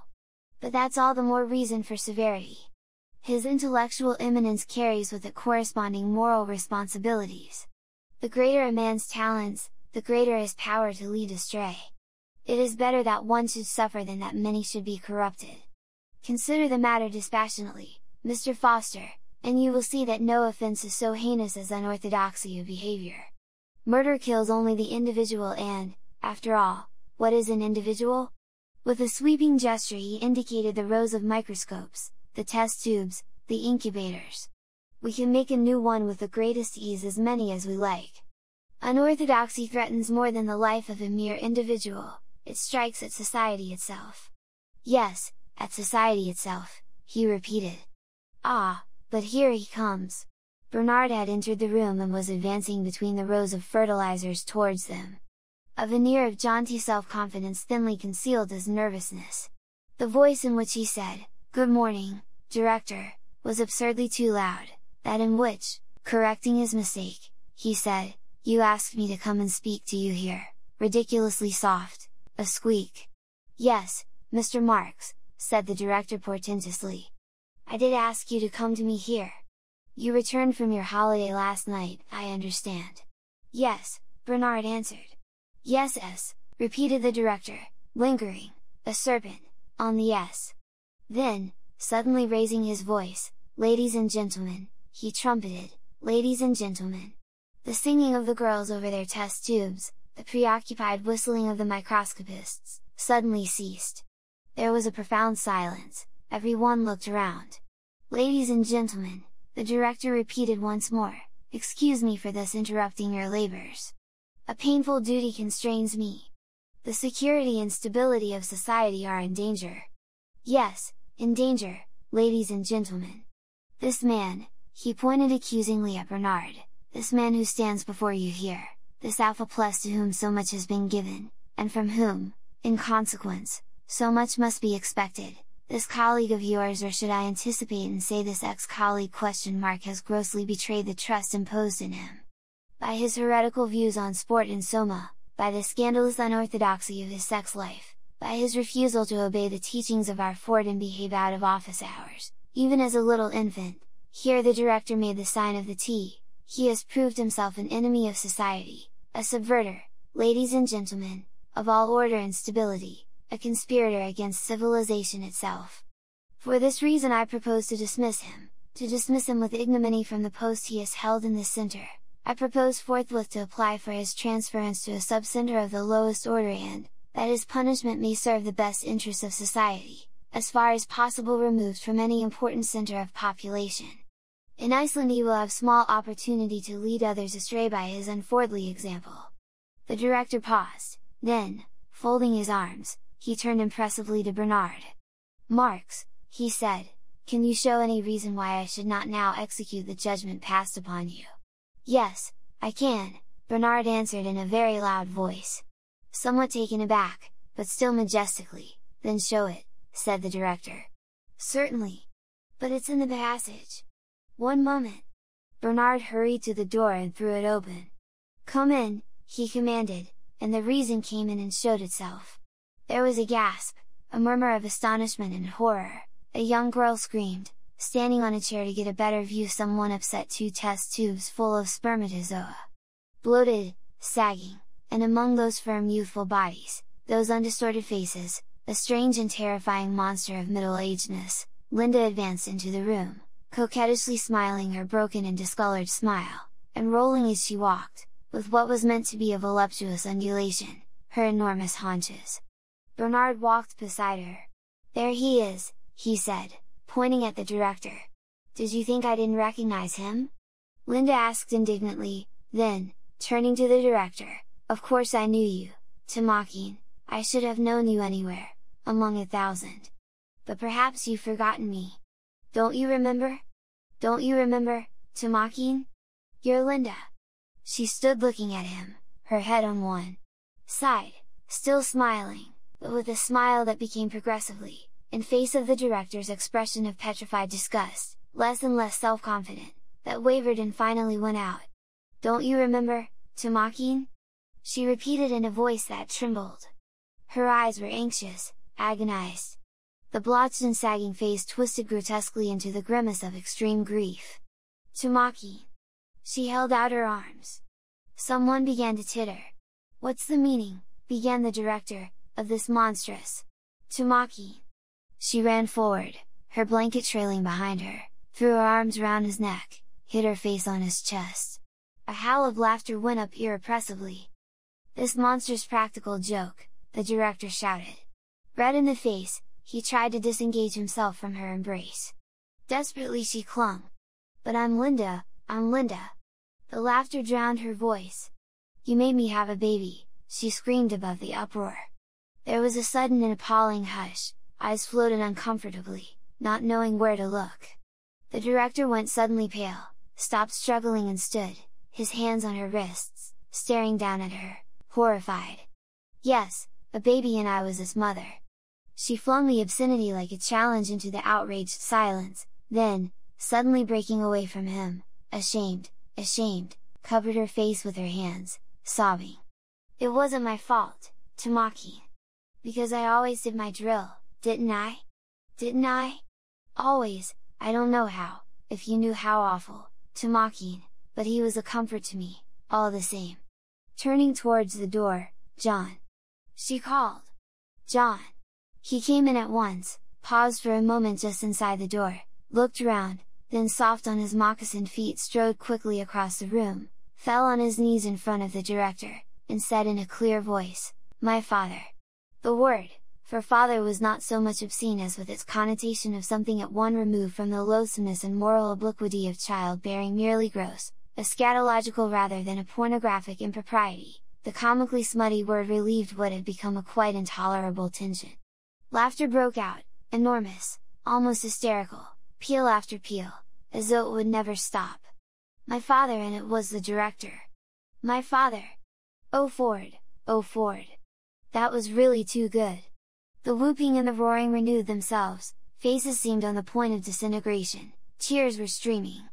6 more test tubes of spermatozoa were upset. My father! Pale, wild-eyed, the director glared about him in an agony of bewildered humiliation. My father! The laughter, which had shown signs of dying away, broke out again more loudly than ever. He put his hands over his ears and rushed out of the room. Chapter 11. After the scene in the fertilizing room, all upper-caste London was wild to see this delicious creature who had fallen on his knees before the director of hatcheries and conditioning, or rather the ex-director, for the poor man had resigned immediately afterwards and never set foot inside the centre again. Had flopped down and called him, the joke was almost too good to be true, my father. Linda, on the contrary, cut no ice, nobody had the smallest desire to see Linda. To say one was a mother, that was past a joke, it was an obscenity. Moreover, she wasn't a real savage, had been hatched out of a bottle and conditioned like anyone else, so couldn't have really quaint ideas. Finally, and this was by far the strongest reason for people's not wanting to see poor Linda there, was her appearance. Fat, having lost her youth, with bad teeth, and a blotched complexion, and that figure, Ford! You simply couldn't look at her without feeling sick, yes, positively sick. So the best people were quite determined not to see Linda. And Linda, for her part, had no desire to see them. The return to civilization was for her the return to Soma, was the possibility of lying in bed and taking holiday after holiday, without ever having to come back to a headache or a fit of vomiting, without ever being made to feel as you always felt after peyote, as though you'd done something so shamefully antisocial that you could never hold up your head again. Soma played none of these unpleasant tricks. The holiday it gave was perfect, and, if the morning after was disagreeable, it was so, not intrinsically, but only by comparison with the joys of the holiday. The remedy was to make the holiday continuous. Greedily she clamored for ever larger, ever more frequent doses. Dr. Shaw at first demurred, then let her have what she wanted. She took as much as 20 grams a day, which will finish her off in a month or two, the doctor confided to Bernard. One day the respiratory center will be paralyzed.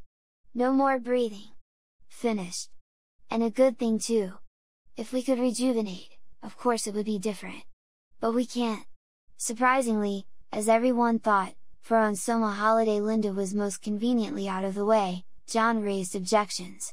But aren't you shortening her life by giving her so much? In one sense, yes, Dr. Shaw admitted. But in another we're actually lengthening it. The young man stared, uncomprehending. Soma may make you lose a few years in time, the doctor went on. But think of the enormous, immeasurable durations it can give you out of time.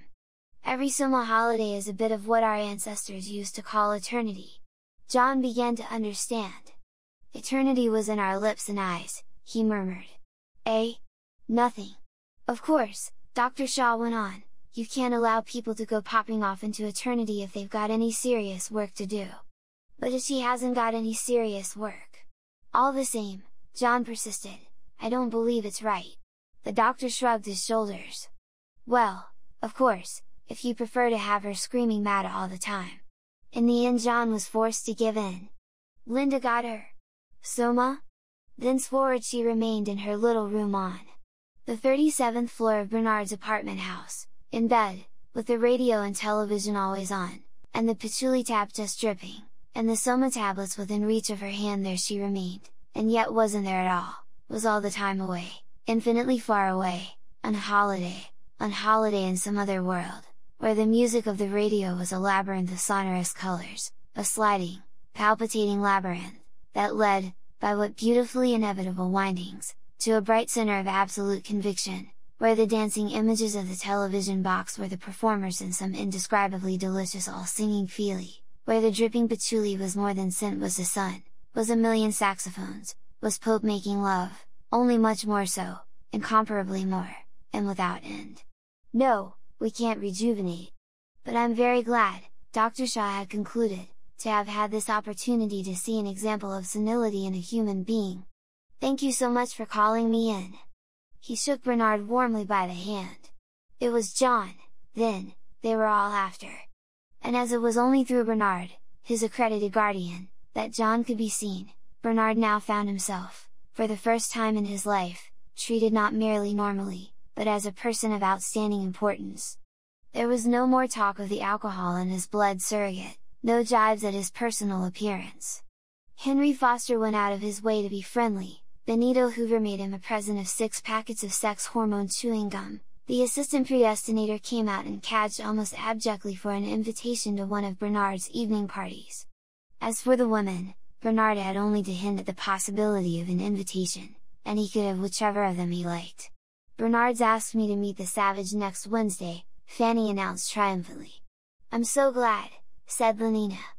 And now you must admit that you were wrong about Bernard. Don't you think he's really rather sweet? Fanny nodded. And I must say, she said, I was quite agreeably surprised.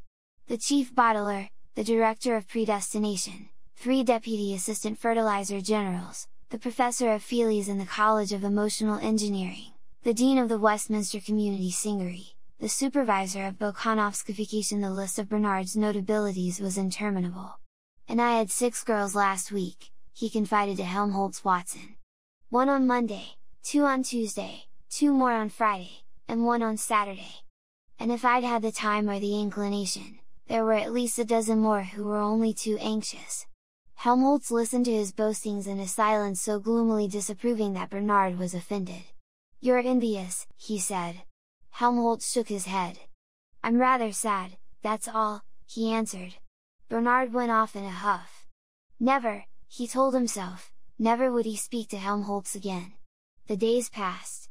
Success went fizzily to Bernard's head, and in the process completely reconciled him, as any good intoxicant should do, to a world which, up till then, he had found very unsatisfactory.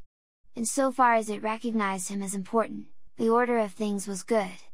But, reconciled by his success, he yet refused to forego the privilege of criticizing this order. For the act of criticizing heightened his sense of importance, made him feel larger.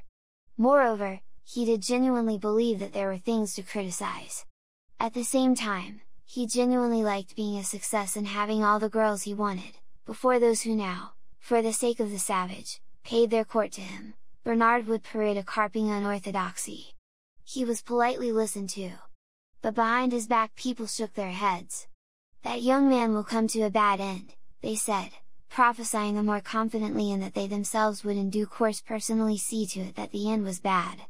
"He won't find another savage to help him out a second time," they said. Meanwhile, however, there was the first savage. They were polite. And because they were polite, Bernard felt positively gigantic and at the same time light with elation, lighter than air. "Lighter than air," said Bernard, pointing upwards. "Like a pearl in the sky, high above them, the weather department's captive balloon shone rosily in the sunshine." The said savage, so ran Bernard's instructions, to be shown civilized life in all its aspects. He was being shown a bird's eye view of it at present, a bird's eye view from the platform of the Charing T Tower. The station master and the resident meteorologist were acting as guides. But it was Bernard who did most of the talking. Intoxicated, he was behaving as though, at the very least, he were a visiting world controller. Lighter than air. The Bombay green rocket dropped out of the sky. The passengers alighted. 8 identical Dravidian twins in khaki looked out of the 8 portholes of the cabin. The stewards. 1250 kilometers an hour, said the station master impressively. "What do you think of that, Mr. Savage?" John thought it very nice. "Still," he said, "Ariel could put a girdle round the earth in 40 minutes. The Savage," wrote Bernard in his report to Mustafa Mond, "shows surprisingly little astonishment at, or awe of, civilized inventions. This is partly due, no doubt, to the fact that he has heard them talked about by the woman Linda, his M-." Mustafa Mond frowned. "Does the fool think I'm too squeamish to see the word written out at full length?"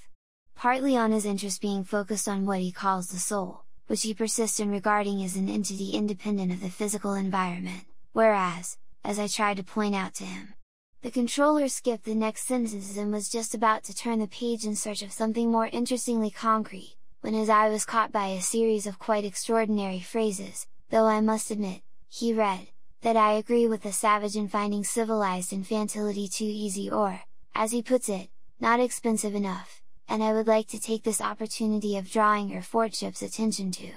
Mustafa Mond's anger gave place almost at once to mirth. The idea of this creature solemnly lecturing him about the social order was really too grotesque. The man must have gone mad. "I ought to give him a lesson," he said to himself, then threw back his head and laughed aloud. For the moment, at any rate, the lesson would not be given. It was a small factory of lighting sets for helicopters, a branch of the Electrical Equipment Corporation. They were met on the roof itself, for that circular letter of recommendation from the controller was magical in its effects, by the chief technician and the human element manager. They walked downstairs into the factory. "Each process," explained the human element manager, "is carried out, so far as possible, by a single Bokhanovsky group. And, in effect, 83 almost noseless black brachycephalic deltas were cold pressing. The 56 4-spindle chucking and turning machines were being manipulated by 56 aquiline and ginger gammas. 107 heat-conditioned epsilon Senegalese were working in the foundry. 33 delta females, long-headed, sandy, with narrow pelvises, and all within 20 mm of 1 meter 69 cm tall, were cutting screws. In the assembling room, the dynamos were being put together by 2 sets of Gamma Plus dwarfs. The 2 low worktables faced one another, between them crawled the conveyor with its load of separate parts. 47 blonde heads were confronted by 47 brown ones. 47 snubs by 47 hooks, 47 receding by 47 prognathous chins. The completed mechanisms were inspected by 18 identical curly auburn girls in gamma green, packed in crates by 34 short-legged, left-handed male delta minuses, and loaded into the waiting trucks and lorries by 63 blue-eyed, flaxen and freckled epsilon semi-morons. O brave new world, by some malice of his memory the Savage found himself repeating Miranda's words. O brave new world that has such people in it! And I assure you, the human element manager concluded, as they left the factory, we hardly ever have any trouble with our workers. We always find. But the Savage had suddenly broken away from his companions and was violently retching, behind a clump of laurels, as though the solid earth had been a helicopter in an air pocket. The Savage, wrote Bernard, refuses to take soma, and seems much distressed because of the woman Linda, his M-, remains permanently on holiday. It is worthy of note that, in spite of his M-, senility and the extreme repulsiveness of her appearance, the savage frequently goes to see her and appears to be much attached to her, an interesting example of the way in which early conditioning can be made to modify and even run counter to natural impulses, in this case, the impulse to recoil from an unpleasant object. At Eton they alighted on the roof of upper school. On the opposite side of schoolyard, the 52 stories of Lupton's Tower gleamed white in the sunshine. College on their left and, on their right, the school community Singery rear their venerable piles of ferro concrete and Vita glass. In the center of the quadrangle stood the quaint old chrome steel statue of our Ford. Dr. Gaffney, the provost, and Miss Keat, the headmistress, received them as they stepped out of the plane. "Do you have many twins here?" the savage asked rather apprehensively, as they set out on their tour of inspection. "Oh, no," the provost answered. "Eton is reserved exclusively for upper caste boys and girls. One egg, one adult. It makes education more difficult, of course. But as they'll be called upon to take responsibilities and deal with unexpected emergencies, it can't be helped," he sighed. Bernard, meanwhile, had taken a strong fancy to Miss Keat. "If you're free any Monday, Wednesday, or Friday evening," he was saying, jerking his thumb towards the savage, "he's curious, you know," Bernard added. "Quaint." Miss Keat smiled, and her smile was really charming, he thought, said thank you, would be delighted to come to one of his parties. The provost opened a door.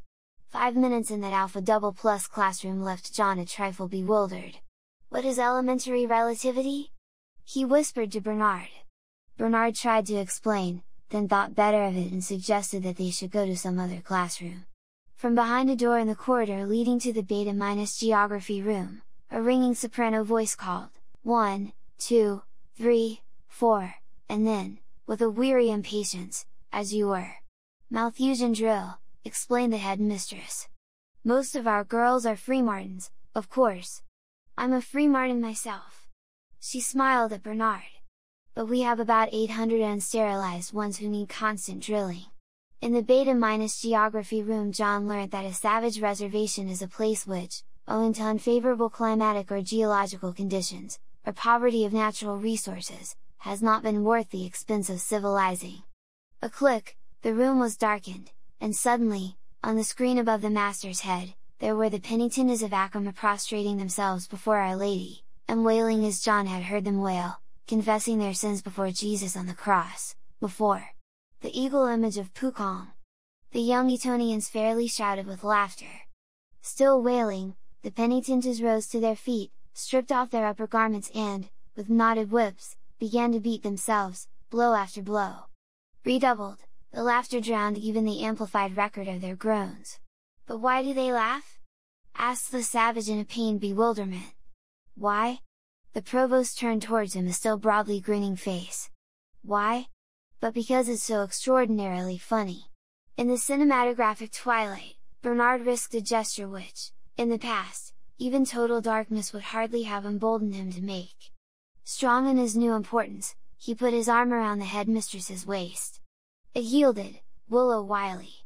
He was just about to snatch a kiss or two and perhaps a gentle pinch, when the shutters clicked open again.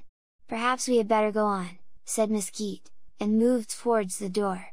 "And this," said the provost a moment later, "is hypnopedic control room."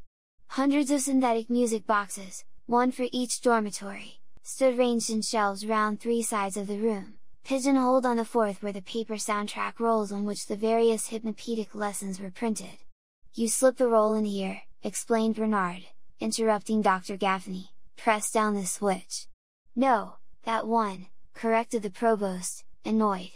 "That one, then." The roll unwinds. The selenium cells transform the light impulses into sound waves, and there you are, Dr. Gaffney concluded. "Do they read Shakespeare?" asked the savage as they walked, on their way to the biochemical laboratories, past the school library. "Certainly not," said the headmistress, blushing. "Our library," said Dr. Gaffney, "contains only books of reference. If our young people need distraction, they can get it at the feelies. We don't encourage them to indulge in any solitary amusements. 5 busloads of boys and girls, singing or in a silent embracement, rolled past them over the vitrified highway. "Just returned," explained Dr. Gaffney, while Bernard, whispering, made an appointment with the headmistress for that very evening, from the Slough crematorium. Death conditioning begins at 18 months. Every tot spends 2 mornings a week in a hospital for the dying.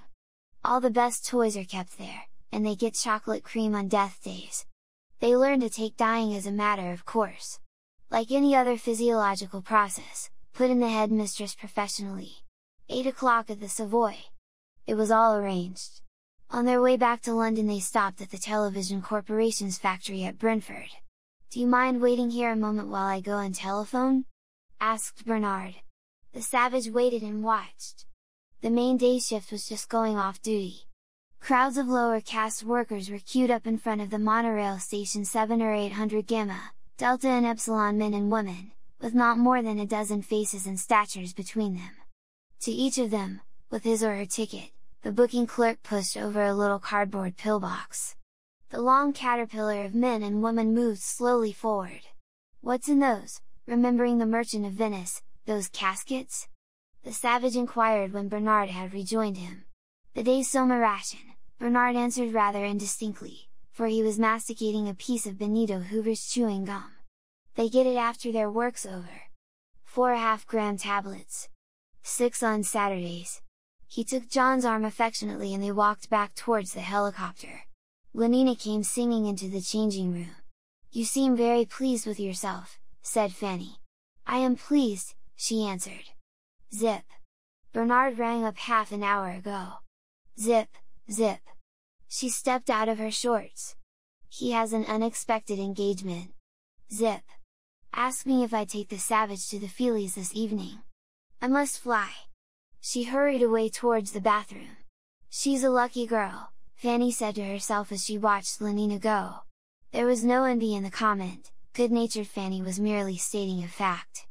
Lenina was lucky in having shared with Bernard a generous portion of the savage's immense celebrity, lucky in reflecting from her insignificant person the moment's supremely fashionable glory.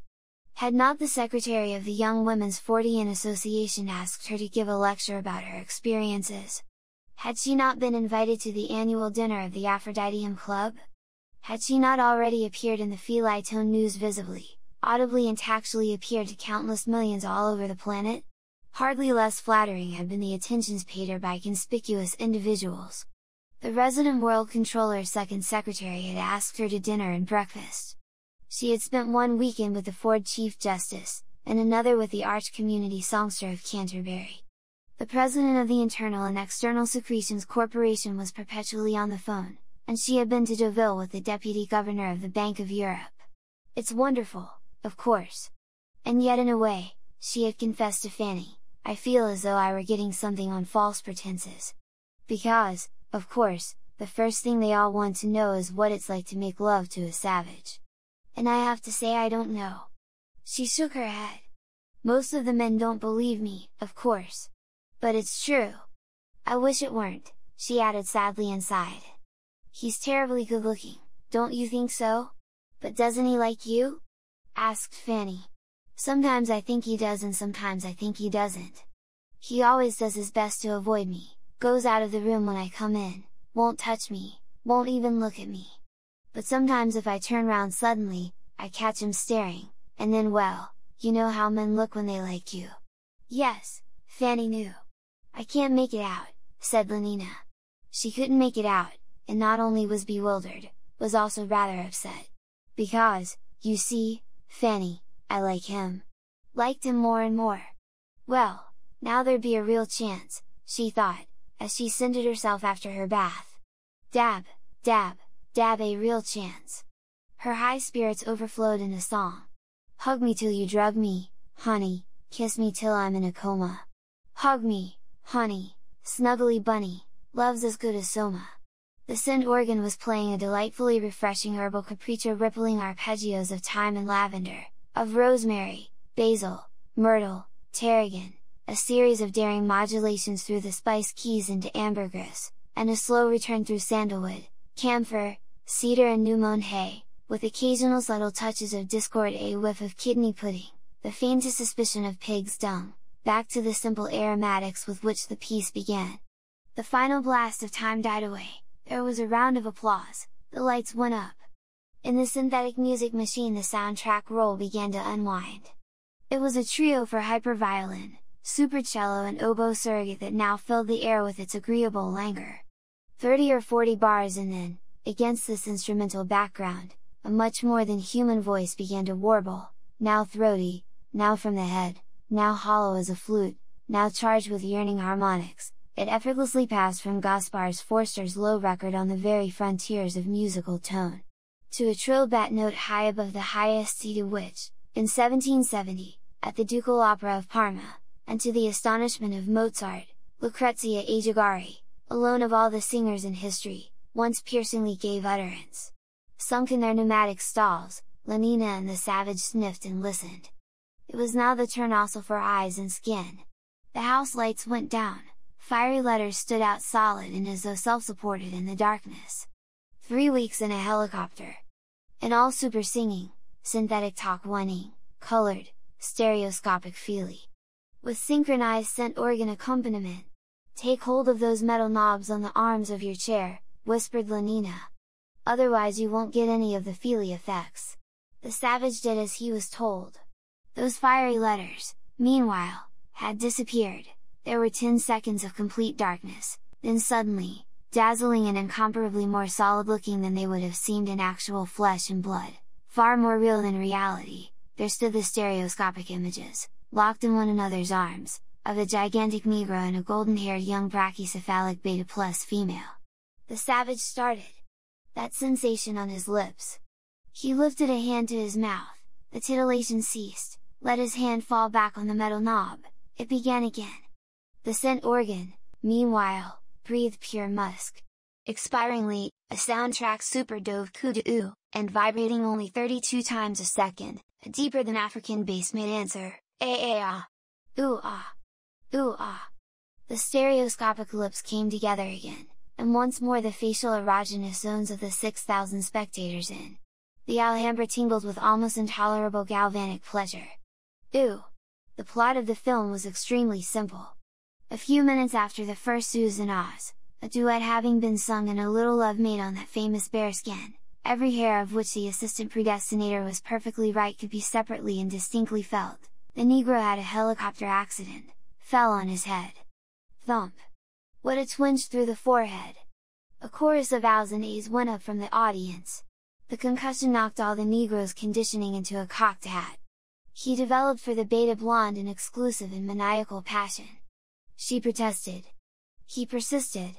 There were struggles, pursuits, an assault on a rival, finally a sensational kidnapping. The beta blonde was ravished away into the sky and kept there, hovering, for 3 weeks in a wildly antisocial tete-a-tete with a black madman. Finally, after a whole series of adventures and much aerial acrobacy, 3 handsome young alphas succeeded in rescuing her. The Negro was packed off to an adult reconditioning center and the film ended happily and decorously, with the beta blonde becoming the mistress of all her 3 rescuers. They interrupted themselves for a moment to sing a synthetic quartet, with full super orchestral accompaniment and gardenias on the synth organ. Then the bearskin made a final appearance and, amid a blare of saxophones, the last stereoscopic kiss faded into darkness, the last electric titillation died on the lips like a dying moth that quivers, ever more feebly, ever more faintly, and at last is quiet, quite still. But for Lenina the moth did not completely die. Even after the lights had gone up, while they were shuffling slowly along with the crowd towards the lifts, its ghost still fluttered against her lips, still traced fine shuddering roads of anxiety and pleasure across her skin. Her cheeks were flushed. She caught hold of the savage's arm and pressed it, limp, against her side. He looked down at her for a moment, pale, pained, desiring, and ashamed of his desire. He was not worthy, not, their eyes for a moment met. What treasures hers promised! A queen's ransom of temperament! Hastily he looked away, disengaged his imprisoned arm. He was obscurely terrified lest she should cease to be something he could feel himself unworthy of. "I don't think you ought to see things like that," he said, making haste to transfer from Lenina herself to the surrounding circumstances the blame for any past or possible future lapse from perfection. "Things like what, John? Like this horrible film?" "Horrible?" Lenina was genuinely astonished. Booty thought it was lovely. "It was base," he said indignantly, "it was ignoble." She shook her head. "I don't know what you mean. Why was he so queer? Why did he go out of his way to spoil things?" In the taxicopter he hardly even looked at her. Bound by strong vows that had never been pronounced, obedient to laws that had long since ceased to run, he sat averted and in silence. Sometimes, as though a finger had plucked at some taut, almost breaking string, his whole body would shake with a sudden nervous start. The taxicopter landed on the roof of Lenina's apartment house. At last, she thought exultantly as she stepped out of the cab. At last, even though he had been so queer. Just now. Standing under a lamp, she peered into her hand mirror. At last! Yes, her nose was a bit shiny. She shook the loose powder from her puff. While he was paying off the taxi there would just be time. She rubbed at the shininess, thinking, he's terribly good looking. No need for him to be shy like Bernard. And yet, any other man would have done it long ago. Well, now at last! That fragment of a face in the little round mirror suddenly smiled at her. "Good night," said a strangled voice behind her. Lenina wheeled round. He was standing in the doorway of the cab, his eyes fixed, staring, had evidently been staring all this time while she was powdering her nose, waiting but what for? Or hesitating, trying to make up his mind, and all the time thinking she could not imagine what extraordinary thoughts. "Good night, Lenina," he repeated, and made a strange grimacing attempt to smile. "But, John, I thought you were... I mean, aren't you?" He shut the door and bent forward to say something to the driver. The cab shot up into the air. Looking down through the window in the floor, the savage could see Lenina's upturned face, pale in the bluish light of the lamps. The mouth was open, she was calling. Her foreshortened figure rushed away from him, the diminishing square of the roof seemed to be falling through the darkness. 5 minutes later he was back in his room. From its hiding place he took out his mouse-nibbled volume, turned with religious care its stained and crumbled pages, and began to read Othello.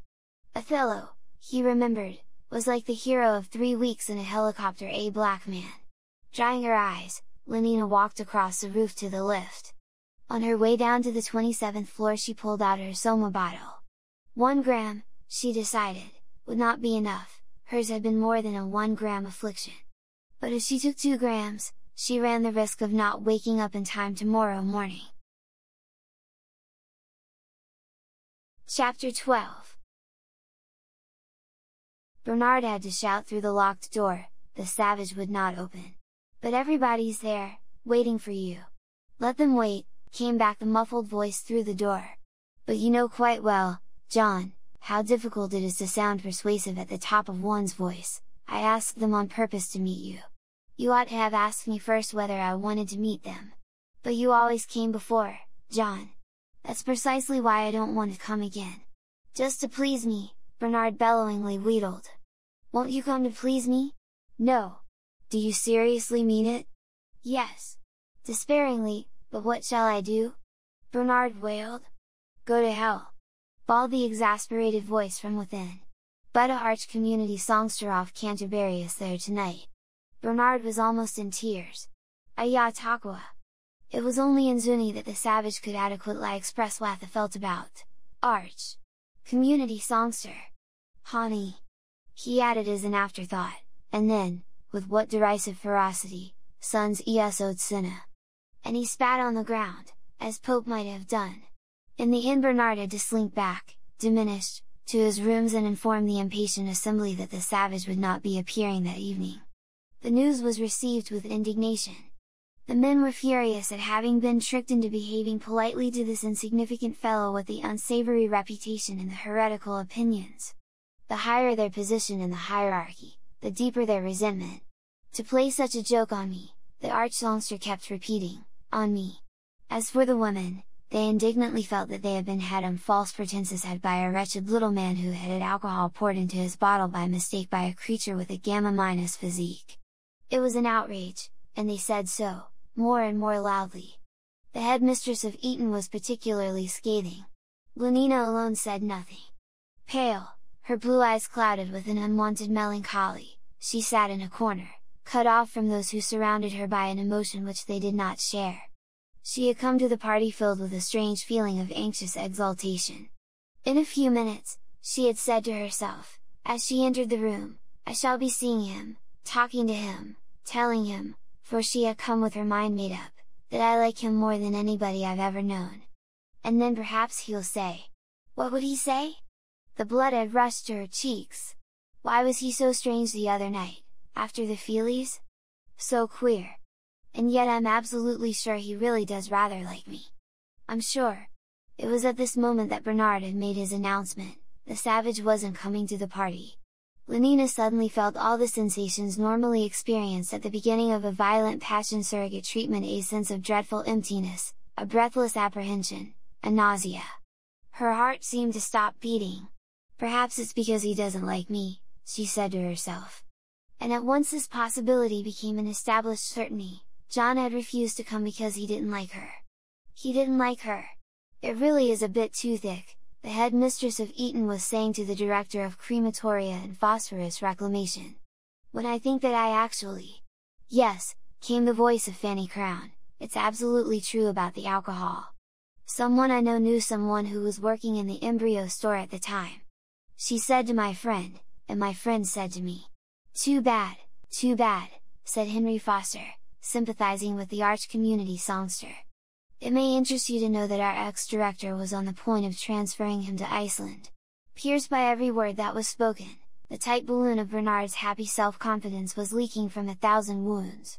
Pale, distraught, abject and agitated, he moved among his guests, stammering incoherent apologies, assuring them that next time the savage would certainly be there, begging them to sit down and take a carotene sandwich, a slice of vitamin A pâté, a glass of champagne surrogate.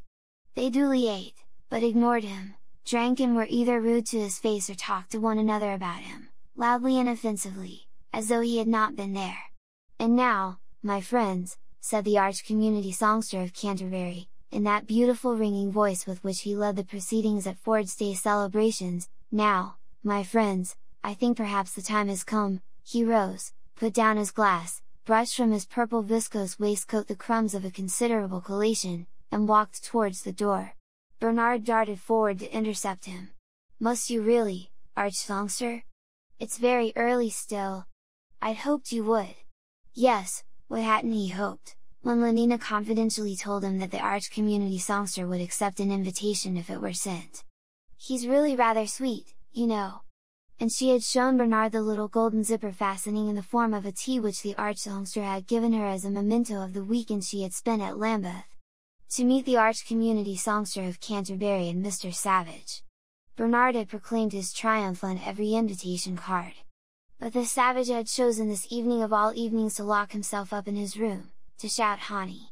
And even, it was lucky that Bernard didn't understand Zuni, Sun's ESOC na. What should have been the crowning moment of Bernard's whole career had turned out to be the moment of his greatest humiliation. "I'd so much hoped," he stammeringly repeated, looking up at the great dignitary with pleading and distracted eyes.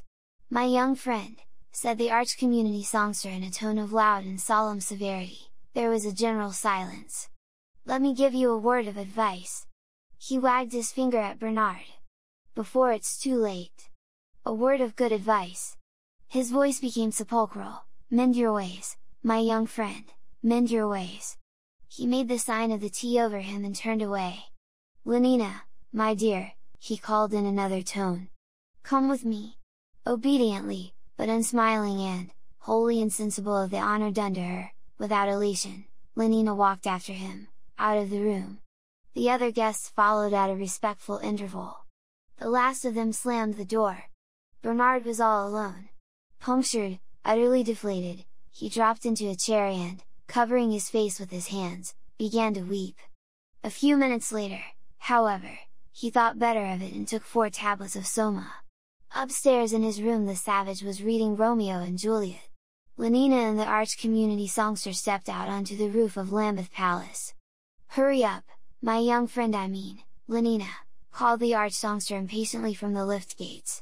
Lenina, who had lingered for a moment to look at the moon, dropped her eyes and came hurrying across the roof to rejoin him. A New Theory of Biology was the title of the paper which Mustafa Mond had just finished reading. He sat for some time, meditatively frowning, then picked up his pen and wrote across the title page, "The author's mathematical treatment of the conception of purpose is novel and highly ingenious, but heretical and, so far as the present social order is concerned, dangerous and potentially subversive. Not to be published." He underlined the words. The author will be kept under supervision. His transference to the Marine Biological Station of St. Helena may become necessary. A pity, he thought, as he signed his name. It was a masterly piece of work. But once you began admitting explanations in terms of purpose, well, you didn't know what the result might be. It was the sort of idea that might easily decondition the more unsettled minds among the higher castes, make them lose their faith in happiness as the sovereign good and take to believing, instead, that the goal was somewhere beyond, somewhere outside the present human sphere, that the purpose of life was not the maintenance of well-being, but some intensification and refining of consciousness, some enlargement of knowledge. Which was, the controller reflected, quite possibly true. But not, in the present circumstance, admissible. He picked up his pen again, and under the words "not to be published" drew a second line, thicker and blacker than the first, then sighed. What fun it would be, he thought, if one didn't have to think about happiness. With closed eyes, his face shining with rapture, John was softly declaiming to vacancy. "Oh! She doth teach the torches to burn bright. It seems she hangs upon the cheek of night, like a rich jewel in an Ethiop's ear. Beauty too rich for use, for earth too dear. The golden tea lace shining on Lenina's bosom." Sportively, the arch-community songster caught hold of it, sportively he pulled. "I think," said Lenina suddenly, breaking a long silence, "I'd better take a couple of grams of soma." Bernard, by this time, was fast asleep and smiling at the private paradise of his dreams. Smiling! But inexorably, every 30 seconds, the minute hand of the electric clock above his bed jumped forward with an almost imperceptible click. Click, click, click, click, and it was morning. Bernard was back among the miseries of space and time. It was in the lowest spirits that he taxied across to his work at the conditioning center. The intoxication of success had evaporated, he was soberly his old self, and by contrast with the temporary balloon of these last weeks, the old self seemed unprecedentedly heavier than the surrounding atmosphere. To this deflated Bernard the savage showed himself unexpectedly sympathetic. "You're more like what you were at Malpais," he said, when Bernard had told him his plaintive story. "Do you remember when we first talked together? Outside the little house. You're like what you were then. Because I'm unhappy again, that's why.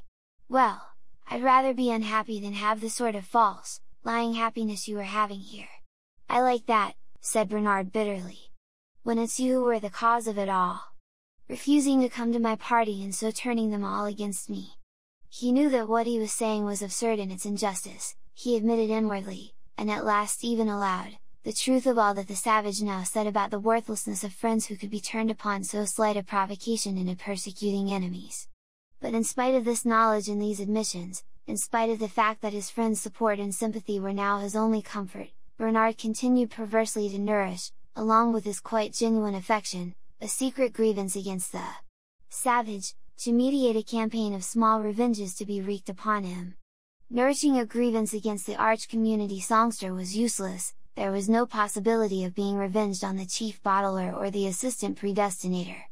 As a victim, the savage possessed, for Bernard, this enormous superiority over the others, that he was accessible. One of the principal functions of a friend is to suffer, in a milder and symbolic form, the punishments that we should like, but are unable, to inflict upon our enemies. Bernard's other victim friend was Helmholtz. When, discomfited, he came and asked once more for the friendship which, in his prosperity, he had not thought it worth his while to preserve. Helmholtz gave it, and gave it without a reproach, without a comment, as though he had forgotten that there had ever been a quarrel. Touched, Bernard felt himself at the same time humiliated by this magnanimity, a magnanimity the more extraordinary and therefore the more humiliating, and that it owed nothing to Soma and everything to Helmholtz's character. It was the Helmholtz of daily life who forgot and forgave, not the Helmholtz of a half-gram holiday. Bernard was duly grateful, it was an enormous comfort to have his friend again, and also duly resentful, it would be pleasure to take some revenge on Helmholtz for his generosity. At their first meeting after the estrangement, Bernard poured out the tale of his miseries and accepted consolation. It was not till some days later that he learned, to his surprise and with a twinge of shame, that he was not the only one who had been in trouble. Helmholtz had also come into conflict with authority. It was over some rhymes, he explained. I was giving my usual course of advanced emotional engineering for third-year students. 12 lectures, of which the 7th is about rhymes. On the use of rhymes in moral propaganda and advertisement, to be precise. I always illustrate my lecture with a lot of technical examples. This time I thought I'd give them one I'd just written myself. Pure madness, of course, but I couldn't resist it, he laughed. I was curious to see what their reactions would be. Besides, he added more gravely, I wanted to do a bit of propaganda, I was trying to engineer them into feeling as I felt when I wrote the rhymes. Ford, he laughed again. What an outcry there was! The principal had me up and threatened to hand me the immediate sack. I'm a marked man. But what were your rhymes? Bernard asked. They were about being alone. Bernard's eyebrows went up. I'll recite them to you, if you like. And Helmholtz began. Yesterday's committee, sticks, but a broken drum, midnight in the city, flutes in a vacuum. Shut lips, sleeping faces, every stopped machine. The dumb and littered places where crowds have been, all silences rejoice. Weep, loudly or low, speak but with the voice of whom, I do not know. Absence, say, of Susans, absence of Egerias. Arms in respective bosoms, lips and, posteriors, slowly form a presence, whose? And, I ask, of what so absurd an essence? That something, which is not, nevertheless should populate empty night more solidly than that with which we copulate. Why should it seem so squalidly? Well, I gave them that as an example, and they reported me to the principal. I'm not surprised, said Bernard. It's flatly against all their sleep teaching. Remember, they've had at least 250,000 warnings against solitude. I know! But I thought I'd like to see what the effect would be. Well, you've seen now? Helmholtz only laughed. I feel, he said, after a silence, as though I were just beginning to have something to write about. As though I were beginning to be able to use that power I feel I've got inside me, that extra, latent power. Something seems to be coming to me. In spite of all his troubles, he seemed, Bernard thought, profoundly happy. Helmholtz and the savage took to one another at once. So cordially indeed that Bernard felt a sharp pang of jealousy. In all these weeks he had never come to so close an intimacy with the savage as Helmholtz immediately achieved. Watching them, listening to their talk, he found himself sometimes resentfully wishing that he had never brought them together. He was ashamed of his jealousy and alternately made efforts of will and took Soma to keep himself from feeling it. But the efforts were not very successful, and between the Soma holidays there were, of necessity, intervals. The odious sentiment kept on returning. At his third meeting with the savage, Helmholtz recited his rhymes on solitude. What do you think of them? He asked when he had done. The savage shook his head. Listen to this, was his answer, and unlocking the drawer in which he kept his mouse-eaten book, he opened and read. Let the bird of Laudus lay on the sole Arabian tree, herald sad and trumpet be. Helmholtz listened with a growing excitement. At sole Arabian tree he started, at that shrieking harbinger he smiled with sudden pleasure, at every foul of tyrant wing the blood rushed up into his cheeks, but at defunctive music he turned pale and trembled with an unprecedented emotion. The savage read on. Property was thus appalled, that the self was not the same, single nature's double name neither two nor one was called reason in itself confounded saw division grow together. Orgy porgy, said Bernard, interrupting the reading with a loud, unpleasant laugh. It's just a solidarity service him. He was revenging himself on his two friends for liking one another more than they liked him. In the course of their next 2 or 3 meetings he frequently repeated this little act of vengeance. It was simple and, since both Helmholtz and the savage were dreadfully pained by the shattering and defilement of a favorite poetic crystal, extremely effective. In the end, Helmholtz threatened to kick him out of the room if he dared to interrupt again. And yet, strangely enough, the next interruption, the most disgraceful of all, came from Helmholtz himself. The savage was reading Romeo and Juliet aloud, reading, for all the time he was seeing himself as Romeo and Lenina as Juliet, with an intense and quivering passion. Helmholtz had listened to the scene of the lovers' first meeting with a puzzled interest. The scene in the orchard had delighted him with its poetry, but the sentiments expressed had made him smile. Getting into such a state about having a girl, it seemed rather ridiculous. But, taken detail by verbal detail, what a superb piece of emotional engineering! That old fellow, he said, he makes our best propaganda technicians look absolutely silly. The savage smiled triumphantly and resumed his reading. All went tolerably well until, in the last scene of the third act, Capulet and Lady Capulet began to bully Juliet to marry Paris.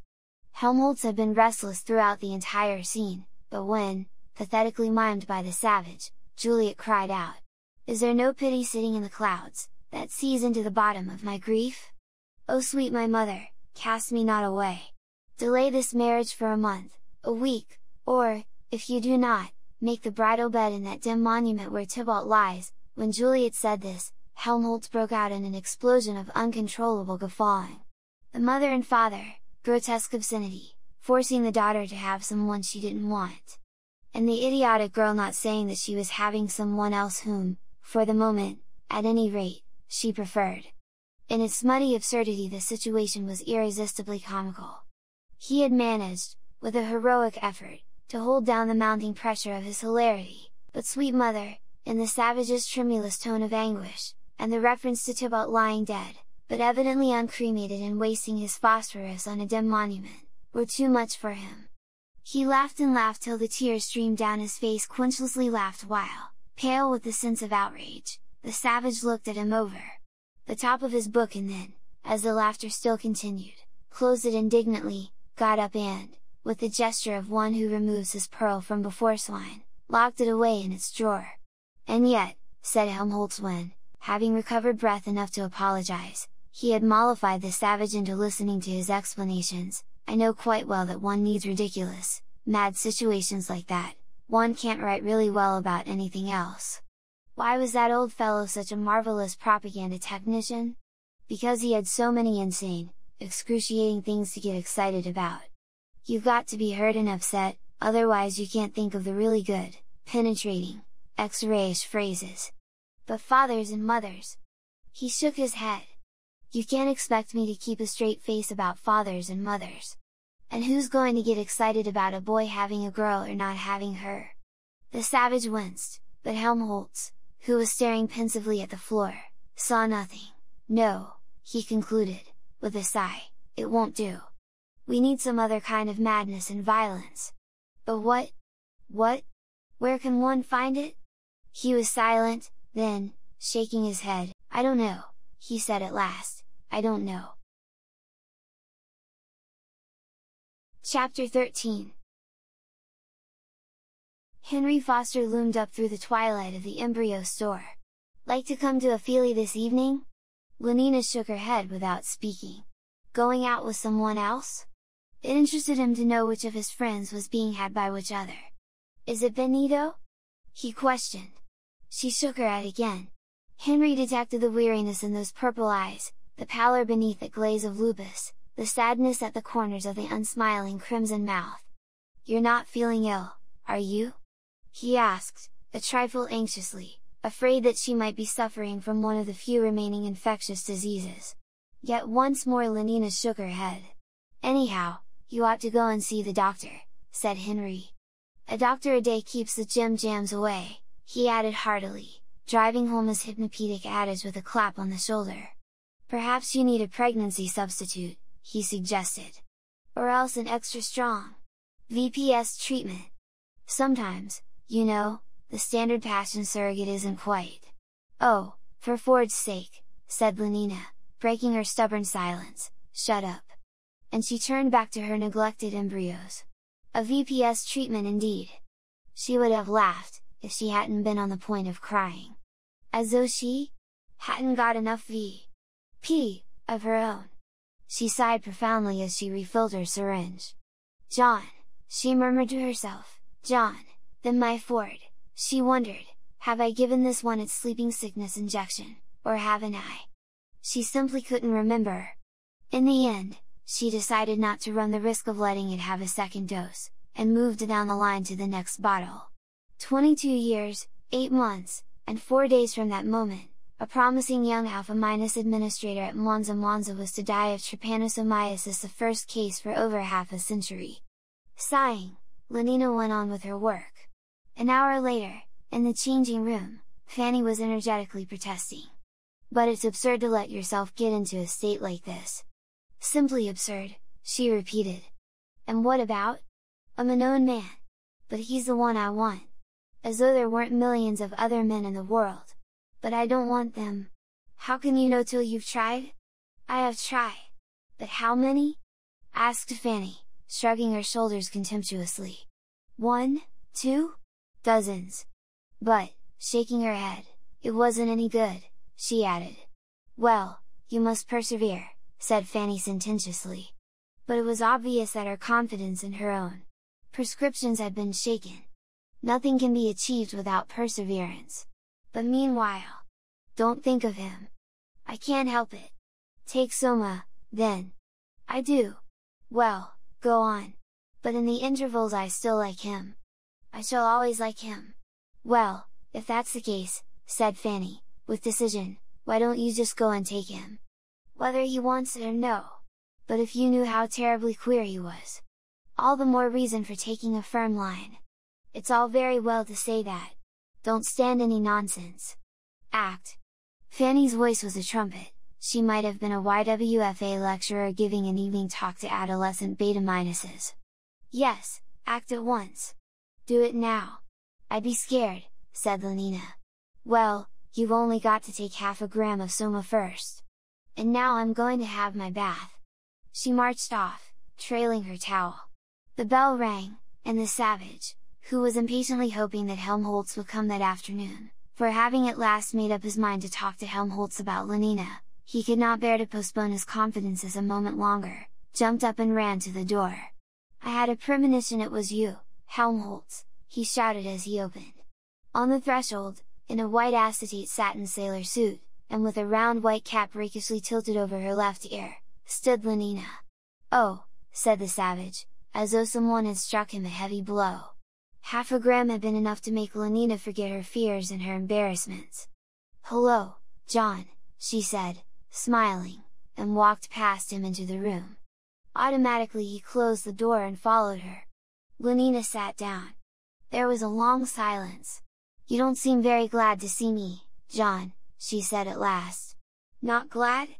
The savage looked at her reproachfully, then suddenly fell on his knees before her and, taking Lenina's hand, reverently kissed it. Not glad?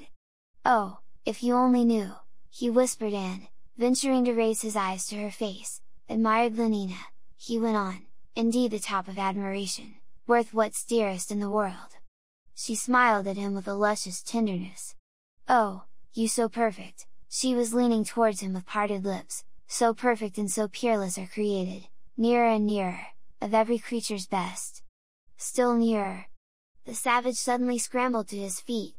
That's why, he said speaking with averted face, I wanted to do something first, I mean, to show I was worthy of you. Not that I could ever really be that.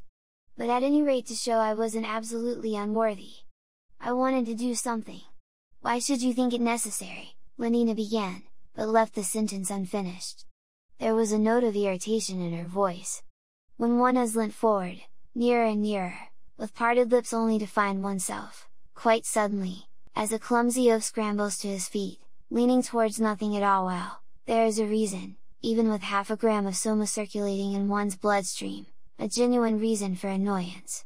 At Malpais, the savage was incoherently mumbling, you had to bring her the skin of a mountain lion, I mean, when you wanted to marry someone.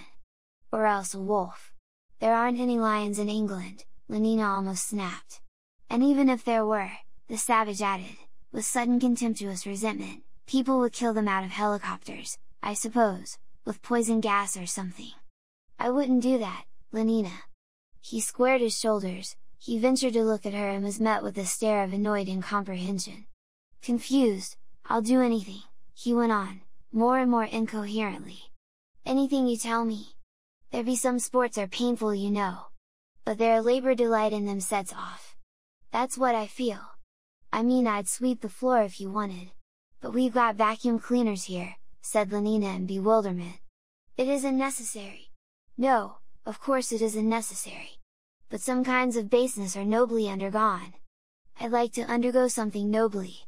Don't you see? But if there are vacuum cleaners, that's not the point. And epsilon semi-morons to work them, she went on. Well, really, why? Why? But for you. Just to show that I. And what on earth vacuum cleaners have got to do with lions? To show how much? Or lions with being glad to see me, she was getting more and more exasperated. How much I love you, Lenina, he brought out almost desperately. An emblem of the inner tide of startled elation, the blood rushed up into Lenina's cheeks.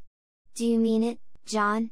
But I hadn't meant to say so, cried the savage, clasping his hands in a kind of agony. Not until, listen, Lenina, in Malpais people get married. Get what? The irritation had begun to creep back into her voice. What was he talking about now? For always? They make a promise to live together for always. What a horrible idea! Lenina was genuinely shocked. Outliving beauties outward with a mind that cloth renews swifter than blood decays. What? It's like that in Shakespeare too. If thou cost breaker virgin not before all sanctimonious ceremonies may with full and holy rite.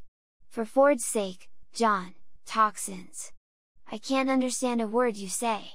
First it's vacuum cleaners, then it's not. You're driving me crazy.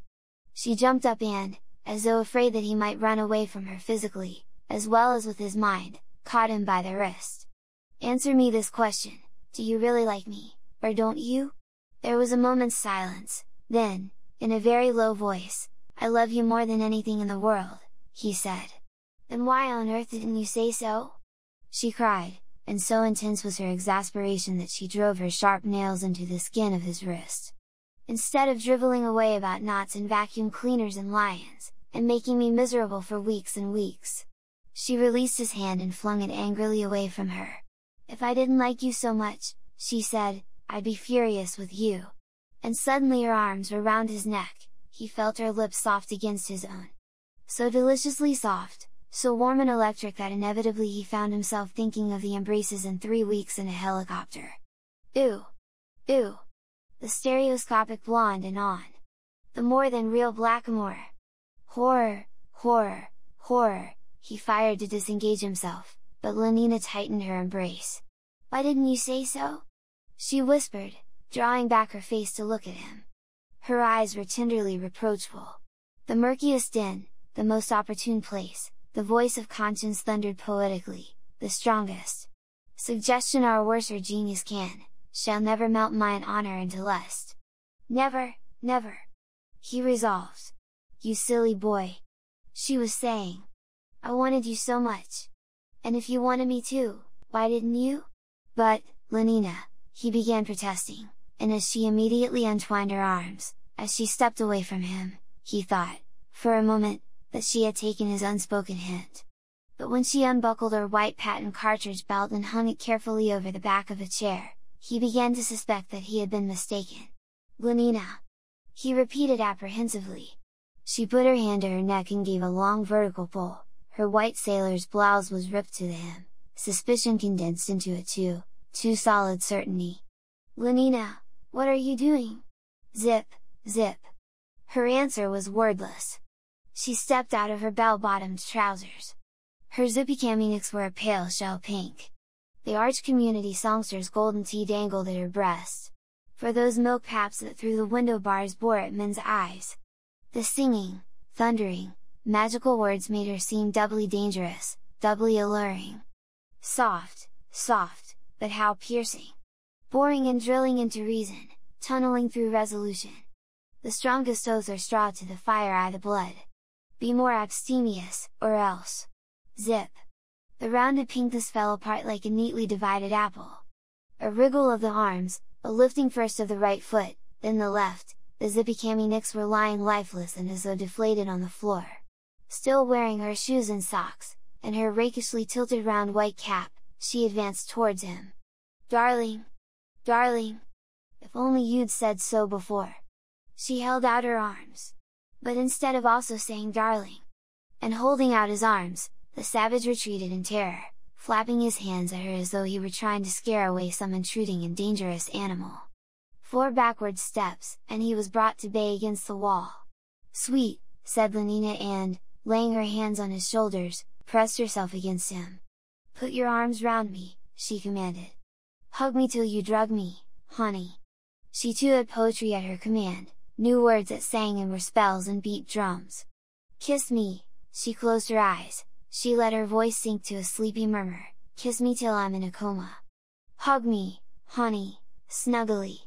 The savage caught her by the wrists, tore her hands from his shoulders, thrust her roughly away at arm's length. "Ow, you're hurting me, oh!" She was suddenly silent.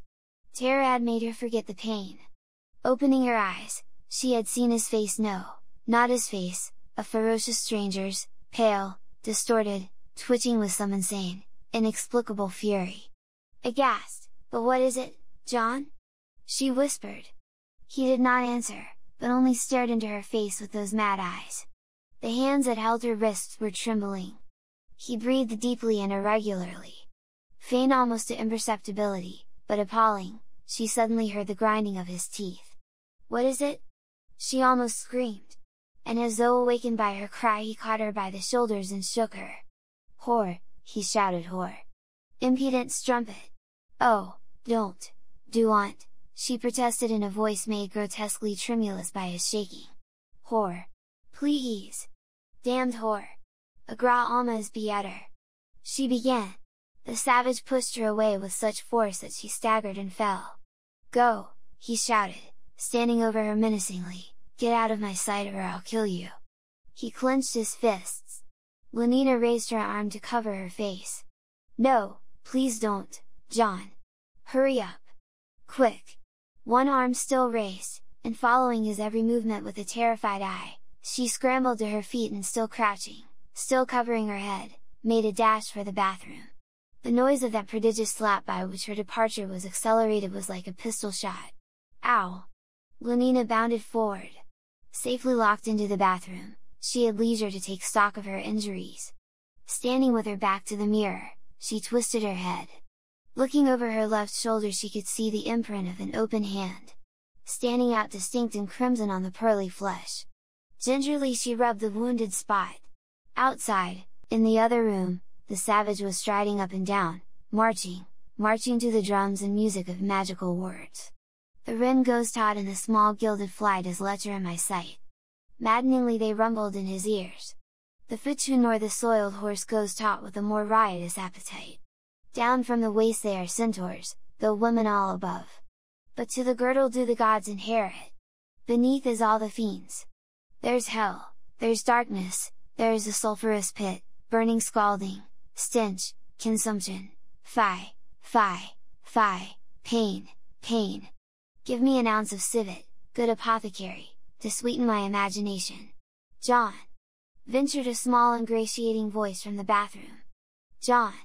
O thou weed, who are so lovely fair and smell so sweet that the sense aches at thee! Was this most goodly book made to write horror upon? Heaven stops the nose at it! But her perfume still hung about him, his jacket was white with the powder that had scented her velvety body. Impudent strumpet, impudent strumpet, impudent strumpet! The inexorable rhythm beat itself out. Impudent! John, do you think I might have my clothes? He picked up the bell-bottomed trousers, the blouse, the zippy cami nicks. "Open!" he ordered, kicking the door. "No, I won't." The voice was frightened and defiant. "Well, how do you expect me to give them to you?" Pushed them through the ventilator over the door. He did what she suggested and returned to his uneasy pacing of the room. Impudent strumpet, impudent strumpet! The devil luxury with his fat rump and potato finger! John! He would not answer. fat rump and potato finger. "John! What is it?" he asked gruffly. "I wonder if you'd mind giving me my Malthusian belt." Lenina sat, listening to the footsteps in the other room, wondering, as she listened, how long he was likely to go tramping up and down like that, whether she would have to wait until he left the flat, or if it would be safe, after allowing his madness a reasonable time to subside, to open the bathroom door and make a dash for it.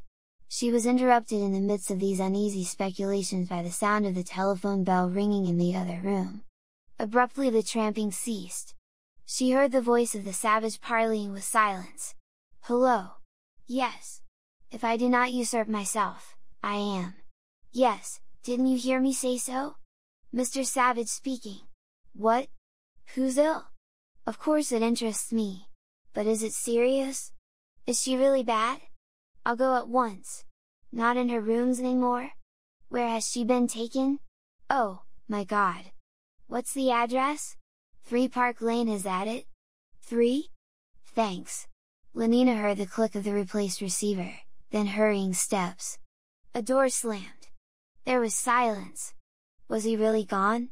With an infinity of precaution she opened the door a quarter of an inch, peeped through the crack, was encouraged by the view of emptiness, opened a little further, and put her whole head out, finally tiptoed into the room, stood for a few seconds with strongly beating heart, listening, then darted to the front door, opened, slipped through, slammed, ran. It was not till she was in the lift and actually dropping down the well that she began to feel herself secure. Chapter 14. The Park Lane Hospital for the Dying was a 60-story tower of primrose tiles. As the savage stepped out of his taxicopter, a convoy of gaily colored aerial hearses rose whirring from the roof and darted away across the park, westwards, bound for the Slough crematorium. At the lift gates the presiding porter gave him the information he required, and he dropped down to Ward 81, a galloping senility ward, the porter explained, on the 17th floor. It was a large room bright with sunshine and yellow paint, and containing 20 beds, all occupied. Linda was dying in company and with all the modern conveniences. The air was continuously alive with gay synthetic melodies. At the foot of every bed, confronting its moribund occupant, was a television box. Television was left on, a running tap, from morning till night. Every quarter of an hour the prevailing perfume of the room was automatically changed. "We try," explained the nurse, who had taken charge of the savage at the door, "we try to create a thoroughly pleasant atmosphere here, something between a first-class hotel and a feely palace, if you take my meaning." "Where is she?" asked the savage, ignoring these polite explanations. The nurse was offended. "You are in a hurry," she said. "Is there any hope?" he asked. "You mean, of her not dying?" He nodded. "No, of course there isn't. When somebody's sent here, there's no..." Startled by the expression of distress on his pale face, she suddenly broke off. "Why, whatever is the matter?" she asked. She was not accustomed to this kind of thing in visitors. Not that there were many visitors anyhow, or any reason why there should be many visitors. "You're not feeling ill, are you?" He shook his head. "She's my mother," he said in a scarcely audible voice. The nurse glanced at him with startled, horrified eyes, then quickly looked away. From throat to temple she was all one hot blush. "Take me to her," said the savage, making an effort to speak in an ordinary tone. Still blushing, she led the way down the ward. Faces still fresh and unwithered, for senility galloped so hard that it had no time to age the cheeks, only the heart and brain, turned as they passed. Their progress was followed by the blank, incurious eyes of second infancy. The savage shuddered as he looked. Linda was lying in the last of the long row of beds, next to the wall. Propped up on pillows, she was watching the semifinals of the South American Riemann Surface Tennis Championship, which were being played in silent and diminished reproduction on the screen of the television box at the foot of the bed. Hither and thither across their square of illuminated glass the little figures noiselessly darted, like fish in an aquarium, the silent but agitated inhabitants of another world. Linda looked on, vaguely and uncomprehendingly smiling. Her pale, bloated face wore an expression of imbecile happiness. Every now and then her eyelids closed, and for a few seconds she seemed to be dozing.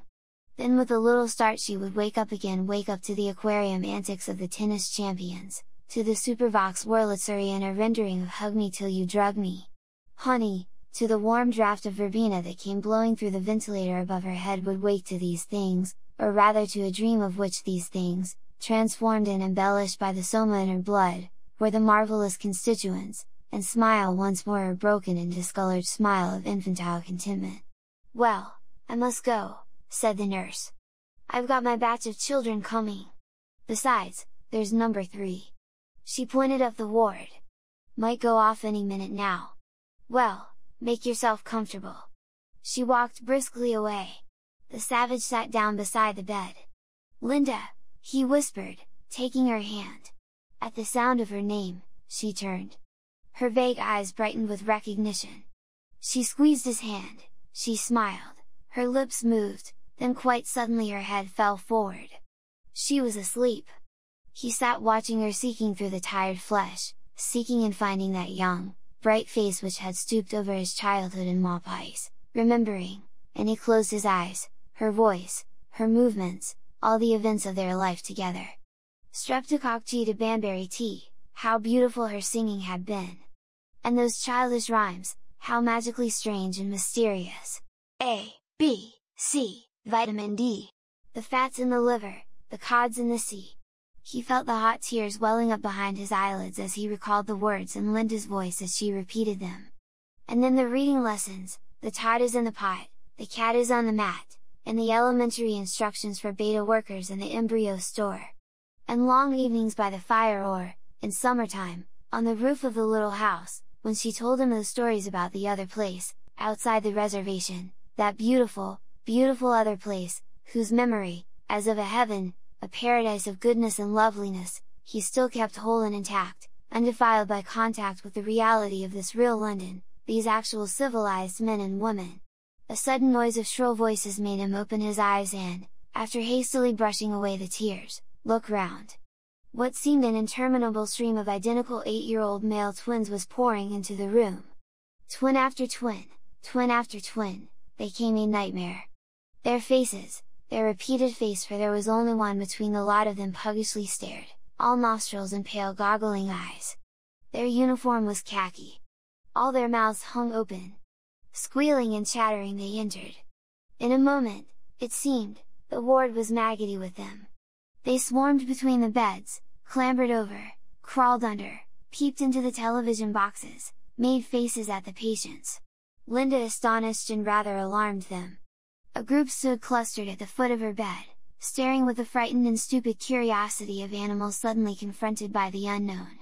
"Oh, look, look!" They spoke in low, scared voices. "Whatever is the matter with her? Why is she so fat?"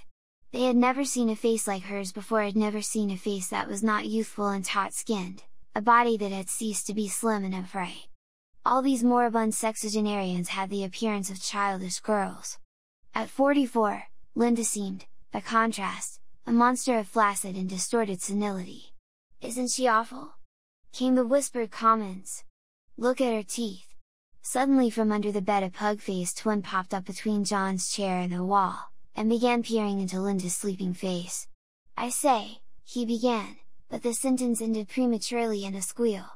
The savage had seized him by the collar, lifted him clear over the chair and, with a smart box on the ears, sent him howling away.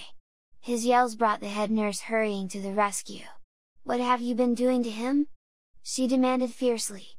"I won't have you striking the children." "Well then, keep them away from this bed." The savage's voice was trembling with indignation.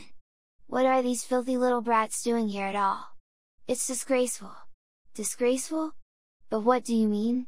"They're being death conditioned. And I tell you," she warned him truculently, "if I have any more of your interference with their conditioning, I'll send for the porters and have you thrown out." The savage rose to his feet and took a couple of steps towards her. His movements and the expression on his face were so menacing that the nurse fell back in terror. With a great effort he checked himself and, without speaking, turned away and sat down again by the bed. Reassured, but with a dignity that was a trifle shrill and uncertain, "I've warned you," said the nurse. "I've warned you," said the nurse, "so mind." Still, she led the two inquisitive twins away and made them join in the game of Hunt the Zipper, which had been organized by one of her colleagues at the other end of the room. "Run along now and have your cup of caffeine solution, dear," she said to the other nurse. The exercise of authority restored her confidence, made her feel better. "Now children!" she called. Linda had stirred uneasily, had opened her eyes for a moment, looked vaguely around, and then once more dropped off to sleep. Sitting beside her, the savage tried hard to recapture his mood of a few minutes before. "A, B, C, vitamin D," he repeated to himself, as though the words were a spell that would restore the dead past to life. But the spell was ineffective. Obstinately the beautiful memories refused to rise, there was only a hateful resurrection of jealousies and uglinesses and miseries. Pope with the blood trickling down from his cut shoulder, and Linda hideously asleep, and the flies buzzing round the spilt mescal on the floor beside the bed, and the boys calling those names as she passed. Ah, no, no! He shut his eyes, he shook his head in strenuous denial of these memories. A, B, C, vitamin D!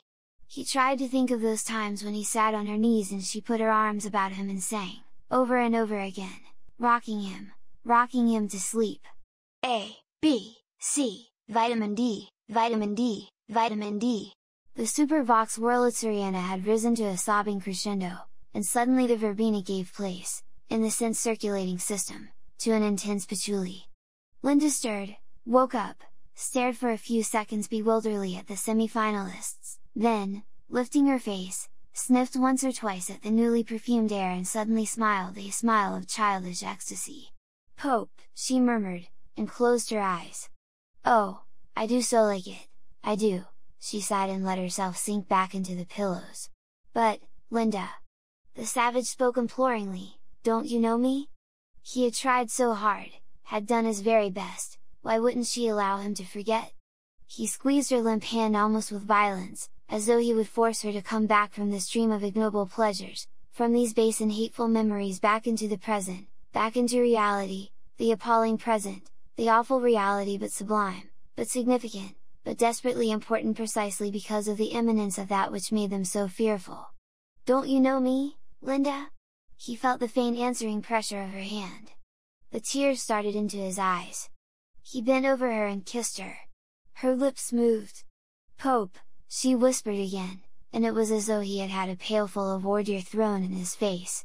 Anger suddenly boiled up in him. Balked for the second time, the passion of his grief had found another outlet, was transformed into a passion of agonized rage. "But I'm John," he shouted. "I'm John!" And in his furious misery he actually caught her by the shoulder and shook her. Linda's eyes fluttered open, she saw him, knew him John. But situated the real face, the real and violent hands, in an imaginary world among the inward and private equivalents of patchouli and the Super-Wurlitzer, among the transfigured memories and the strangely transposed sensations that constituted the universe of her dream. She knew him for John, her son, but fancied him an intruder into that paradise al Malpais where she had been spending her summer holiday with Pope. He was angry because she liked Pope, he was shaking her because Pope was there in the bed as though there were something wrong, as though all civilized people didn't do the same. "Everyone belongs to every," her voice suddenly died into an almost inaudible breathless croaking. Her mouth fell open, she made a desperate effort to fill her lungs with air. But it was as though she had forgotten how to breathe. She tried to cry out but no sound came, only the terror of her staring eyes revealed what she was suffering. Her hands went to her throat, then clawed at the air she could no longer breathe, the air that, for her, had ceased to exist. The savage was on his feet, bent over her. "What is it, Linda? What is it?" His voice was imploring, it was as though he were begging to be reassured. The look she gave him was charged with an unspeakable terror and, it seemed to him, reproach. She tried to raise herself in bed, but fell back onto the pillows. Her face was horribly distorted, her lips blue. The savage turned and ran up the ward. "Quick, quick!" he shouted. "Quick!" Standing in the center of a ring of zipper-hunting twins, the head nurse looked around. The first moment's astonishment gave place almost instantly to disapproval. "Don't shout! Think of the little ones," she said, frowning. "You might decondition, but what are you doing?" He had broken through the ring. "Be careful!" A child was yelling. "Quick, quick!" He caught her by the sleeve, dragged her after him. "Quick! Something's happened! I've killed her!" By the time they were back at the end of the ward, Linda was dead. The savage stood for a moment in frozen silence, then fell on his knees beside the bed and, covering his face with his hands, sobbed uncontrollably. The nurse stood irresolute, looking now at the kneeling figure by the bed, the scandalous exhibition, and now, poor children, at the twins who had stopped their hunting of the zipper and were staring from the other end of the ward, staring with all their eyes and nostrils at the shocking scene that was being enacted round bed 20. Should she speak to him? Try to bring him back to a sense of decency? Remind him of where he was? Of what fatal mischief he might do to these poor innocents? Undoing all their wholesome death conditioning with this disgusting outcry as though death were something terrible, as though anyone mattered as much as all that.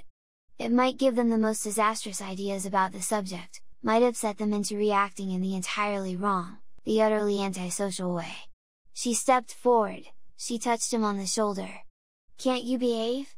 she said in a low, angry voice. But, looking around, she saw that half a dozen twins were already on their feet and advancing down the ward. The circle was disintegrating. In another moment, no, the risk was too great, the whole group might be put back 6 or 7 months in its conditioning. She hurried back towards her menaced charges. "Now, who wants a chocolate eclair?" she asked in a loud, cheerful tone. "Me!" yelled the entire Bukhanovsky group in chorus. Bed 20 was completely forgotten. "Oh, God, God, God," the savage kept repeating to himself. In the chaos of grief and remorse that filled his mind, it was the one articulate word. "God," he whispered it aloud. "God! Whatever is he saying?" said a voice, very near, distinct and shrill through the warblings of the super Wurlitzer. The savage violently started and, uncovering his face, looked round. 5 khaki twins, each with the stump of a long eclair in his right hand, and their identical faces variously smeared with liquid chocolate, were standing in a row, puggily goggling at him. They met his eyes and simultaneously grinned. One of them pointed with his eclair butt. "Is she dead?" he asked. The savage stared at them for a moment in silence. Then in silence he rose to his feet, in silence slowly walked towards the door. "Is she dead?" repeated the inquisitive twin trotting at his side. The savage looked down at him and still without speaking pushed him away. The twin fell on the floor and at once began to howl. The savage did not even look round. Chapter 15. The menial staff of the Park Lane Hospital for the Dying consisted of 162 deltas divided into 2 Bukhanovsky groups of 84 red-headed female and 78 dark dolichocephalic male twins, respectively. At 6, when their working day was over, the 2 groups assembled in the vestibule of the hospital and were served by the deputy sub-bursar with their soma ration. From the lift the savage stepped out into the midst of them. But his mind was elsewhere with death, with his grief, and his remorse. Mechanically, without consciousness of what he was doing, he began to shoulder his way through the crowd. "Who are you pushing? Where do you think you're going?" High, low, from a multitude of separate throats, only 2 voices squeaked or growled. Repeated indefinitely, as though by a train of mirrors, 2 faces, one a hairless and freckled moon haloed in orange, the other a thin, beaked bird mask, stubbly with 2 days' beard, turned angrily towards him. Their words and, in his ribs, the sharp nudging of elbows, broke through his unawareness. He woke once more to external reality, looked round him, knew what he saw, knew it, with a sinking sense of horror and disgust, for the recurrent delirium of his days and nights, the nightmare of swarming indistinguishable sameness. Twins, like maggots they had swarmed defilingly over the mystery of Linda's death. Maggots again, but larger, full-grown, they now crawled across his grief and his repentance.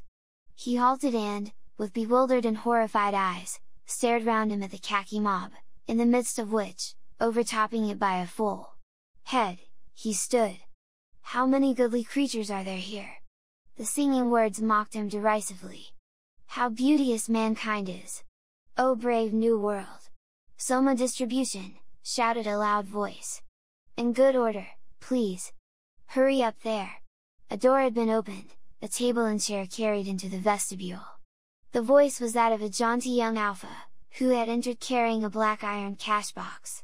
A murmur of satisfaction went up from the expectant twins. They forgot all about the savage. Their attention was now focused on the black cash box, which the young man had placed on the table, and was now in process of unlocking. The lid was lifted. "Ooh!" said all the 162 simultaneously, as though they were looking at fireworks. The young man took out a handful of tiny pillboxes. "Now," he said peremptorily, "step forward, please! One at a time, and no shoving! One at a time, with no shoving!" The twins stepped forward. First 2 males, then a female, then another male, then 3 females, then... The savage stood looking on. "Oh brave new world! Oh brave new world!" In his mind the singing words seemed to change their tone. They had mocked him through his misery and remorse, mocked him with how hideous a note of cynical derision. Fiendishly laughing, they had insisted on the low squalor, the nauseous ugliness of the nightmare. Now, suddenly, they trumpeted a call to arms. Oh brave new world! Miranda was proclaiming the possibility of loveliness, the possibility of transforming even the nightmare into something fine and noble. Oh brave new world! It was a challenge, a command. "No shoving there now!" shouted the deputy sub-bursar in a fury. He slammed down the lid of his cash box. "I shall stop the distribution unless I have good behavior." The deltas muttered, jostled one another a little, and then were still. The threat had been effective. Deprivation of soma appalling thought. "That's better," said the young man, and reopened his cash box. Linda had been a slave, Linda had died, others should live in freedom, and the world be made beautiful. A reparation, a duty. And suddenly it was luminously clear to the savage what he must do. It was as though a shutter had been opened, a curtain drawn back. "Now," said the deputy sub-bursar. Another khaki female stepped forward. "Stop!" called the savage in a loud and ringing voice. "Stop!" He pushed his way to the table, the delta stared at him with astonishment. "Forward," said the deputy sub-bursar, below his breath. "It's the savage!" He felt scared. "Listen, I beg of you," cried the savage earnestly. "Lend me your ears." He had never spoken in public before, and found it very difficult to express what he wanted to say. "Don't take that horrible stuff! It's poison! It's poison! I say, Mr. Savage," said the deputy sub-bursar, smiling propitiatingly. "Would you mind letting me? Poison to soul as well as body. Yes, but let me get on with my distribution, won't you? There's a good fellow." With the cautious tenderness of one who strokes a notoriously vicious animal, he patted the savage's arm. "Just let me!" "Never!" cried the savage. "But look here, old man! Throw it all away, that horrible poison!" The words "throw it all away" pierced through the enfolding layers of incomprehension to the quick of the delta's consciousness. An angry murmur went up from the crowd. "I come to bring you freedom," said the savage, turning back towards the twins. "I come!" The deputy sub-bursar heard no more, he had slipped out of the vestibule and was looking up a number in the telephone book. "Not in his own rooms," Bernard summed up. "Not in mine, not in yours. Not at the Aphrodite, not at the center or the college. Where can he have got to?" Helmholtz shrugged his shoulders. They had come back from their work expecting to find the savage waiting for them at one or other of the usual meeting places, and there was no sign of the fellow. Which was annoying, as they had meant to nip across to Biarritz in Helmholtz's 4-seater sporticopter. They'd be late for dinner if he didn't come soon. "We'll give him 5 more minutes," said Helmholtz. "If he doesn't turn up by then, we'll..." The ringing of the telephone bell interrupted him. He picked up the receiver. "Hello? Speaking?" Then, after a long interval of listening, Ford and Flivver. He swore. "I'll come at once." "What is it?" Bernard asked. "A fellow I know at the Park Lane Hospital," said Helmholtz. "The savage is there. Seems to have gone mad. Anyhow, it's urgent. Will you come with me?" Together they hurried along the corridor to the lift. "But do you like being slaves?" the savage was saying as they entered the hospital. His face was flushed, his eyes bright with ardor and indignation. "Do you like being babies?" "Yes, babies." "Mewling and puking," he added, exasperated by their bestial stupidity into throwing insults at those he had come to save. The insults bounced off their carapace of thick stupidity, they stared at him with a blank expression of dull and sullen resentment in their eyes. "Yes, puking!" he fairly shouted. Grief and remorse, compassion and duty all were forgotten now and, as it were, absorbed into an intense overpowering hatred of these less than human monsters. "Don't you want to be free and men? Don't you even understand what manhood and freedom are?" Rage was making him fluent, the words came easily, in a rush. "Don't you?" he repeated, but got no answer to his question. "Very well then," he went on grimly. "I'll teach you, I'll make you be free whether you want to or not." And pushing open a window that looked onto the inner court of the hospital, he began to throw the little pillboxes of soma tablets in handfuls out into the area. For a moment the khaki mob was silent, petrified, at the spectacle of this wanton sacrilege, with amazement and horror. "He's mad," whispered Bernard, staring with wide open eyes. "They'll kill him! They'll—" A great shout suddenly went up from the mob, a wave of movement drove it menacingly towards the savage. "Ford help him," said Bernard, and averted his eyes. "Ford helps those who help themselves." And with a laugh, actually a laugh of exultation, Helmholtz Watson pushed his way through the crowd. "Free! Free!" the savage shouted, and with one hand continued to throw the soma into the area while, with the other, he punched the indistinguishable faces of his assailants. "Free!" And suddenly there was Helmholtz at his side, good old Helmholtz! Also punching men at last! And in the interval also throwing the poison out by handfuls through the open window. Yes, men! Men! And there was no more poison left! He picked up the cash box and showed them its black emptiness. "You're free!" Howling, the deltas charged with a redoubled fury. Hesitant on the fringes of the battle.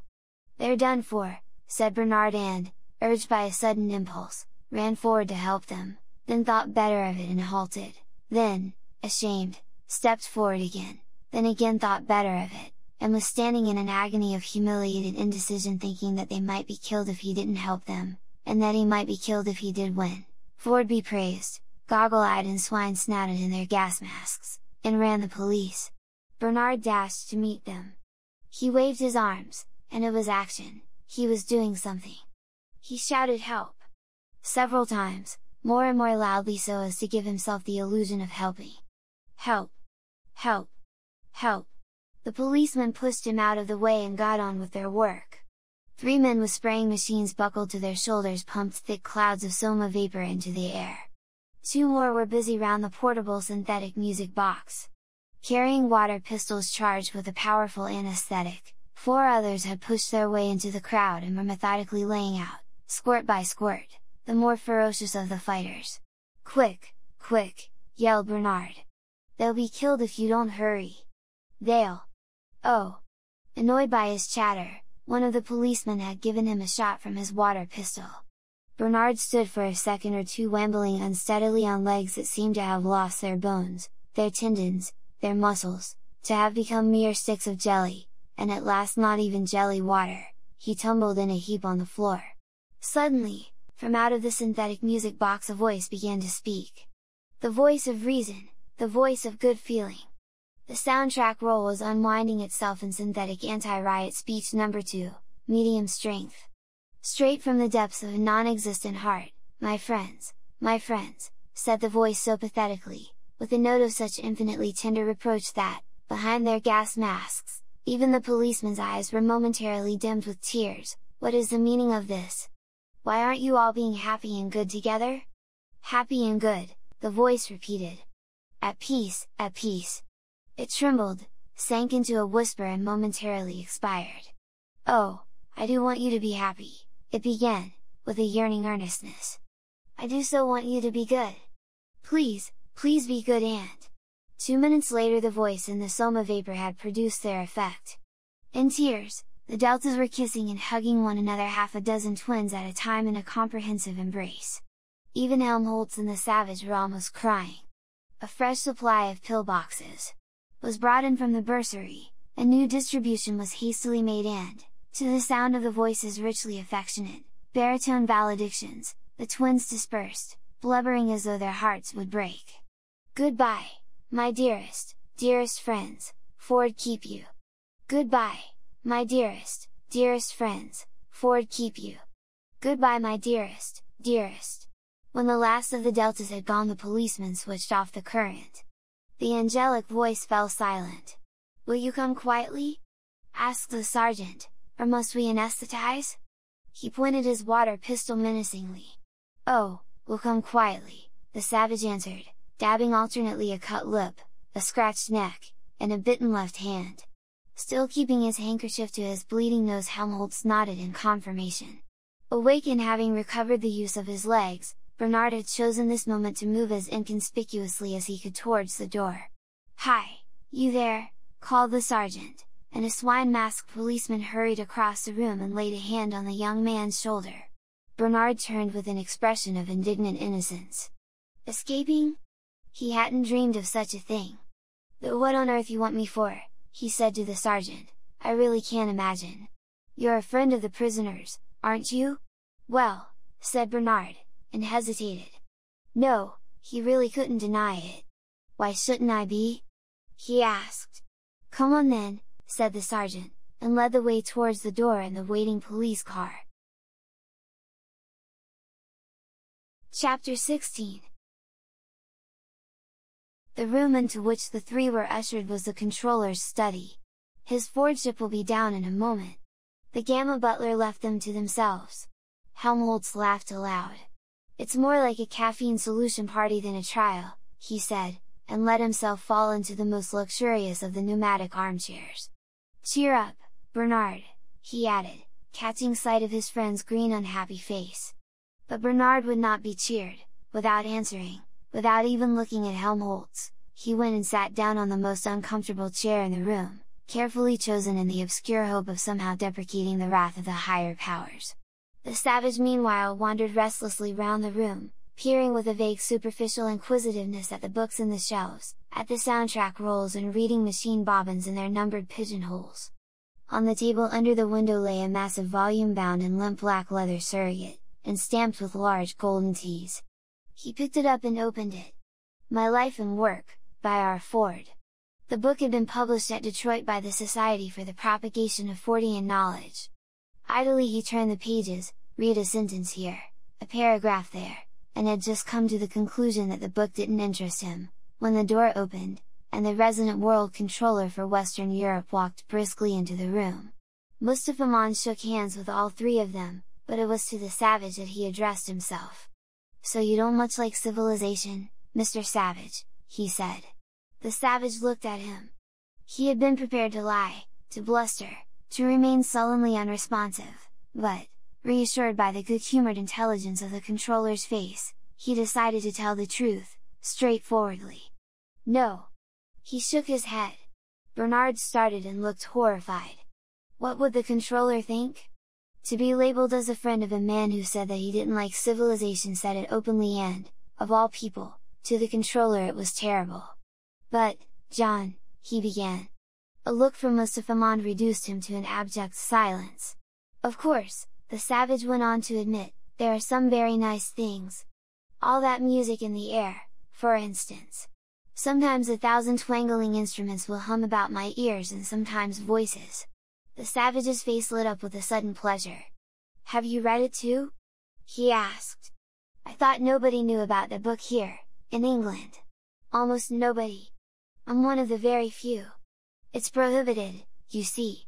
But as I make the laws here, I can also break them. With impunity, Mr. Marx," he added, turning to Bernard. "Which I'm afraid you can't do." Bernard sank into a yet more hopeless misery. "But why is it prohibited?" asked the Savage. In the excitement of meeting a man who had read Shakespeare he had momentarily forgotten everything else. The controller shrugged his shoulders. "Because it's old, that's the chief reason. We haven't any use for old things here. Even when they're beautiful? Particularly when they're beautiful. Beauty's attractive, and we don't want people to be attracted by old things. We want them to like the new ones. But the new ones are so stupid and horrible. Those plays, where there's nothing but helicopters flying about and you feel the people kissing." He made a grimace. "Goats and monkeys. Only in Othello's world could he find an adequate vehicle for his contempt and hatred. Nice tame animals, anyhow," the controller murmured parenthetically. "Why don't you let them see Othello instead? I've told you, it's old. Besides, they couldn't understand it." Yes, that was true. He remembered how Helmholtz had laughed at Romeo and Juliet. "Well then," he said, after a pause, "something new that's like Othello, and that they could understand." "That's what we've all been wanting to write," said Helmholtz, breaking a long silence. "And it's what you never will write," said the controller. "Because, if it were really like Othello nobody could understand it, however new it might be. And if we're new, it couldn't possibly be like Othello." "Why not?" "Yes, why not?" Helmholtz repeated. He too was forgetting the unpleasant realities of the situation. Green with anxiety and apprehension, only Bernard remembered them, the others ignored him. "Why not? Because our world is not the same as Othello's world. You can't make flivvers without steel and you can't make tragedies without social instability. The world's stable now. People are happy, they get what they want, and they never want what they can't get. They're well off, they're safe, they're never ill, they're not afraid of death, they're blissfully ignorant of passion and old age, they're plagued with no mothers or fathers, they've got no wives, or children, or lovers to feel strongly about, they're so conditioned that they practically can't help behaving as they ought to behave. And if anything should go wrong, there's Soma. Which you go and chuck out of the window in the name of liberty, Mr. Savage." "Liberty," he laughed. "Expecting deltas to know what liberty is! And now expecting them to understand Othello! My good boy!" The Savage was silent for a little. "All the same," he insisted obstinately, "Othello's good, Othello's better than those feelies." "Of course it is," the controller agreed. "But that's the price we have to pay for stability. You've got to choose between happiness and what people used to call high art. We've sacrificed the high art. We have the feelies and the scent organ instead. But they don't mean anything. They mean themselves, they mean a lot of agreeable sensations to the audience. But they're told by an idiot." The controller laughed. "You're not being very polite to your friend, Mr. Watson. One of our most distinguished emotional engineers. But he's right," said Helmholtz gloomily. "Because it is idiotic. Writing when there's nothing to say." "Precisely. But that require the most enormous ingenuity. You're making flivvers out of the absolute minimum of steelworks of art out of practically nothing but pure sensation." The Savage shook his head. "It all seems to me quite horrible." "Of course it does. Actual happiness always looks pretty squalid in comparison with the overcompensations for misery. And, of course, stability isn't nearly so spectacular as instability. And being contented is none of the glamour of a good fight against misfortune, none of the picturesqueness of a struggle with temptation, or a fatal overthrow by passion or doubt. Happiness is never grand." "I suppose not," said the Savage after a silence. "But need it be quite so bad as those twins?" He passed his hand over his eyes as though he were trying to wipe away the remembered image of those long rows of identical midgets at the assembling tables, those queued up twin herds at the entrance to the Brentford monorail station, those human maggots swarming round Linda's bed of death, the endlessly repeated feasts of his assailants. He looked at his bandaged left hand and shuddered. "Horrible! But how useful! I see you don't like our Bukhanovsky groups, but, I assure you, they're the foundation on which everything else is built. They're the gyroscope that stabilizes the rocket plane of state on its unswerving course." The deep voice thrillingly vibrated, the gesticulating hand implied all space in the onrush of the irresistible machine. Mustafa Man's oratory was almost up to synthetic standards. "I was wondering," said the Savage, "why you had them at all, seeing that you can get whatever you want out of those bottles.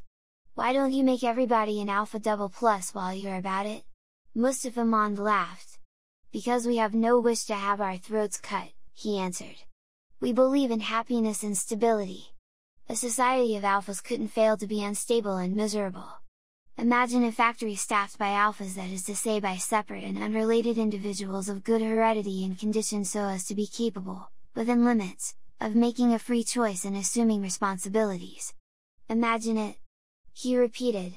The savage tried to imagine it, not very successfully. It's an absurdity. An alpha-decanted, alpha-conditioned man would go mad if he had to do epsilon semi-moron work. Go mad, or start smashing things up. Alphas can be completely socialized, but only on condition that you make them do alpha work. Only an epsilon can be expected to make epsilon sacrifices, for the good reason that for him they aren't sacrifices, they're the line of least resistance. His conditioning has laid down rails along which he's got to run. He can't help himself, he's foredoomed. Even after decanting, he's still inside a bottle, an invisible bottle of infantile and embryonic fixations. Each one of us, of course, the controller meditatively continued, goes through life inside a bottle. But if we happen to be alphas, our bottles are, relatively speaking, enormous. We should suffer acutely if we were confined in a narrower space. You cannot pour upper caste champagne surrogate into lower caste bottles. It's obvious theoretically, but it has also been proved in actual practice. The result of the Cyprus experiment was convincing. What was that? Asked the savage. Mustafa Mon smiled.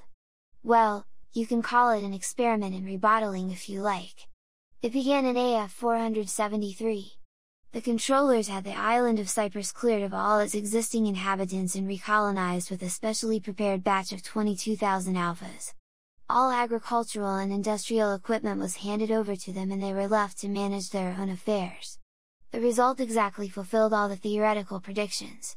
The land wasn't properly worked, there were strikes in all the factories, the laws were set at naught, orders disobeyed, all the people detailed for a spell of low-grade work were perpetually intriguing for high-grade jobs, and all the people with high-grade jobs were counter-intriguing at all costs to stay where they were. Within 6 years they were having a first-class civil war. When 19 out of the 22,000 had been killed, the survivors unanimously petitioned the world controllers to resume the government of the island. Which they did! And that was the end of the only society of alphas that the world has ever seen. The savage sighed, profoundly. The optimum population, said Mustafa Mond, is modeled on the iceberg 8/9 below the waterline, 1/9 above. And they're happy below the waterline? Happier than above it. Happier than your friend here, for example. He pointed. In spite of that awful work? Awful? They don't find it so. On the contrary, they like it. It's light, it's childishly simple. No strain on the mind or the muscles. 7.5 hours of mild, unexhausting labor, and then the Soma ration and games and unrestricted copulation in the feelies. What more can they ask for? True, he added, they might ask for shorter hours. And of course we could give them shorter hours. Technically, it would be perfectly simple to reduce all lower caste working hours to 3 or 4 a day. But would they be any the happier for that? No, they wouldn't. The experiment was tried, more than a century and a half ago. The whole of Ireland was put onto the 4-hour day. What was the result? Unrest and a large increase in the consumption of soma, that was all. Those 3.5 hours of extra leisure were so far from being a source of happiness, that people felt constrained to take a holiday from them. The inventions office is stuffed with plans for labor-saving processes. Thousands of them. Mustafa Mond made a lavish gesture. And why don't we put them into execution? For the sake of the laborers, it would be sheer cruelty to afflict them with excessive leisure. It's the same with agriculture. We could synthesize every morsel of food, if we wanted to. But we don't. We prefer to keep 1/3 of the population on the land. For their own sakes, because it takes longer to get food out of the land than out of a factory. Besides, we have our stability to think of. We don't want to change. Every change is a menace to stability. That's another reason why we're so chary of applying new inventions. Every discovery in pure science is potentially subversive, even science must sometimes be treated as a possible enemy. Yes, even science. Science? The savage frowned. He knew the word. But what it exactly signified he could not say. Shakespeare and the old men of the Pueblo had never mentioned science, and from Linda he had only gathered the vaguest hints. Science was something you made helicopters with, something that caused you to laugh at the corn dances, something that prevented you from being wrinkled and losing your teeth. He made a desperate effort to take the controller's meaning. Yes, Mustafa Mon was saying, that's another item in the cost of stability. It isn't only art that's incompatible with happiness, it's also science. Science is dangerous, we have to keep it most carefully chained and muzzled. What? Said Helmholtz, in astonishment. But we're always saying that science is everything. It's a hypnopedic platitude. 3 times a week between 13 and 17, put in Bernard. And all the science propaganda we do at the college. Yes, but what sort of science? Asked Mustafa Mon sarcastically. You've had no scientific training, so you can't judge. I was a pretty good physicist in my time. Too good enough to realize that all our science is just a cookery book, with an orthodox theory of cooking that nobody's allowed to question, and a list of recipes that mustn't be added to except by special permission from the head cook. I'm the head cook now. But I was an inquisitive young scullion once. I started doing a bit of cooking on my own. Unorthodox cooking, illicit cooking. A bit of real science, in fact. He was silent. What happened? Asked Helmholtz Watson. The controller sighed. Very nearly what's going to happen to you young men. I was on the point of being sent to an island. The words galvanized Bernard into violent and unseemly activity. Send me to an island? He jumped up, ran across the room, and stood gesticulating in front of the controller. You can't send me! I haven't done anything! LT was the others. I swear it was the others. He pointed accusingly to Helmholtz and the savage. Oh, please don't send me to Iceland. I promise I'll do what I ought to do. Give me another chance. Please give me another chance. The tears began to flow. I tell you, it's their fault, he sobbed. And not to Iceland. Oh please, your Fordship, please, and in a paroxysm of abjection he threw himself on his knees before the controller. Mustafa Mon tried to make him get up, but Bernard persisted in his groveling, the stream of words poured out inexhaustibly. In the end the controller had to ring for his 4th secretary. Bring 3 men, he ordered, and take Mr. Marx into a bedroom. Give him a good soma vaporization and then put him to bed and leave him. The 4th secretary went out and returned with 3 green uniformed twin footmen. Still shouting and sobbing. Bernard was carried out. One would think he was going to have his throat cut, said the controller, as the door closed. Whereas, if he had the smallest sense, he'd understand that his punishment is really a reward. He's being sent to an island. That's to say, he's being sent to a place where he'll meet the most interesting set of men and women to be found anywhere in the world. All the people who, for one reason or another, have got too self-consciously individual to fit into community life. All the people who aren't satisfied with orthodoxy, who've got independent ideas of their own. Everyone, in a word, who's anyone? I almost envy you, Mr. Watson. Helmholtz laughed. Then why aren't you on an island yourself? Because, finally, I preferred this, the controller answered. I was given the choice, to be sent to an island, where I could have got on with my pure science, or to be taken onto the controller's council with the prospect of succeeding in due course to an actual controllership. I chose this and let the science go. After a little silence, sometimes, he added, I rather regret the science. Happiness is a hard master, particularly other people's happiness. A much harder master, if one isn't conditioned to accept it unquestioningly, than truth, he sighed, fell silent again, then continued in a brisker tone, well, duty's duty.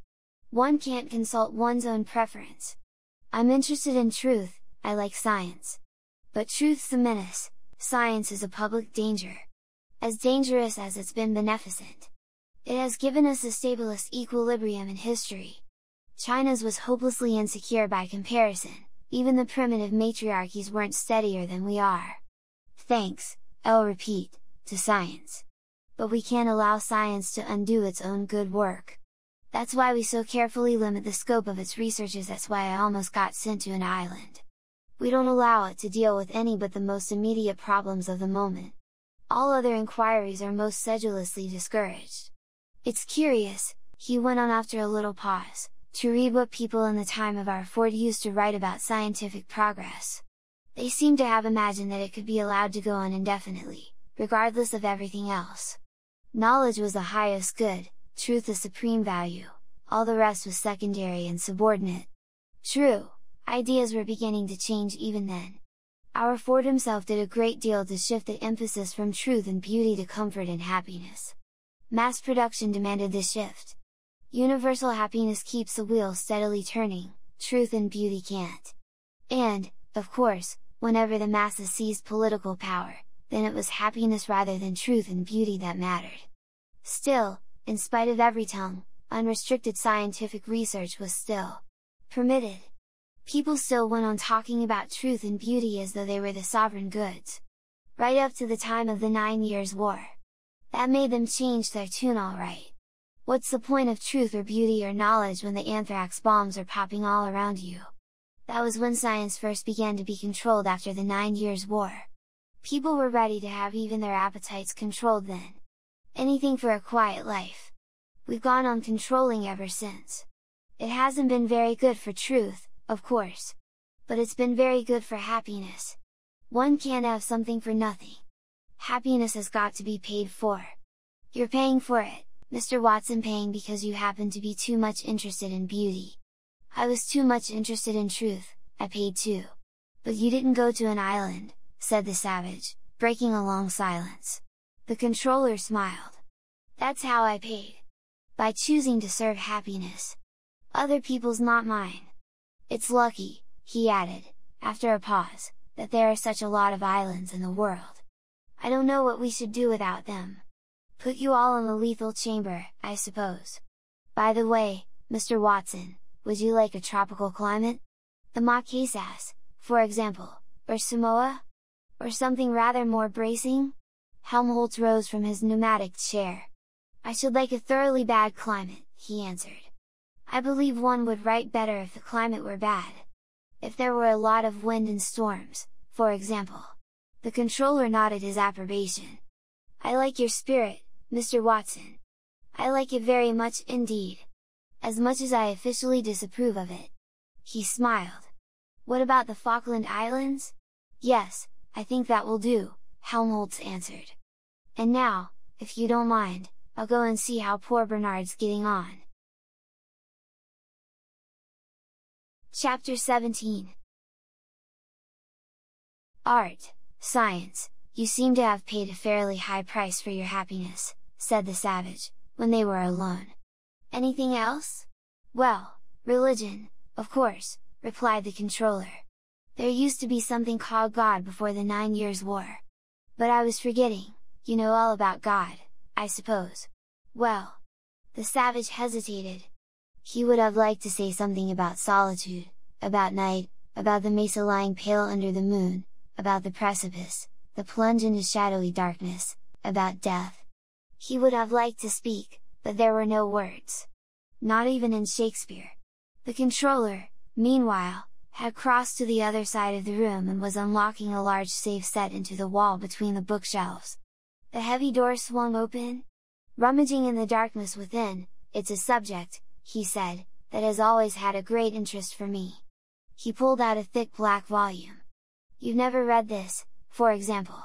The savage took it. The Holy Bible, containing the Old and New Testaments, he read aloud from the title page.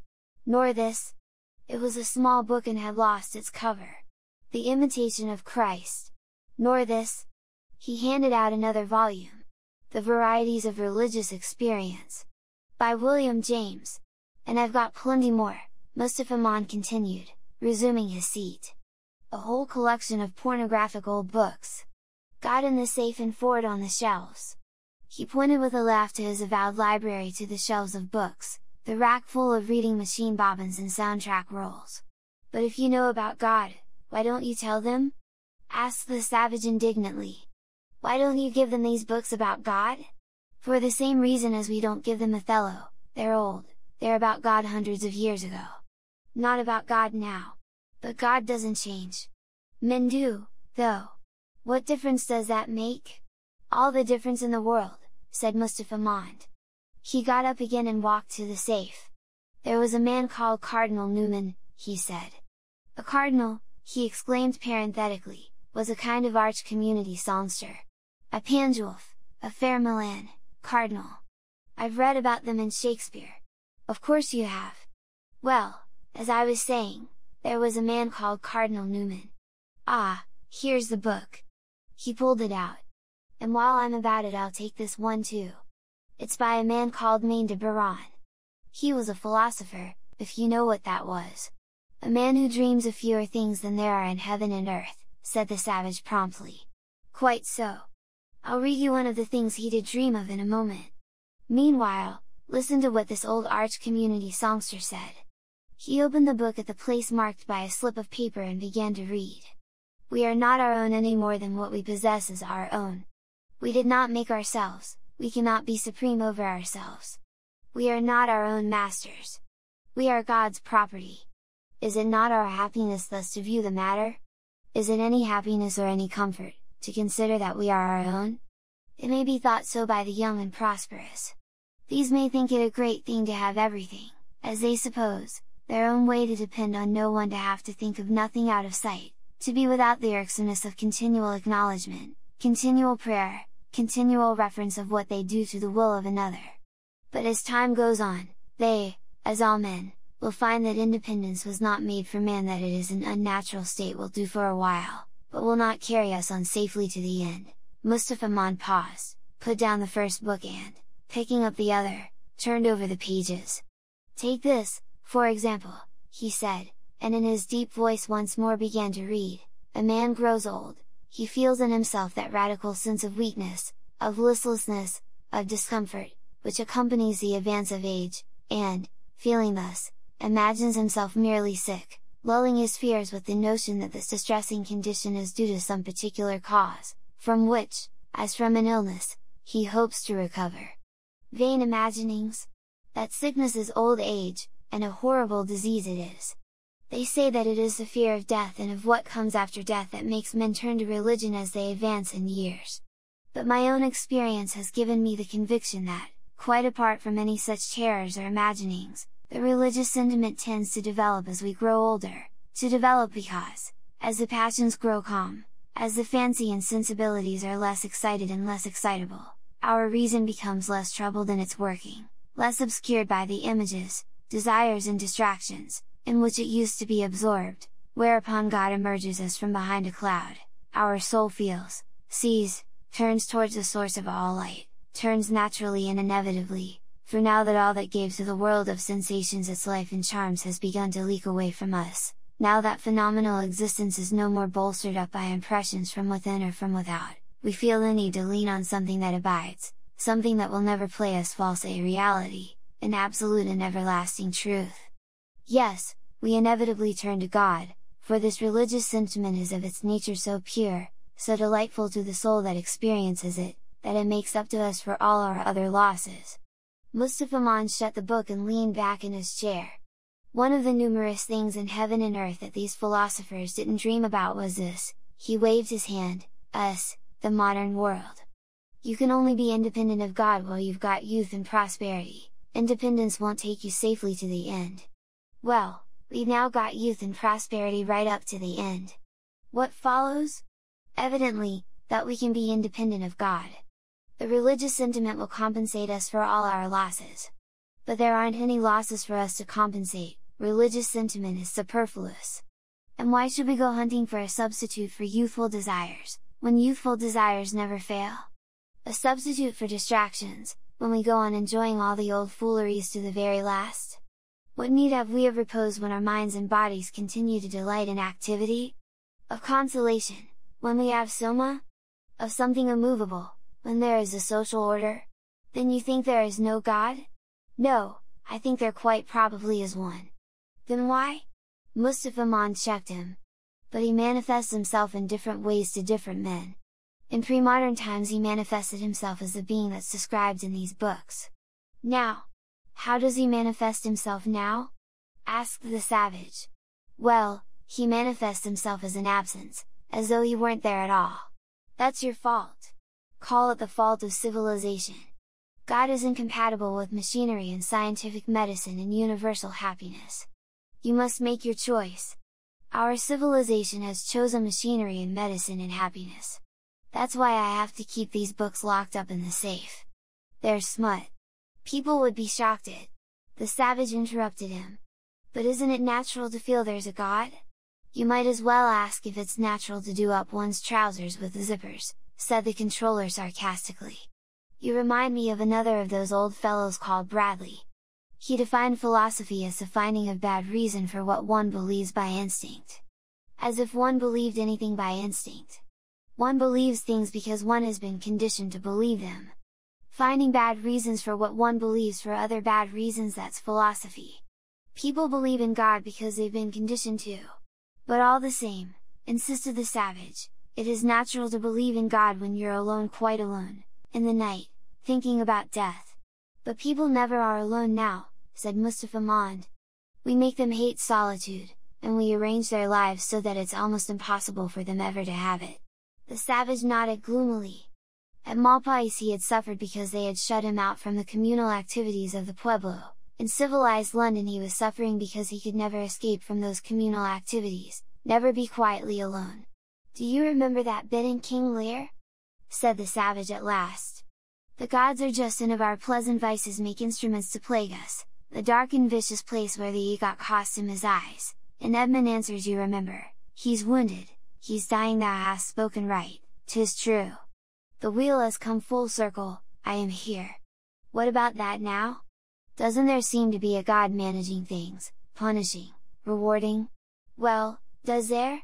Questioned the controller in his turn. You can indulge in any number of pleasant vices with a free martin and run no risks of having your eyes put out by your son's mistress. The wheel has come full circle, I am here. But where would Edmund be nowadays? Sitting in a pneumatic chair, with his arm round a girl's waist, sucking away at his sex hormone chewing gum and looking at the feelies. The gods are just. No doubt. But their code of law is dictated, in the last resort, by the people who organize society. Providence takes its cue from men. Are you sure? Asked the savage. Are you quite sure that the Edmund in the pneumatic chair hasn't been just as heavily punished as the Edmund who's wounded and bleeding to death? The gods are just. Haven't they used his pleasant vices as an instrument to degrade him? Degrade him from what position? As a happy, hard-working, goods-consuming citizen he's perfect. Of course, if you choose some other standard than ours, then perhaps you might say he was degraded. But you've got to stick to one set of postulates. You can't play electromagnetic golf according to the rules of centrifugal bumblepuppy. But value dwells not in particular will, said the savage. It holds as estimate in dignity as well wherein 'tis precious of itself as in the prizer. Come, protested Mustafa Mond, that's going rather far, isn't it? If you allowed yourselves to think of God, you wouldn't allow yourselves to be degraded by pleasant vices. You'd have a reason for bearing things patiently, for doing things with courage. I've seen it with the Indians. I'm sure you have, said Mustafa Mond. But then we aren't Indians. There isn't any need for a civilized man to bear anything that's seriously unpleasant. And as for doing things, Lord forbid that he should get the idea into his head. It would upset the whole social order if men started doing things on their own. What about self-denial, then? If you had a God, you'd have a reason for self-denial. But industrial civilization is only possible when there's no self-denial. Self-indulgence up to the very limits imposed by hygiene and economics. Otherwise the wheels stop turning. You'd have a reason for chastity, said the savage, blushing a little as he spoke the words. But chastity means passion, chastity means neurasthenia. And passion and neurasthenia mean instability. And instability means the end of civilization. You can't have a lasting civilization without plenty of pleasant vices. But God's the reason for everything noble and fine and heroic. If you had a God. My dear young friend, said Mustafa Mond, civilization has absolutely no need of nobility or heroism. These things are symptoms of political inefficiency. In a properly organized society like ours, nobody has any opportunities for being noble or heroic. Conditions have got to be thoroughly unstable before the occasion can arise. Where there are wars, where there are divided allegiances, where there are temptations to be resisted, objects of love to be fought for or defended there, obviously, nobility and heroism have some sense. But there aren't any wars nowadays. The greatest care is taken to prevent you from loving anyone too much. There's no such thing as a divided allegiance, you're so conditioned that you can't help doing what you ought to do. And what you ought to do is on the whole so pleasant, so many of the natural impulses are allowed free play, that there really aren't any temptations to resist. And if ever, by some unlucky chance, anything unpleasant should somehow happen, why, there's always someone to give you a holiday from the facts. And there's always someone to calm your anger, to reconcile you to your enemies, to make you patient and long-suffering. In the past you could only accomplish these things by making a great effort and after years of hard moral training. Now, you swallow 2 or 3 half-gram tablets, and there you are. Anybody can be virtuous now. You can carry at least half your mortality about in a bottle. Christianity without tears, that's what Soma is. But the tears are necessary. Don't you remember what Othello said? If after every tempest came such calms, may the winds blow till they have wakened death. There's a story one of the old Indians used to tell us, about the girl of Mataski. The young men who wanted to marry her had to do a morning's hoeing in her garden. It seemed easy, but there were flies and mosquitoes, magic ones. Most of the young men simply couldn't stand the biting and stinging. But the one that could, he got the girl. Charming! But in civilized countries, said the controller, you can have girls without hoeing for them, and there aren't any flies or mosquitoes to sting you. We got rid of them all centuries ago. The savage nodded, frowning. You got rid of them? Yes, that's just like you. Getting rid of everything unpleasant instead of learning to put up with it. Whether it is better in the mind to suffer the slings and arrows of outrageous fortune, or to take arms against a sea of troubles and by opposing in them, but you don't do either. Neither suffer nor oppose. You just abolish the slings and arrows. It's too easy. He was suddenly silent, thinking of his mother. In her room on the 37th floor, Linda had floated in a sea of singing lights and perfumed caresses floated away, out of space, out of time, out of the prison of her memories, her habits, her aged and bloated body. And Tamakin, ex-director of hatcheries and conditioning, Tamakin was still on holiday from humiliation and pain, in a world where he could not hear those words, that derisive laughter, could not see that hideous face, feel those moist and flabby arms round his neck, in a beautiful world. What you need, the savage went on, is something with tears for a change. Nothing costs enough here. $12.5 million, Henry Foster had protested when the savage told him that. $12.5 million, that's what the new conditioning center cost. Not a cent less. Exposing what is mortal and unsure to all that fortune, death and danger dare, even for an eggshell. Isn't there something in that? He asked, looking up at Mustafa Mond. Quite apart from God, though of course God would be a reason for it. Isn't there something in living dangerously? There's a great deal in it, the controller replied. Men and women must have their adrenals stimulated from time to time. What? Questioned the savage, uncomprehending. It's one of the conditions of perfect health. That's why we've made the VPS treatments compulsory. VPS? Violent Passion Surrogate. Regularly once a month. We flood the whole system with adrenaline. It's the complete physiological equivalent of fear and rage. All the tonic effects of murdering Desdemona and being murdered by Othello, without any of the inconveniences. But I like the inconveniences. We don't, said the controller. We prefer to do things comfortably. But I don't want comfort. I want God, I want poetry, I want real danger, I want freedom, I want goodness. I want sin. In fact, said Mustafa Mond, you're claiming the right to be unhappy. All right then, said the savage defiantly, I'm claiming the right to be unhappy.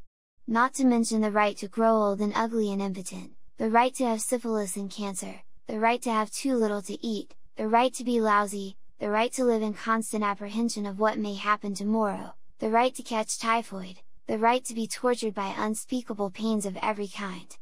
There was a long silence. I claim them all, said the savage at last. Mustafa Mond shrugged his shoulders. You're welcome, he said. Chapter 18. The door was ajar, they entered. John! From the bathroom came an unpleasant and characteristic sound. Is there anything the matter? Helmholtz called. There was no answer. The unpleasant sound was repeated, twice, There was silence. Then, with a click, the bathroom door opened and, very pale, the savage emerged. "I say," Helmholtz exclaimed solicitously, "you do look ill, John. Did you eat something that didn't agree with you?" asked Bernard. The savage nodded. "I ate civilization." "What?" "It poisoned me, I was defiled." "And then," he added, in a lower tone, "I ate my own wickedness." "Yes, but what exactly?" "I mean, just now you were." "Now I am purified," said the savage. "I drank some mustard and warm water." The others stared at him in astonishment. "Do you mean to say that you were doing it on purpose?" asked Bernard. "That's how the Indians always purify themselves." He sat down and, sighing, passed his hand across his forehead. "I shall rest for a few minutes," he said. "I'm rather tired." "Well, I'm not surprised," said Helmholtz. After a silence, "We've come to say goodbye," he went on in another tone. "We're off tomorrow morning." "Yes, we're off tomorrow," said Bernard, on whose face the savage remarked a new expression of determined resignation. "And by the way, John," he continued, leaning forward in his chair and laying a hand on the savage's knee, "I want to say how sorry I am about everything that happened yesterday." He blushed. "How ashamed," he went on, in spite of the unsteadiness of his voice, "how really—" The savage cut him short and, taking his hand, affectionately pressed it.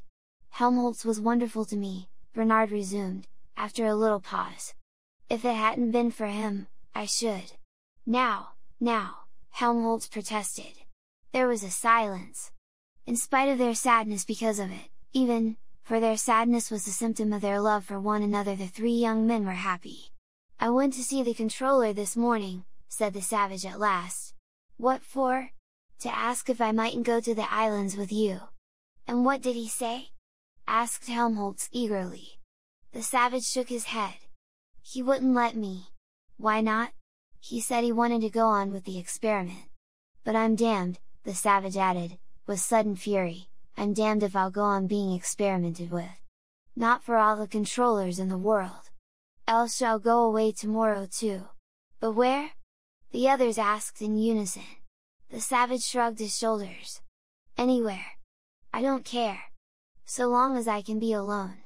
From Guilford the downline followed the Wey Valley to Godalming, then, over Milford and Whitley, proceeded to Hazelmere and on through Petersfield towards Portsmouth. Roughly parallel to it, the upline passed over Whoopelsden, Tonham, Puttenham, Elstead, and Gratiot. Between the Hog's Back and Hindhead there were points where the two lines were not more than 6 or 7 kilometers apart. The distance was too small for careless flyers, particularly at night and when they had taken half a gram too much. There had been accidents. Serious ones. It had been decided to deflect the upline a few kilometers to the west. Between Gratiot and Tonham 4 abandoned air lighthouses marked the course of the old Portsmouth to London road. The skies above them were silent and deserted. It was over Selborne, Borden and Farnham that the helicopters now ceaselessly hummed and roared. The savage had chosen as his hermitage the old lighthouse which stood on the crest of the hill between Puttenham and Elstead. The building was of ferro-concrete and in excellent condition, almost too comfortable the savage had thought when he first explored the place, almost too civilizedly luxurious. He pacified his conscience by promising himself a compensatingly harder self-discipline, purifications the more complete and thorough. His first night in the hermitage was, deliberately, a sleepless one. He spent the hours on his knees praying, now to that heaven from which the guilty Claudius had begged forgiveness, now in Zuni to Awonowona, now to Jesus in Pukong, now to his own guardian animal, the eagle. From time to time he stretched out his arms as though he were on the cross, and held them thus through long minutes of an ache that gradually increased till it became a tremulous and excruciating agony, held them, involuntary crucifixion, while he repeated, through clenched teeth, the sweat, meanwhile, pouring down his face, "Oh, forgive me! Oh, make me pure! Oh, help me to be good!" Again and again, till he was on the point of fainting from the pain. When morning came, he felt he had earned the right to inhabit the lighthouse, yet, even though there still was glass in most of the windows, even though the view from the platform was so fine. For the very reason why he had chosen the lighthouse had become almost instantly a reason for going somewhere else. He had decided to live there because the view was so beautiful, because, from his vantage point, he seemed to be looking out onto the incarnation of a divine being. But who was he to be pampered with the daily and hourly sight of loveliness? Who was he to be living in the visible presence of God? All he deserved to live in was some filthy sty, some blind hole in the ground. Stiff and still aching after his long night of pain, but for that very reason inwardly reassured, he climbed up to the platform of his tower. He looked out over the bright sunrise world which he had regained the right to inhabit. On the north the view was bounded by the long chalk ridge of the Hog's Back, from behind whose eastern extremity rose the towers of the 7 skyscrapers which constituted Guildford. Seeing them, the savage made a grimace, but he was to become reconciled to them in course of time, for at night they twinkled gaily with geometrical constellations, or else, floodlighted, pointed their luminous fingers, with a gesture whose significance nobody in England but the savage now understood, solemnly towards the plumbless mysteries of heaven. In the valley which separated the Hog's Back from the sandy hill on which the lighthouse stood, Puttenham was a modest little village 9 stories high, with silos, a poultry farm, and a small vitamin D factory. On the other side of the lighthouse, towards the south, the ground fell away in long slopes of heather to a chain of ponds. Beyond them, above the intervening woods, rose the 14-story tower of Elstead. Dim in the hazy English air, Hindhead and Selborne invited the eye into a blue romantic distance. But it was not alone the distance that had attracted the savage to his lighthouse, the near was as seductive as the far. The woods, the open stretches of heather and yellow gorse, the clumps of Scotch firs, the shining ponds with their overhanging birch trees, their water lilies, their beds of rushes, these were beautiful and, to an eye accustomed to the aridities of the American desert, astonishing. And then the solitude. Whole days passed during which he never saw a human being. The lighthouse was only a quarter of an hour's flight from the Charing Tea Tower, but the hills of Malpais were hardly more deserted than the Surrey Heath. The crowds that daily left London, left it only to play electromagnetic golf or tennis. Puttenham possessed no links, the nearest Riemann surfaces were at Guildford. Flowers in a landscape were the only attractions here. And so, as there was no good reason for coming, nobody came. During the first days the savage lived alone and undisturbed. Of the money which, on his first arrival, John had received for his personal expenses, most had been spent on his equipment. Before leaving London he had bought 4 viscose woolen blankets, rope and string, nails, glue, a few tools, matches, though he intended in due course to make a fire drill, some pots and pans, 24 packets of seeds, and 10 kilograms of wheat flour. No, not synthetic starch and cotton waste flour substitute, he had insisted. Even though it is more nourishing.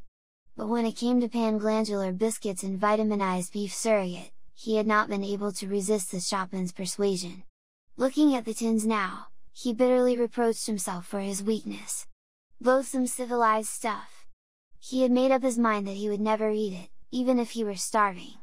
That'll teach them, he thought vindictively. It would also teach him. He counted his money. The little that remained would be enough, he hoped, to tide him over the winter.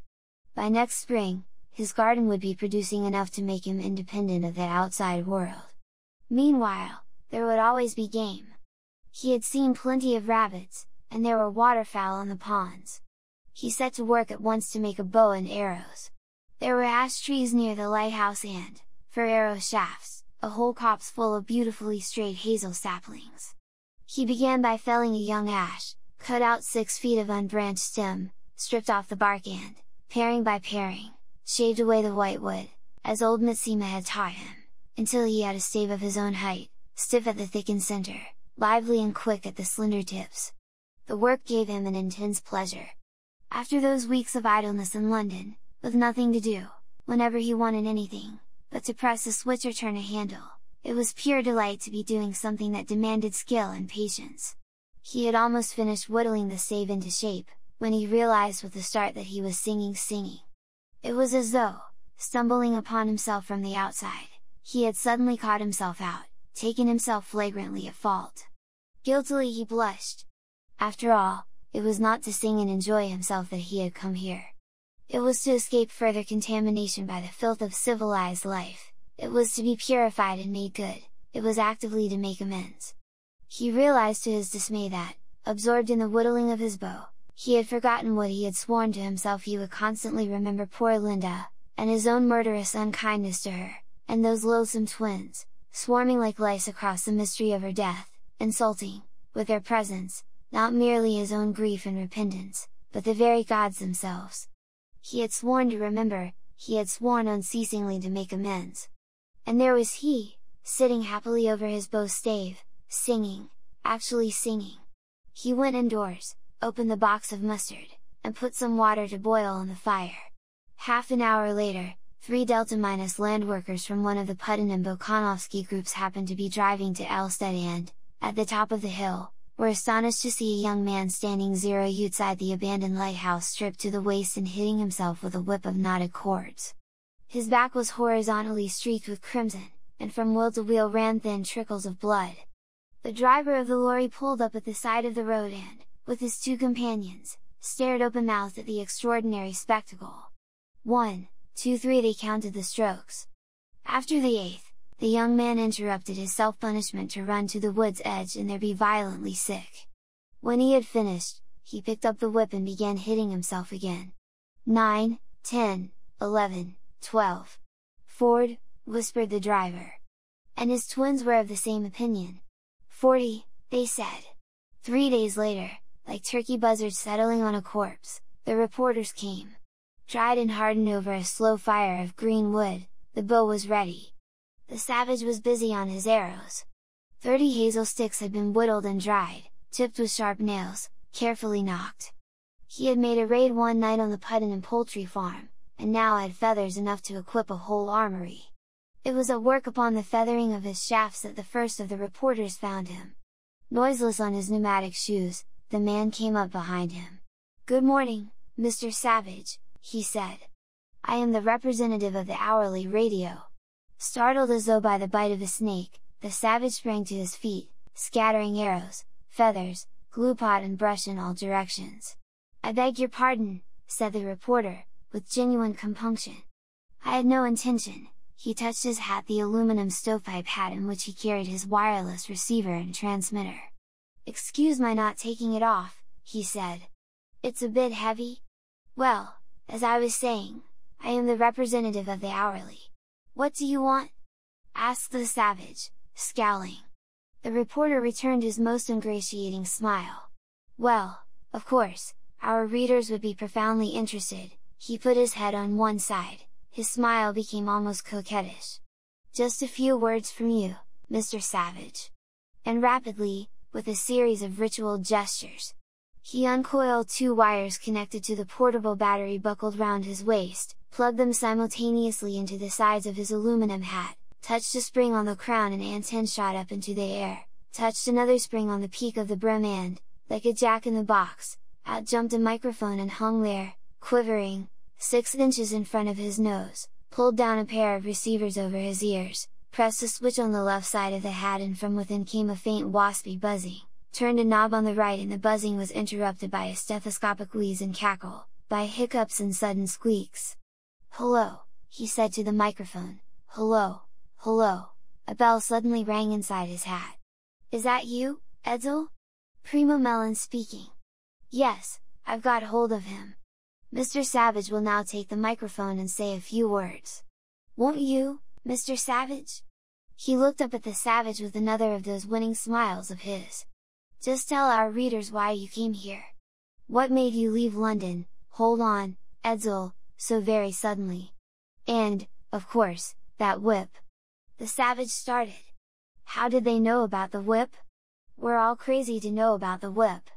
And then something about civilization. You know the sort of stuff.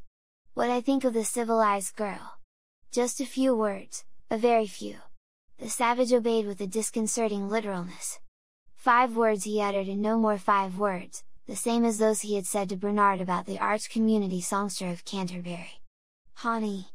Sons esot sina!" And seizing the reporter by the shoulder, he spun him round. The young man revealed himself invitingly well covered, aimed and, with all the force and accuracy of a champion foot and mouth baller, delivered a most prodigious kick. 8 minutes later, a new edition of the hourly radio was on sale in the streets of London. Hourly radio reporter as coccyx kicked by mystery savage. Ran the headlines on the front page. Sensation in Surrey. Sensation even in London, thought the reporter when, on his return, he read the words. And a very painful sensation, what was more. He sat down gingerly to his luncheon.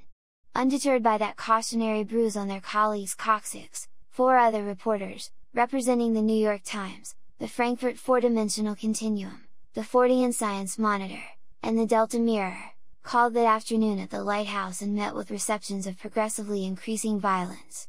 From a safe distance and still rubbing his buttocks, "Benighted fool," shouted the man from the Fortean Science Monitor, "why don't you take Soma? Get away!" The savage shook his fist. The other retreated a few steps then turned round again. "Evil's an unreality if you take a couple of grams. Coaqua eath to kai." The tone was menacingly derisive. "Pain's a delusion." "Oh, is it?" said the savage and, picking up a thick hazel switch, strode forward. The man from the Fortean Science Monitor made a dash for his helicopter. After that the savage was left for a time in peace. A few helicopters came and hovered inquisitively round the tower. He shot an arrow into the importunately nearest of them. It pierced the aluminum floor of the cabin. There was a shrill yell, and the machine went rocketing up into the air with all the acceleration that its supercharger could give it. The others, in future, kept their distance respectfully. Ignoring their tiresome humming, he likened himself in his imagination to one of the suitors of the Maiden of Matsaki, and moved and persistent among the winged vermin. The savage dug at what was to be his garden. After a time the vermin evidently became bored and flew away. For hours at a stretch the sky above his head was empty and, but for the larks, silent. The weather was breathlessly hot, there was thunder in the air. He had dug all the morning and was resting, stretched out along the floor. And suddenly the thought of Lenina was a real presence, naked and tangible, saying "Sweet! And put your arms round me!" In shoes and socks, perfumed. Impudent strumpet! But oh, her arms round his neck, the lifting of her breasts, her mouth. Eternity was in our lips and eyes. "Lenina, no, no, no, no!" He sprang to his feet and, half naked as he was, ran out of the house. At the edge of the heath stood a clump of hoary juniper bushes. He flung himself against them, he embraced, not the smooth body of his desires, but an armful of green spikes. Sharp, with 1,000 points, they pricked him. He tried to think of poor Linda, breathless and dumb, with her clutching hands and the unutterable terror in her eyes. Poor Linda whom he had sworn to remember! But it was still the presence of Lenina that haunted him. Lenina whom he had promised to forget. Even through the stab and sting of the juniper needles, his wincing flesh was aware of her, unescapably real. "Sweet, sweet! And if you wanted me to, why didn't you?" The whip was hanging on a nail by the door, ready to hand against the arrival of reporters. In a frenzy the savage ran back to the house, seized it, whirled it. The knotted cords bit into his flesh. "Strumpet! Strumpet!" he shouted at every blow as though it were Lenina, and how frantically, without knowing it, he wished it were, white, warm, scented, infamous Lenina that he was dogging thus. "Strumpet!" And then, in a voice of despair, "Oh, Linda, forgive me! Forgive me, God! I'm bad! I'm wicked! No, you strumpet, you strumpet!" From his carefully constructed hide in the wood 300 meters away, Darwin Bonaparte, the Feely Corporation's most expert big game photographer, had watched the whole proceedings. Patience and skill had been rewarded. He had spent 3 days sitting inside the bole of an artificial oak tree, 3 nights crawling on his belly through the heather, hiding microphones in gorse bushes, burying wires in the soft grey sand. 72 hours of profound discomfort. But now the great moment had come, the greatest. Darwin Bonaparte had time to reflect, as he moved among his instruments, the greatest since his taking of the famous all-howling stereoscopic Feely of the gorilla's wedding. "Splendid," he said to himself, as the savage started his astonishing performance. "Splendid!" He kept his telescopic cameras carefully aimed glued to their moving objective, clapped on a higher power to get a close-up of the frantic and distorted face, admirable, switched over, for half a minute, to slow motion, an exquisitely comical effect. he promised himself, listened in, meanwhile, to the blows, the groans, the wild and raving words that were being recorded on the soundtrack at the edge of his film, tried the effect of a little amplification, yes, that was decidedly better, was delighted to hear, in a momentary lull, the shrill singing of a lark, wished the savage would turn round so that he could get a good close-up of the blood on his back, and almost instantly, with astonishing luck, the accommodating fellow did turn round, and he was able to take a perfect close-up. Well, that was grand, he said to himself when it was all over. Really grand! He mopped his face. When they had put in the Feely effects at the studio, it would be a wonderful film. Almost as good, thought Darwin Bonaparte, as the sperm whales love life in that, by Ford, was saying a good deal.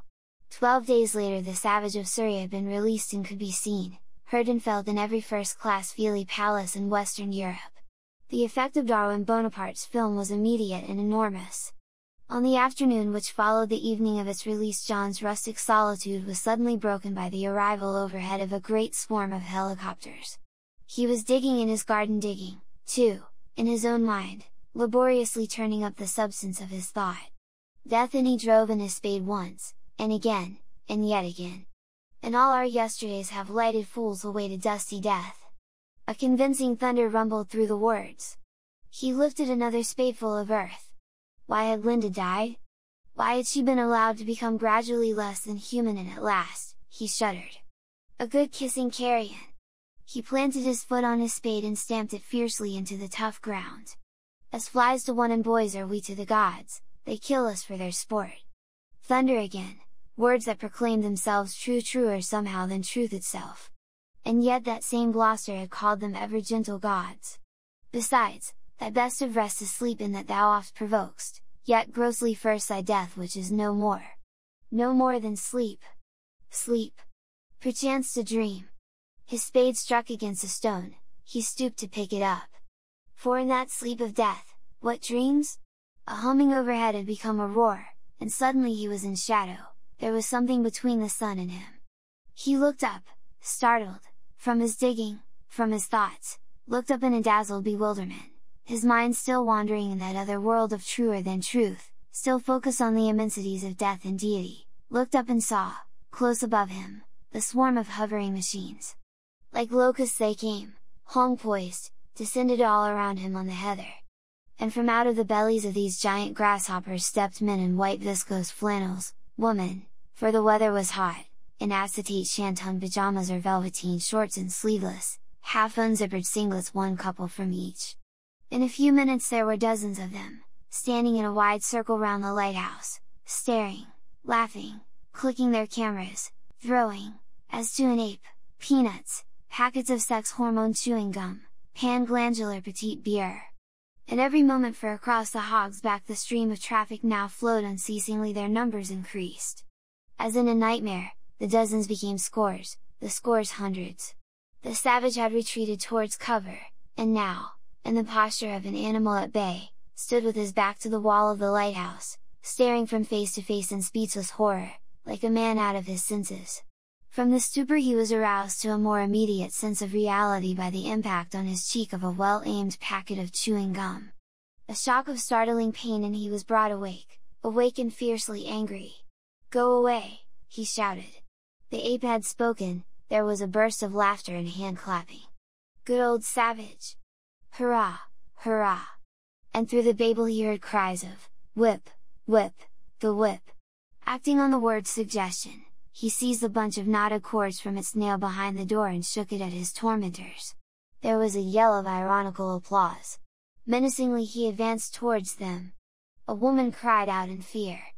The line wavered at its most immediately threatened point, then stiffened again, stood firm. The consciousness of being an overwhelming force had given these sightseers a courage which the savage had not expected of them. Taken aback, he halted and looked around. "Why don't you leave me alone?"